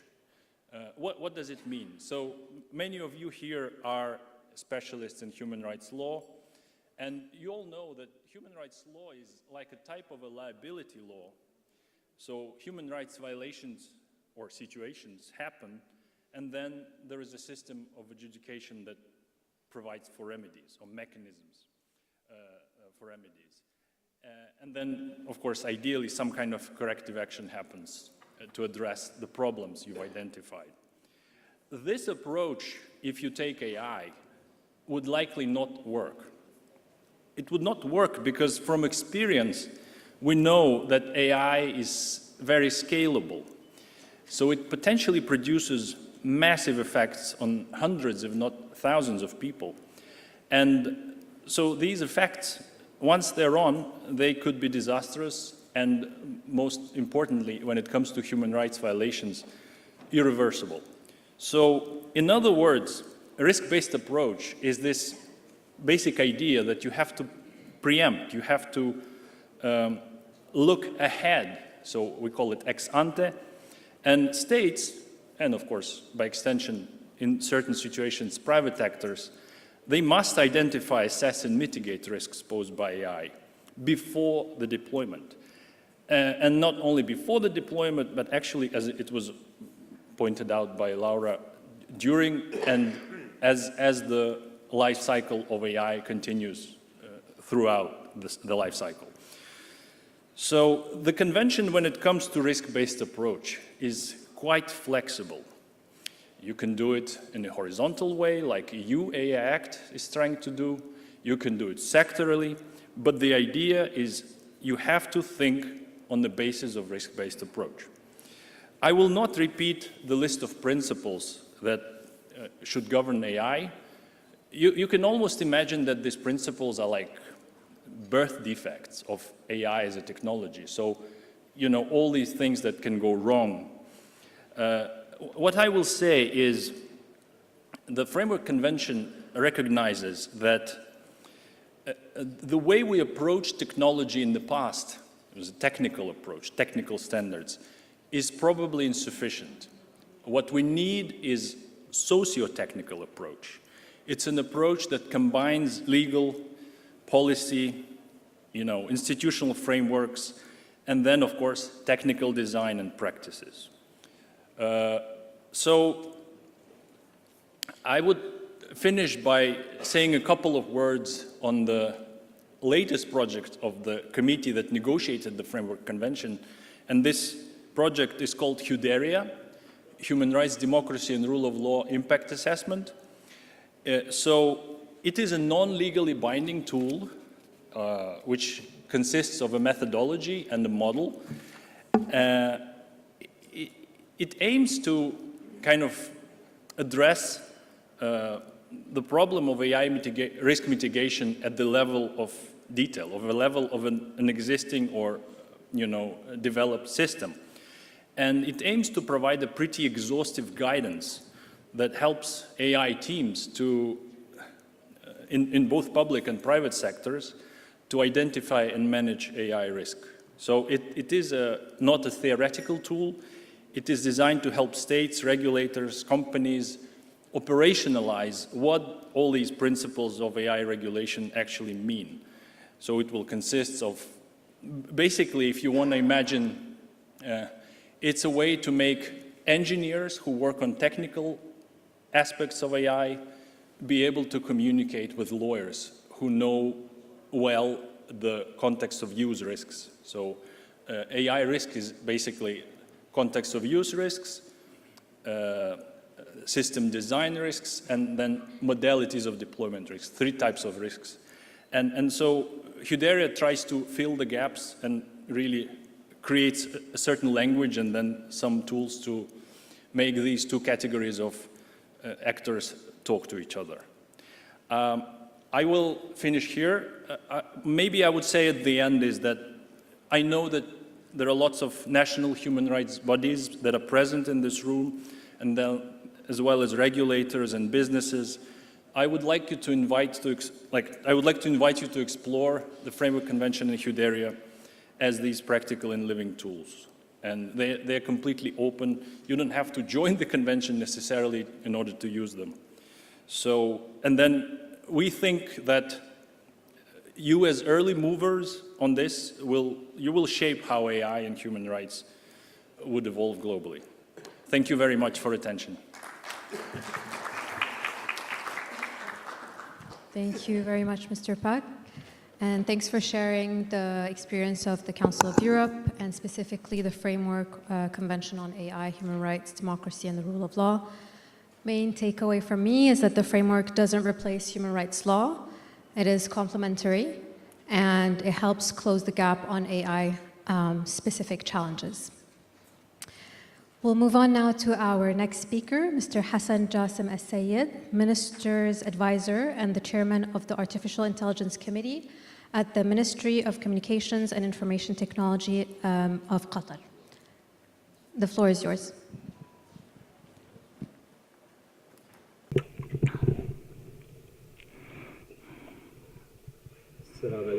Peace be upon you all. We're coming after lunch, so I tried to choose a title that is very exciting to everyone. I hope I can succeed. So steering intelligence, I think this is what we're doing when we talk about governance. That's very important, I think, topic that we need to tackle today for the future. I don't have a stopwatch here, but someone, in case I extend the time. So I have some information about AI and why do we need governance, right? So because we have a mix of human rights experts here, AI, lawyers as well, so it could be general knowledge for some, so sorry about this. Okay, so artificial intelligence. What happened, with the introduction of generative AI? So AI was there for quite some time, since 60s actually, but the Gen AI in 2019 has disrupted many businesses, many sectors in our life. So it was a turning point in society, and you can hear now politicians, economists talking about AI. It's not only technologists. With all of this disruption, I think it is very important that we look at the risks and the threats that the AI can bring. There is worry, as maybe my colleagues here, they mentioned, about the fairness, the discriminations, the privacy of people, and the individual rights issues.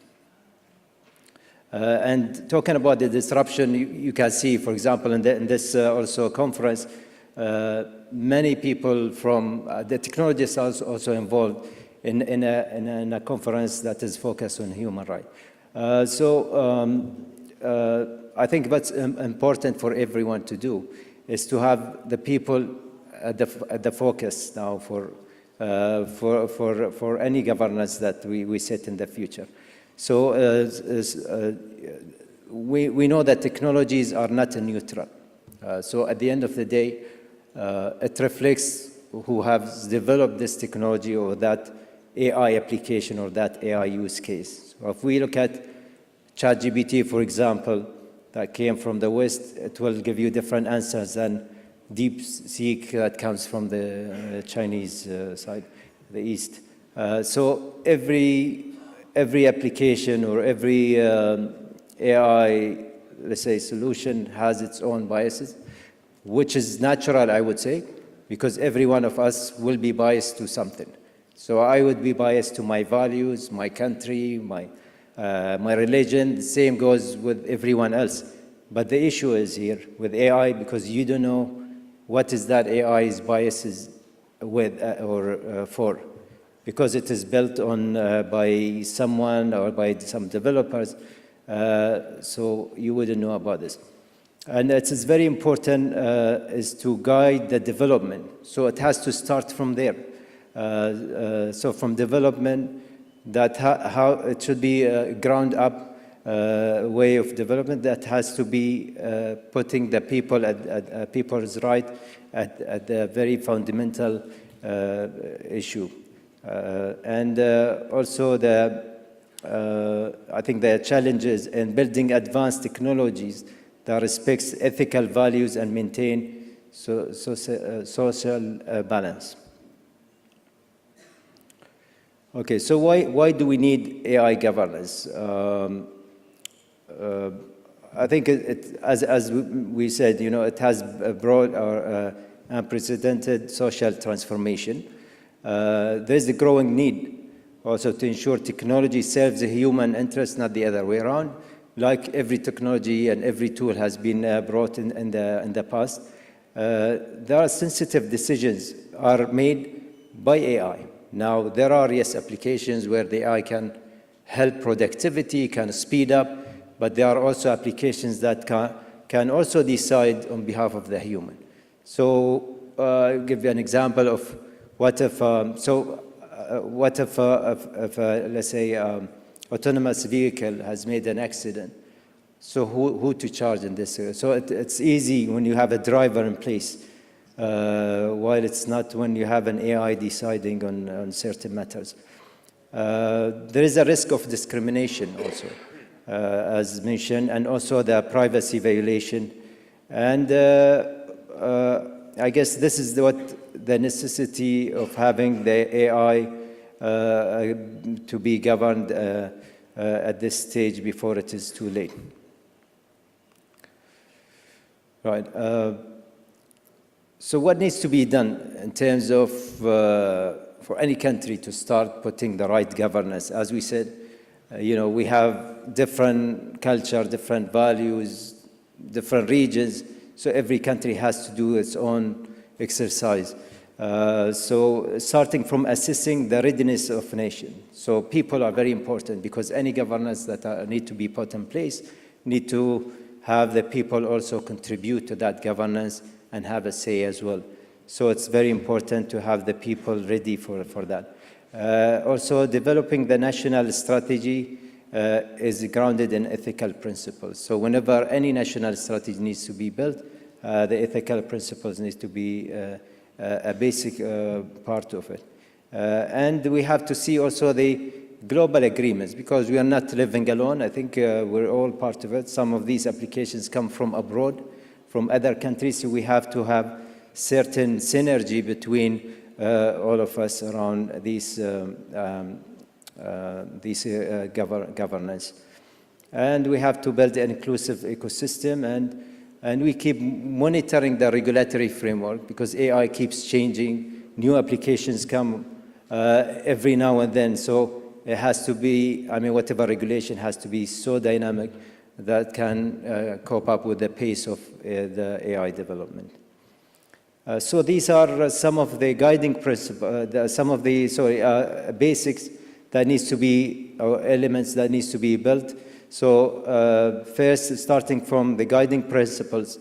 So every country has to have guiding principles, as I said, fundamentals per that country, that's specific for that country before setting any governance.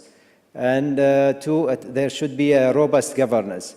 So a sort of committee, and preferably an independent committee that can look into these matters, not the regulator who has set the policies. And all of these laws and regulations need to be put in every sector. So I'll give an example of the digital signature, for example, or the digitalization of the services. If we look at the previous laws and regulations, they're focused on the paper, kind of the manual mindset, okay? But now it had to cope with these changes, right? Same has to be reflected in every laws and regulations. There is one that governs overall AI, but I think in every laws and regulations needs to be relooked at due to the introduction of the AI. Ethical infrastructure, it has to be open. The data sets needs to be open and transparent.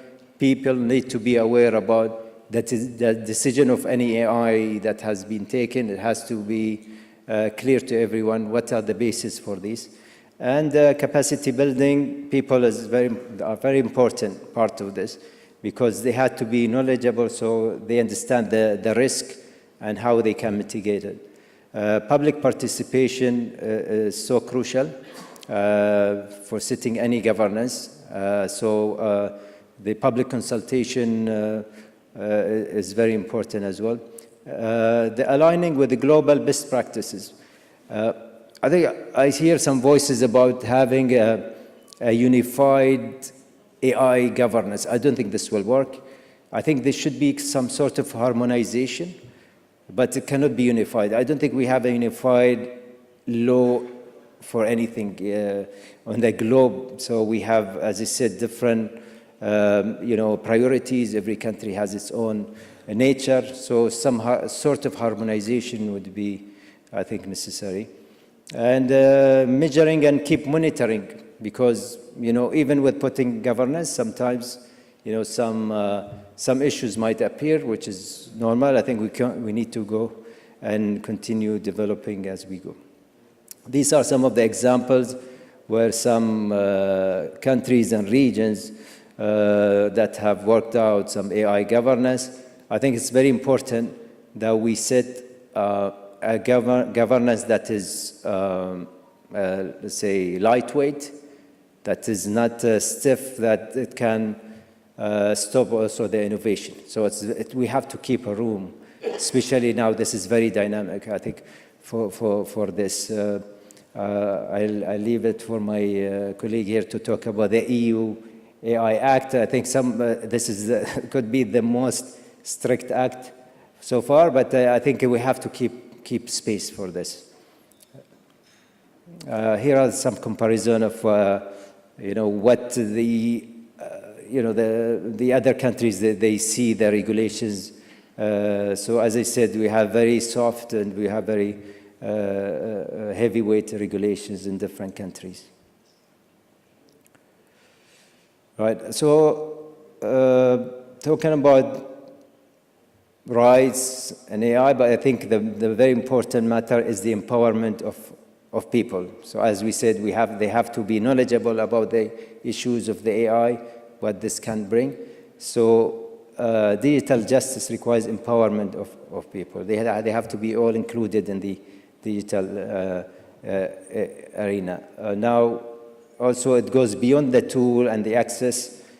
Okay, that's one part, but I think the know-how, capacity building is very important. So the skills building, to understand what these AI answers could entail. Some of them, especially when we go to our children who use AI for everything, so they think whatever answer comes out is correct 100%, which is not true. I think we have to be careful about this. So knowledge awareness is very important. Global partnership, as we spoke, I think is important, but again, I don't think unification is something practical, so maybe we need to do some harmonization between us.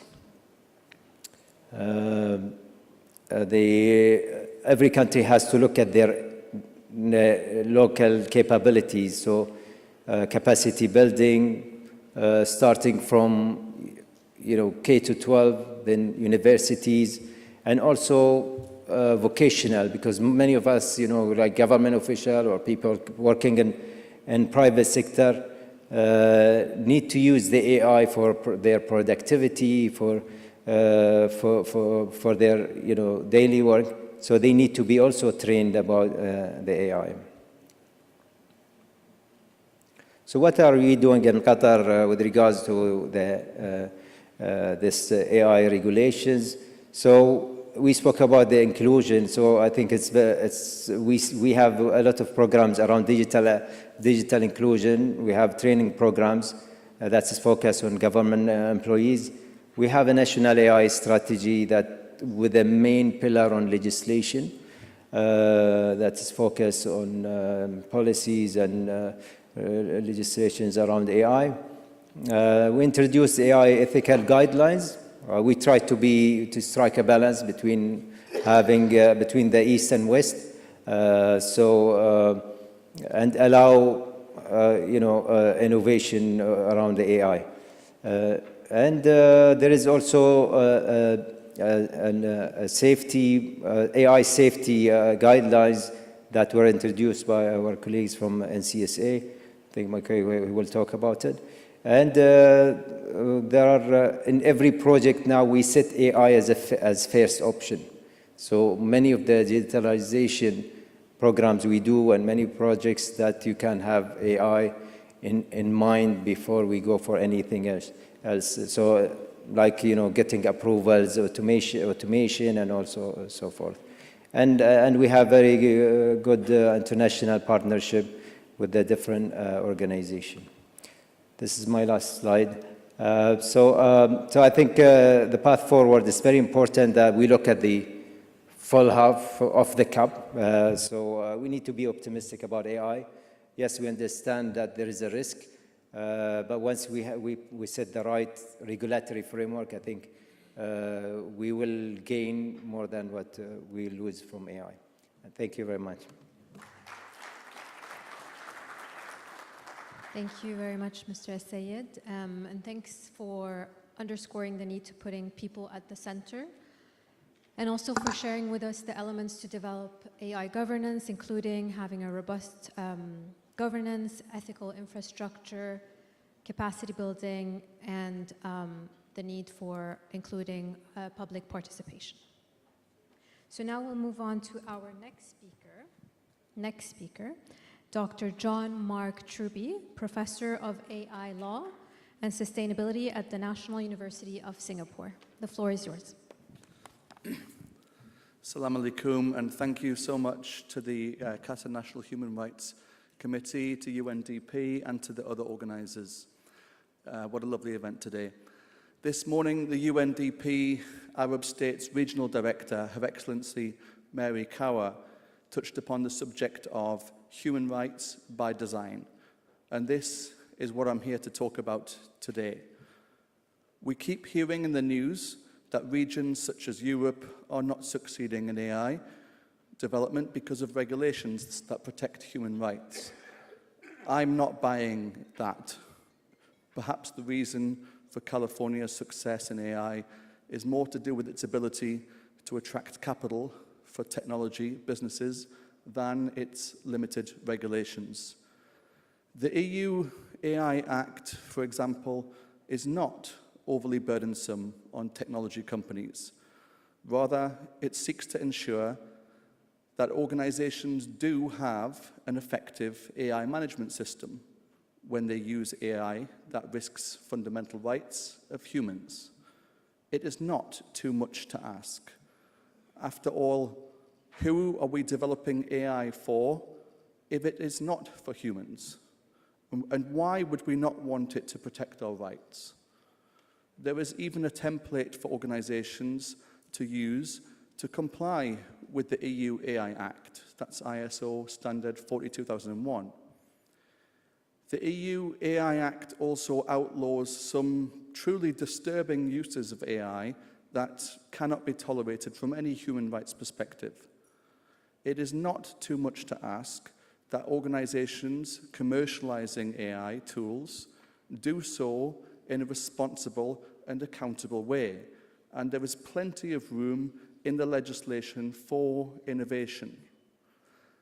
The common perception that regulation aimed at safeguarding human rights limits AI innovation is, in my view, fundamentally incorrect. The two are not mutually exclusive. We do not have to choose between AI innovation and protecting human rights. Human rights by design is simply an approach that ensures artificial intelligence is developed with human rights protections embedded from the outset, from the conception of the algorithmic technology through to its deployment and even its termination.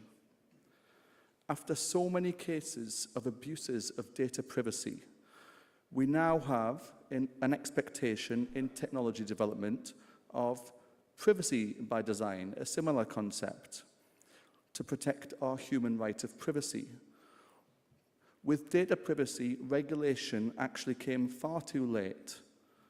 Left unregulated for years before the GDPR, the free market only led to algorithmic manipulation, marketing abuses, societal divisions, misinformation, and even children becoming addicted to technology designed explicitly for maximum engagement and dependency.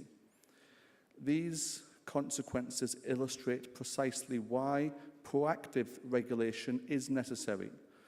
We all like Apple's new focus on protecting our data privacy on our iPhone. And similarly, we will expect our own other human rights, apart from privacy, to be protected by technology companies in their new products. AI has extraordinary potential, but without careful governance, AI risks aggravating inequalities, as we've heard today, infringing upon privacy and undermining human dignity. As we've heard today, opaque algorithms can discriminate invisibly, and limited accountability can leave victims without redress. Bridging the governance gap is therefore critical. Significant global efforts are underway. UNESCO's recommendations on the ethics of AI are designed to guide the design of AI with principles of transparency, fairness, and accountability. The Council of Europe's groundbreaking 2024 Treaty on AI, which we've just heard about, provides international norms to protect human rights.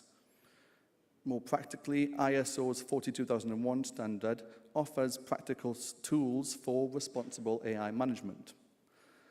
The vision I'm talking about today of human rights by design builds upon and significantly expands the Council of Europe's HUDIRA framework.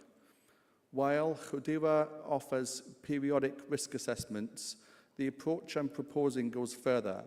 Human rights by design advocates continuous life cycle-based human rights assessments, legally binding accountability measures, structured redress mechanisms, and adaptive governance frameworks responsive to technological advancements. The human rights by design concept integrates safeguards throughout every phase of AI development and operation, going beyond checklists towards proactive governance. Practically, this means, firstly, implementing continuous human rights impact assessments from the initial design all the way through deployment and operational phases to address potential bias, discrimination, and privacy risks. Secondly, establishing clear accountability structures within AI governance with explicit accountability maps, clarifying roles and responsibilities of developers, providers, and users. Robust redress mechanisms such as AI-specific tribunals must be accessible to ensure remedies for affected individuals. Thirdly, adopting adaptive governance mechanisms such as regulatory sandboxes for AI and multi-stakeholder observatories which continuously monitor and swiftly respond to emerging AI risks, updating guidance and standards as needed. Finally, bridging soft law and hard law effectively, recognizing compliance with voluntary standards like ISO 42001 as legal compliance encourages proactive ethical management and creates a seamless integration of ethical principles with practical governance. To conclude, let us not forget why we are developing AI and who it is designed to serve. Innovation flourishes in an environment of trust and safeguards. If AI is not designed to serve humanity and structured in a way that transparently protects our rights, then how do we know it will not take away our rights? Thank you. Shukran jazeera. Thank you so much, Dr. Cherbi. And I think it's a really good question for us to keep remembering and thinking about who are we really developing AI for. And thanks also for reminding us that we don't have to choose between innovation and human rights. I think those are two important points. Our final speaker is Mr. Abdulrahman Mohammed Al-Shafi, Director of Cybersecurity Policy and Strategies Department at the National Cybersecurity Agency in Qatar. The floor is yours.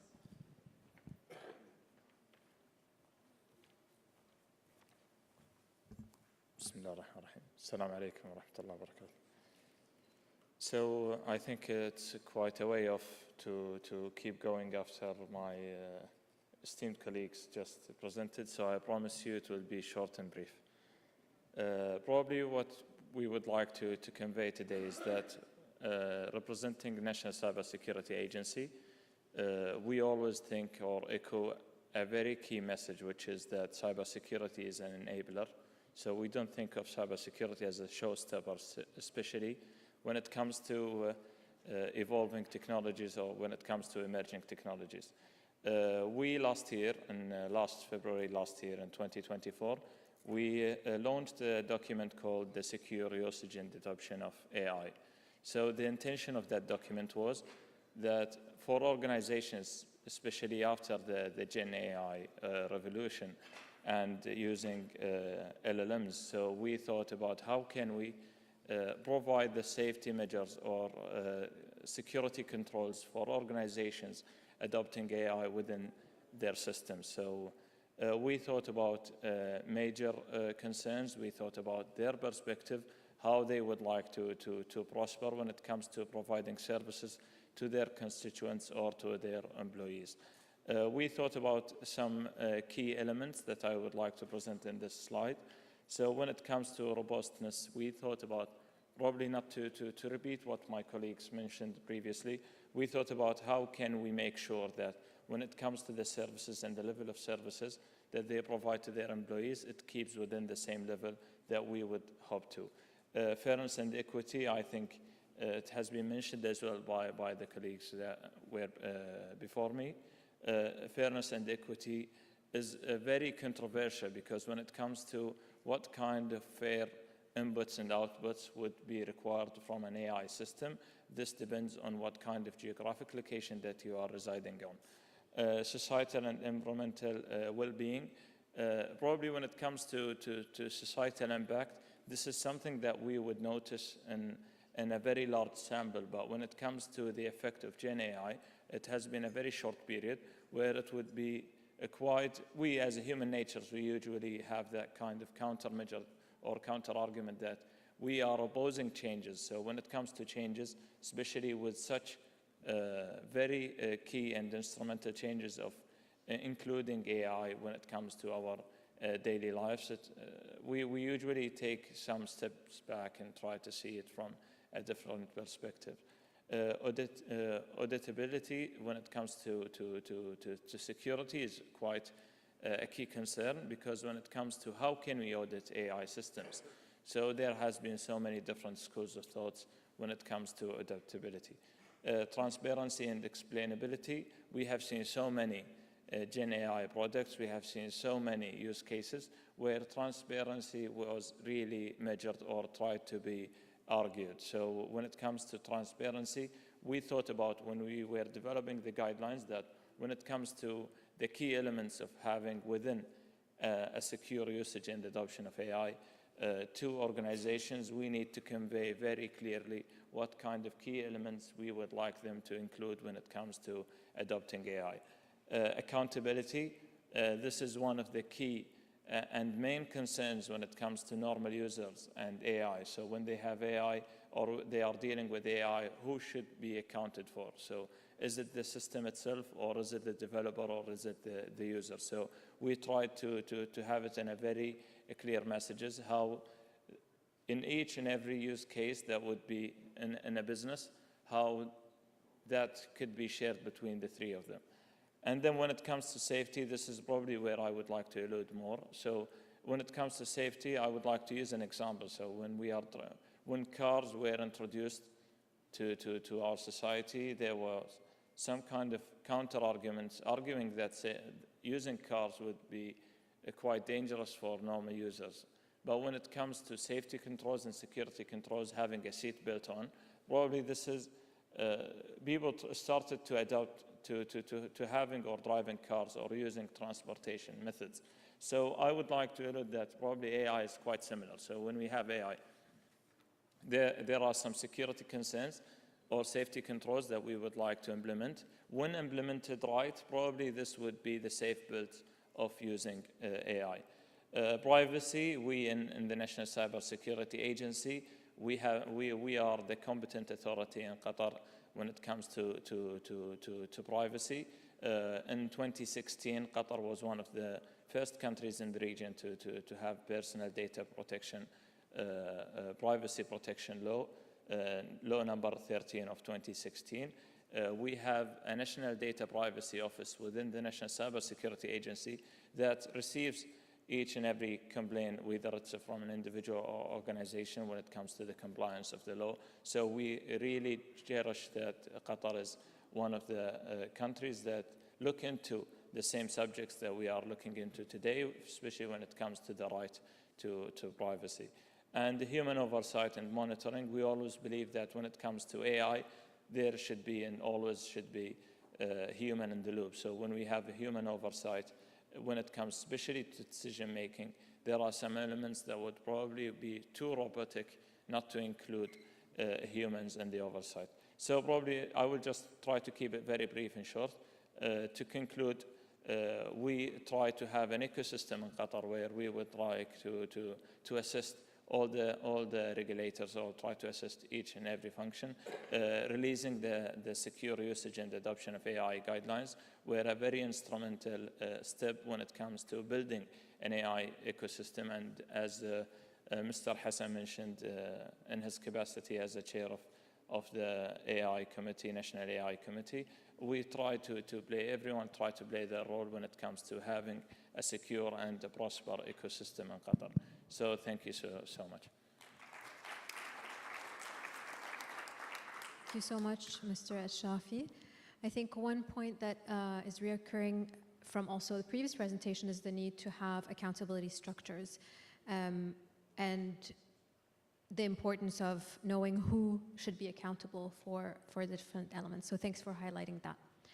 Thanks to all the speakers. We'll now have time for questions. So happy to take any questions. Please raise your hand, and I think there's a microphone around the room. Yes. A microphone in the middle, please.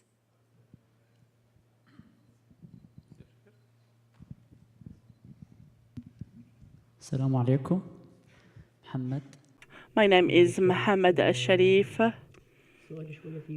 My question is a little bit philosophical.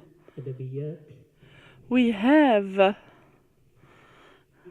the literacy.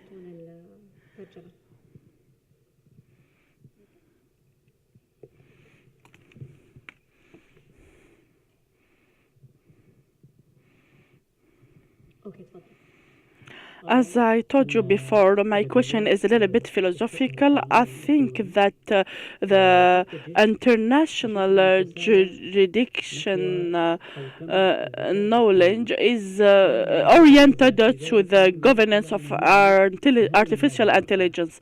It is already advanced and has, I think that there's a gap in the definition of the AI governance because we are focusing on the tool more than we focusing on the producer of this tool. The tool is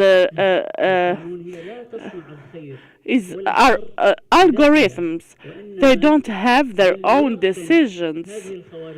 The person that put and defined this algorithm is the one that defines if they are going to be harmful or not. For example, today, most of the panelists are from the organizations that are protecting human rights.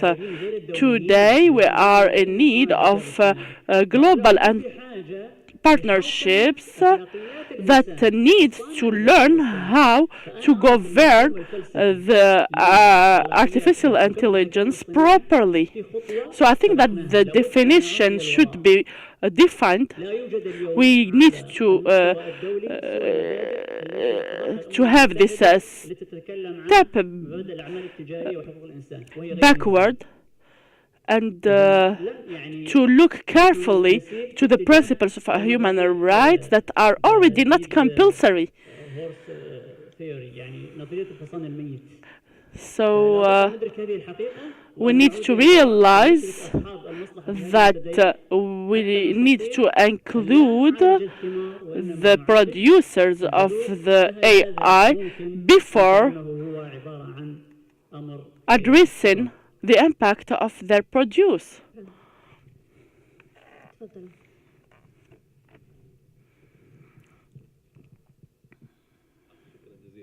Thank you very much.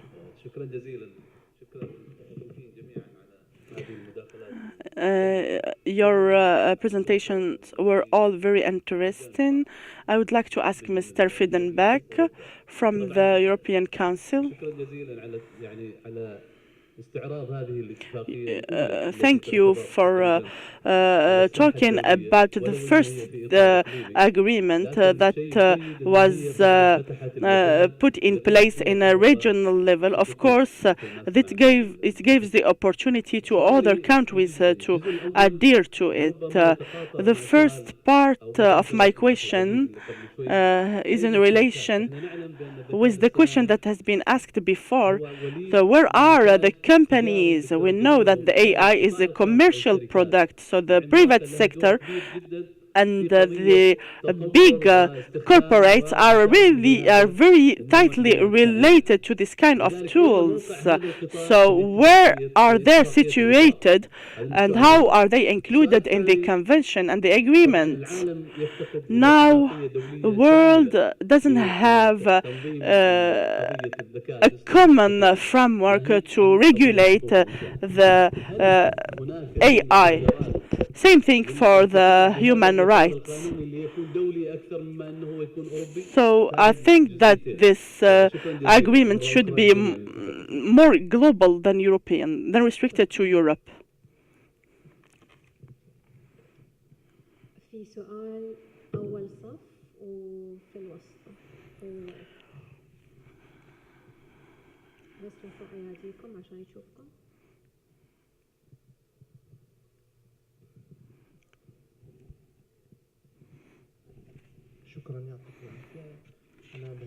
My name is Majid Al-Hal from the Independent Committee for Human Rights in Palestine, and I think that what we have seen today can be summarized by saying that AI needs to be aligned with human rights.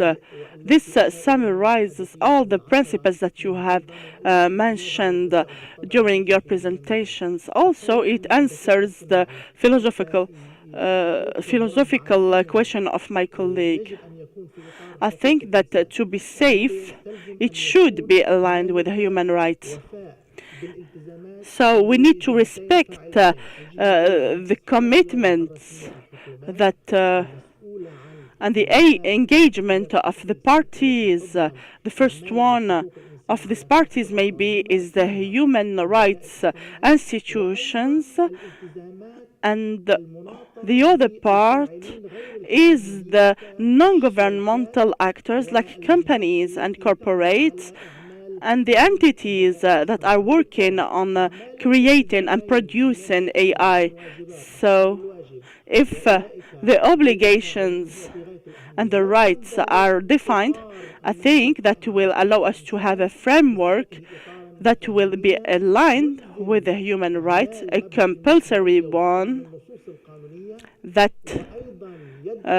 oblige these different actors to respect the legal framework and maybe to address the roots or the origin of the issues instead of trying to address the results and to empower the different actors in the sectors of health or education or others to use this tool properly and to include the marginalized groups, especially women and children and special persons with special needs.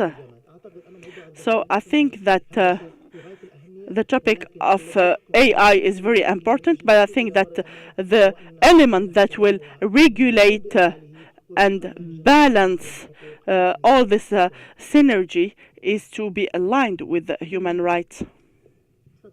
Thank you. Thank you for the Shukran. wonderful presentation. I'm from the Center for AI and Digital Policy in the U.S. So I have a question directly for Mr. Vadim Pak. So at the Center we recognize and appreciate the Council of Europe's AI Treaty's significance as the world's first legally binding framework for AI, especially in protecting human rights and democratic values. So my question, which is something we encounter often with other experts and policy members, is that because the drafting of that framework did not represent a lot of nations and their interest, so one of the concern is how would that encourage other countries to also, because it is open for any country to sign, how would that be encouraging for other countries who are not represented to sign the treaty? And also, additionally, if there were any other expectations in terms of administrative obligations, financial obligations for signing. Thank you. Hi.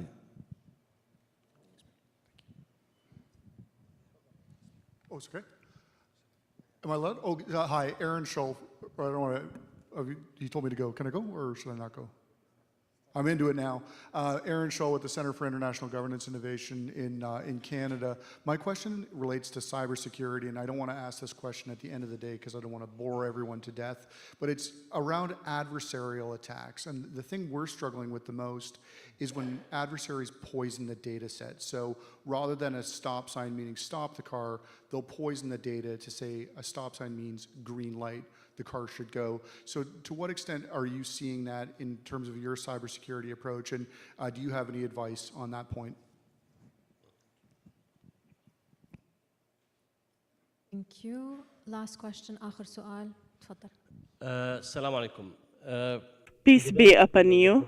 I would like to thank the panelists for their valuable presentations. My first question is for Dr. Shafi, that has shed light on the accountability. My name is Muqtas. I'm a lawyer and an activist.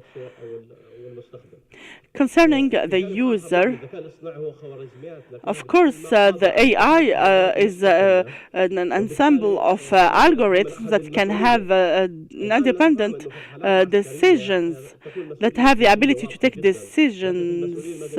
But so it's important for the civil responsibility to put in place a framework for accountability. So my question, do you have any regulation? Are there any regulations that are already preparing for the future implementation of a legal framework for the AI? My second part of my question is about ethics. You talked about the specificities of the communities and the societies and their differences. Of course, there are a lot of agreements between countries all around the world, but we have a lot of gaps when it comes to ethics and principles. So my question, is it possible to have an ideal approach to face this challenge, and so that everybody can have benefits from it? Also, last year we have witnessed the launch of the Qatar National Strategy for AI. So is there a possibility to have at the end of the day Qatar declaration concerning the legal framework of AI? Just to respond to the latest question, when it comes to the accountability perspective, so you have asked about how can we hold into account the developer, the end user, or even the machine itself. So when it comes to regulations, I think especially when it comes to the technological perspective, so technology regulations are quite slow, especially when it comes to that. When it comes to a race, probably technology is much faster than regulations, and regulations that goes through a landscape or a process where it takes so much time. But all of those elements that you have mentioned are into consideration, especially when it comes to such high techs like the emerging technologies and AI. But as I've mentioned during the presentation, when it comes to a very small sample of time, especially Gen AI introduction in 2019 and now, there seems to be some kind of a concern from regulatory bodies or even constituents on how to regulate technology. But bear that in mind. I think this is a shared responsibility between all the three elements or the three parties that have been mentioned. So the developer has some kind of accountability to their side, so they can make sure that they have regulations into place, especially when it comes to a legal framework. There is a responsibility into the institution itself. There is a national responsibility. There is a regional responsibility. There is the international framework that governs all into that perspective. And when it comes to releasing regulations and legislations, I think there should be an inclusion of hyperscalers or developers to review those regulations and legislations, because they would have an input into having that in place. And the second question that mentioned cybersecurity and data poisoning, I think those new technologies will introduce a newer perspective and a newer security landscape. So our threat landscape is evolving, and it hasn't been so much evolving in the past years as it has been in the last couple of months, and it will keep evolving, especially when it comes to our security perspective on how to tackle those evolving technologies. But data poisoning is one key example of how the landscape evolved with the introduction of AI.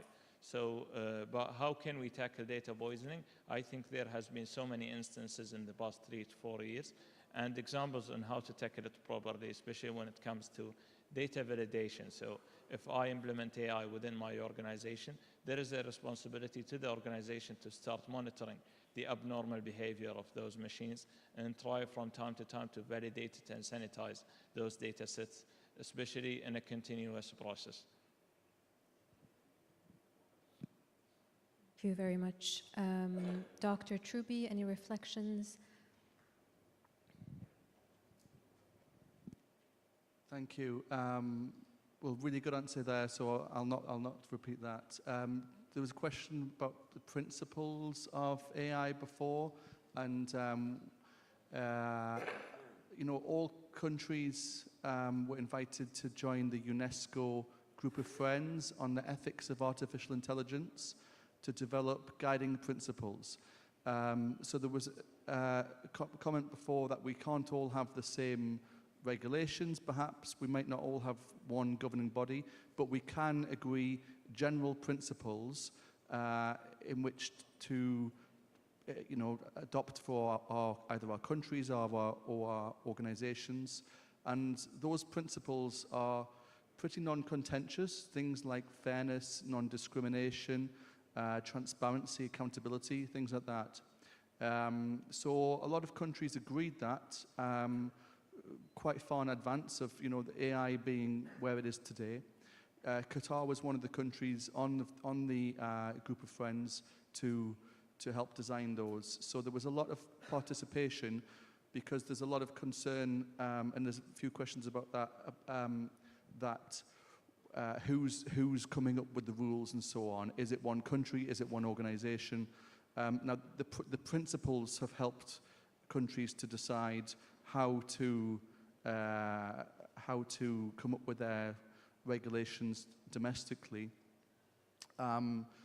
But there are different approaches taken, you know, between different regions of the world on how they want to govern.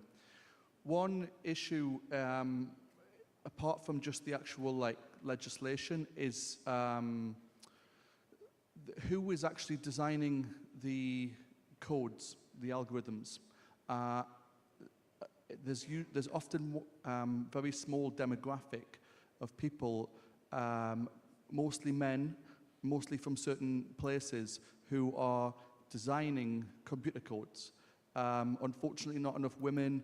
Unfortunately, it's not very diverse.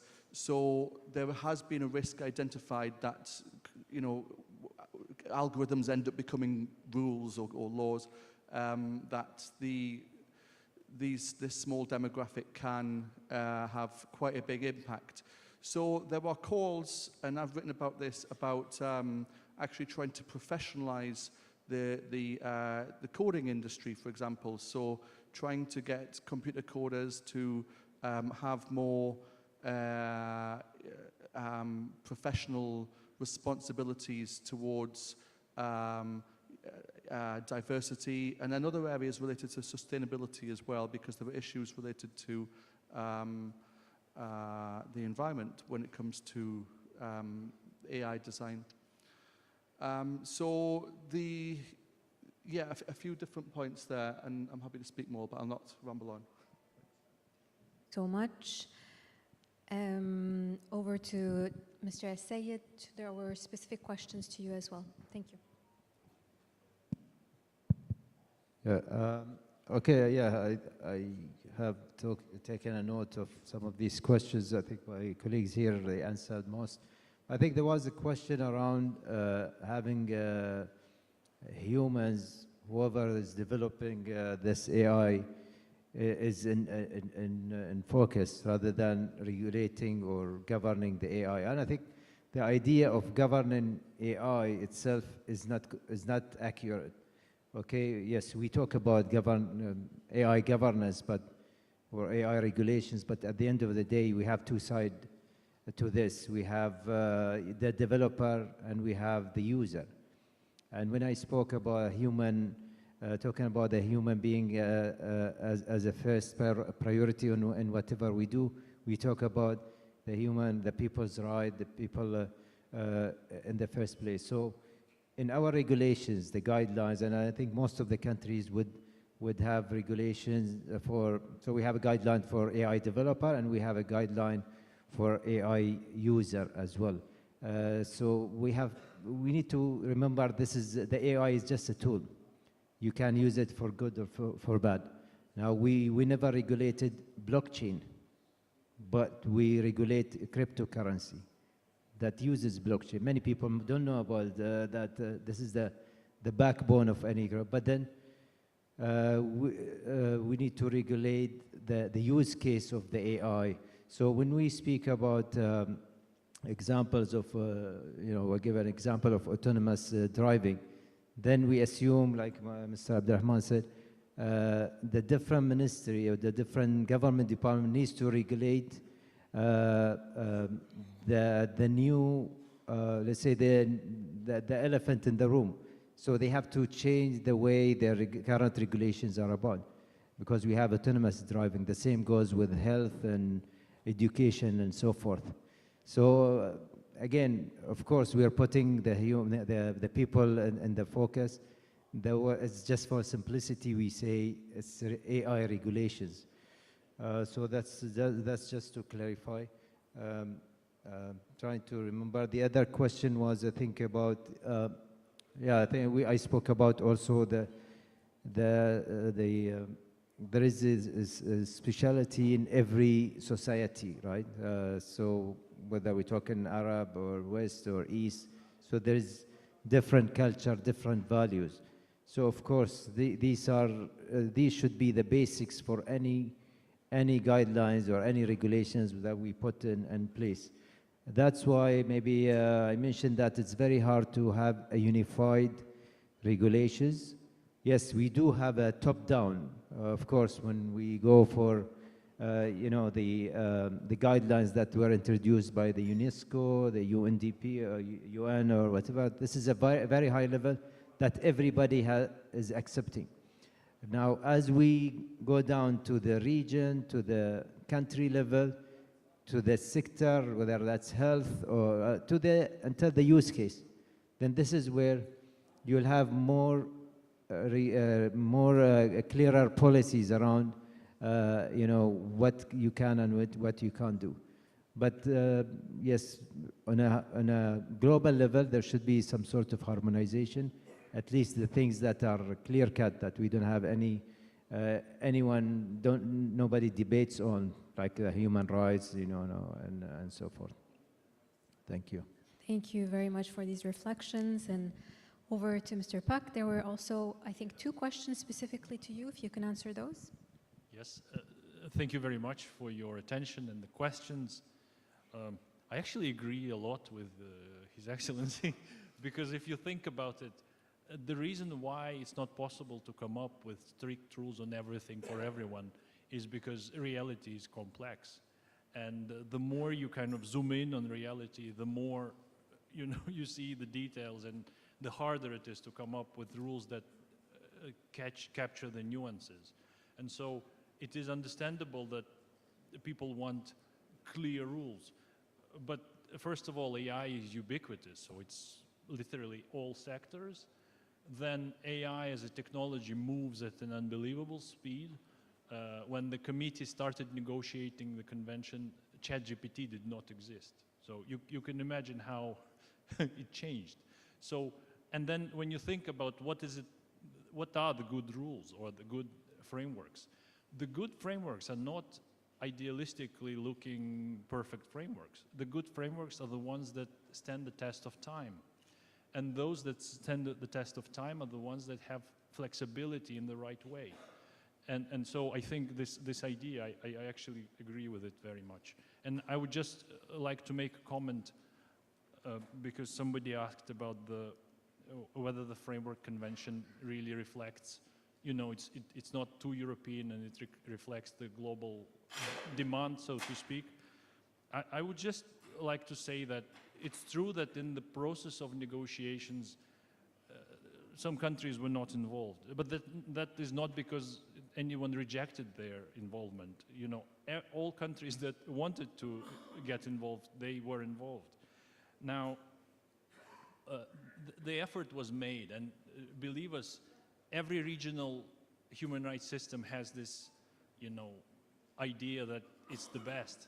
So internally, we really tried to stop this because we wanted to ground the treaty in international human rights law. And just international human rights law as a system has all the necessary flexibilities because states are responsible, you know, for domestic implementation. So again, the effort has been made to make this treaty as flexible in the right way as possible. Thank you very much. Thank you very much. Ms. Laura, if you have any reflections, please share any. But I think the questions were covered, but please, all good. Feel free. So as most of the questions were already covered and none of them was directly addressed to me, maybe I was just want to make a reflection. And of course, I was not like suggesting that we should choose between human rights and regulating AI. But on the other hand, when I'm thinking about, for example, accountability, I'm thinking about the human rights framework, which also deals with relations which are on horizontal level, but also on vertical level. So in a way, human rights would also help for accountability issues in respect of private actors, because there is the obligation of state to regulate the conduct of private actors which are on its own territory. So maybe just to add this, and not really answering to any of the questions that were posed, is just commented. Thank you very much, and thanks again to all our speakers. I'll hand over to our chair to close the session for us. Dear colleagues, I would like to thank the whole distinguished speakers on the wonderful and great presentation, as well as the audience for their attention. And in the first place, thank you, my distinguished colleague. She very good do her business, his job. And in the end, AI governance is not only a technical issue, it is also a social and ethical one. This technological revolution is fundamentally transforming our lives. It is inevitable and unstoppable. Therefore, AI must be governed through cooperation between states, institutions, the professional community, and citizens. And let the finished outcomes of this session inspire harder, concrete steps that will guide AI development in a direction that truly benefits all of society. Thank you once again.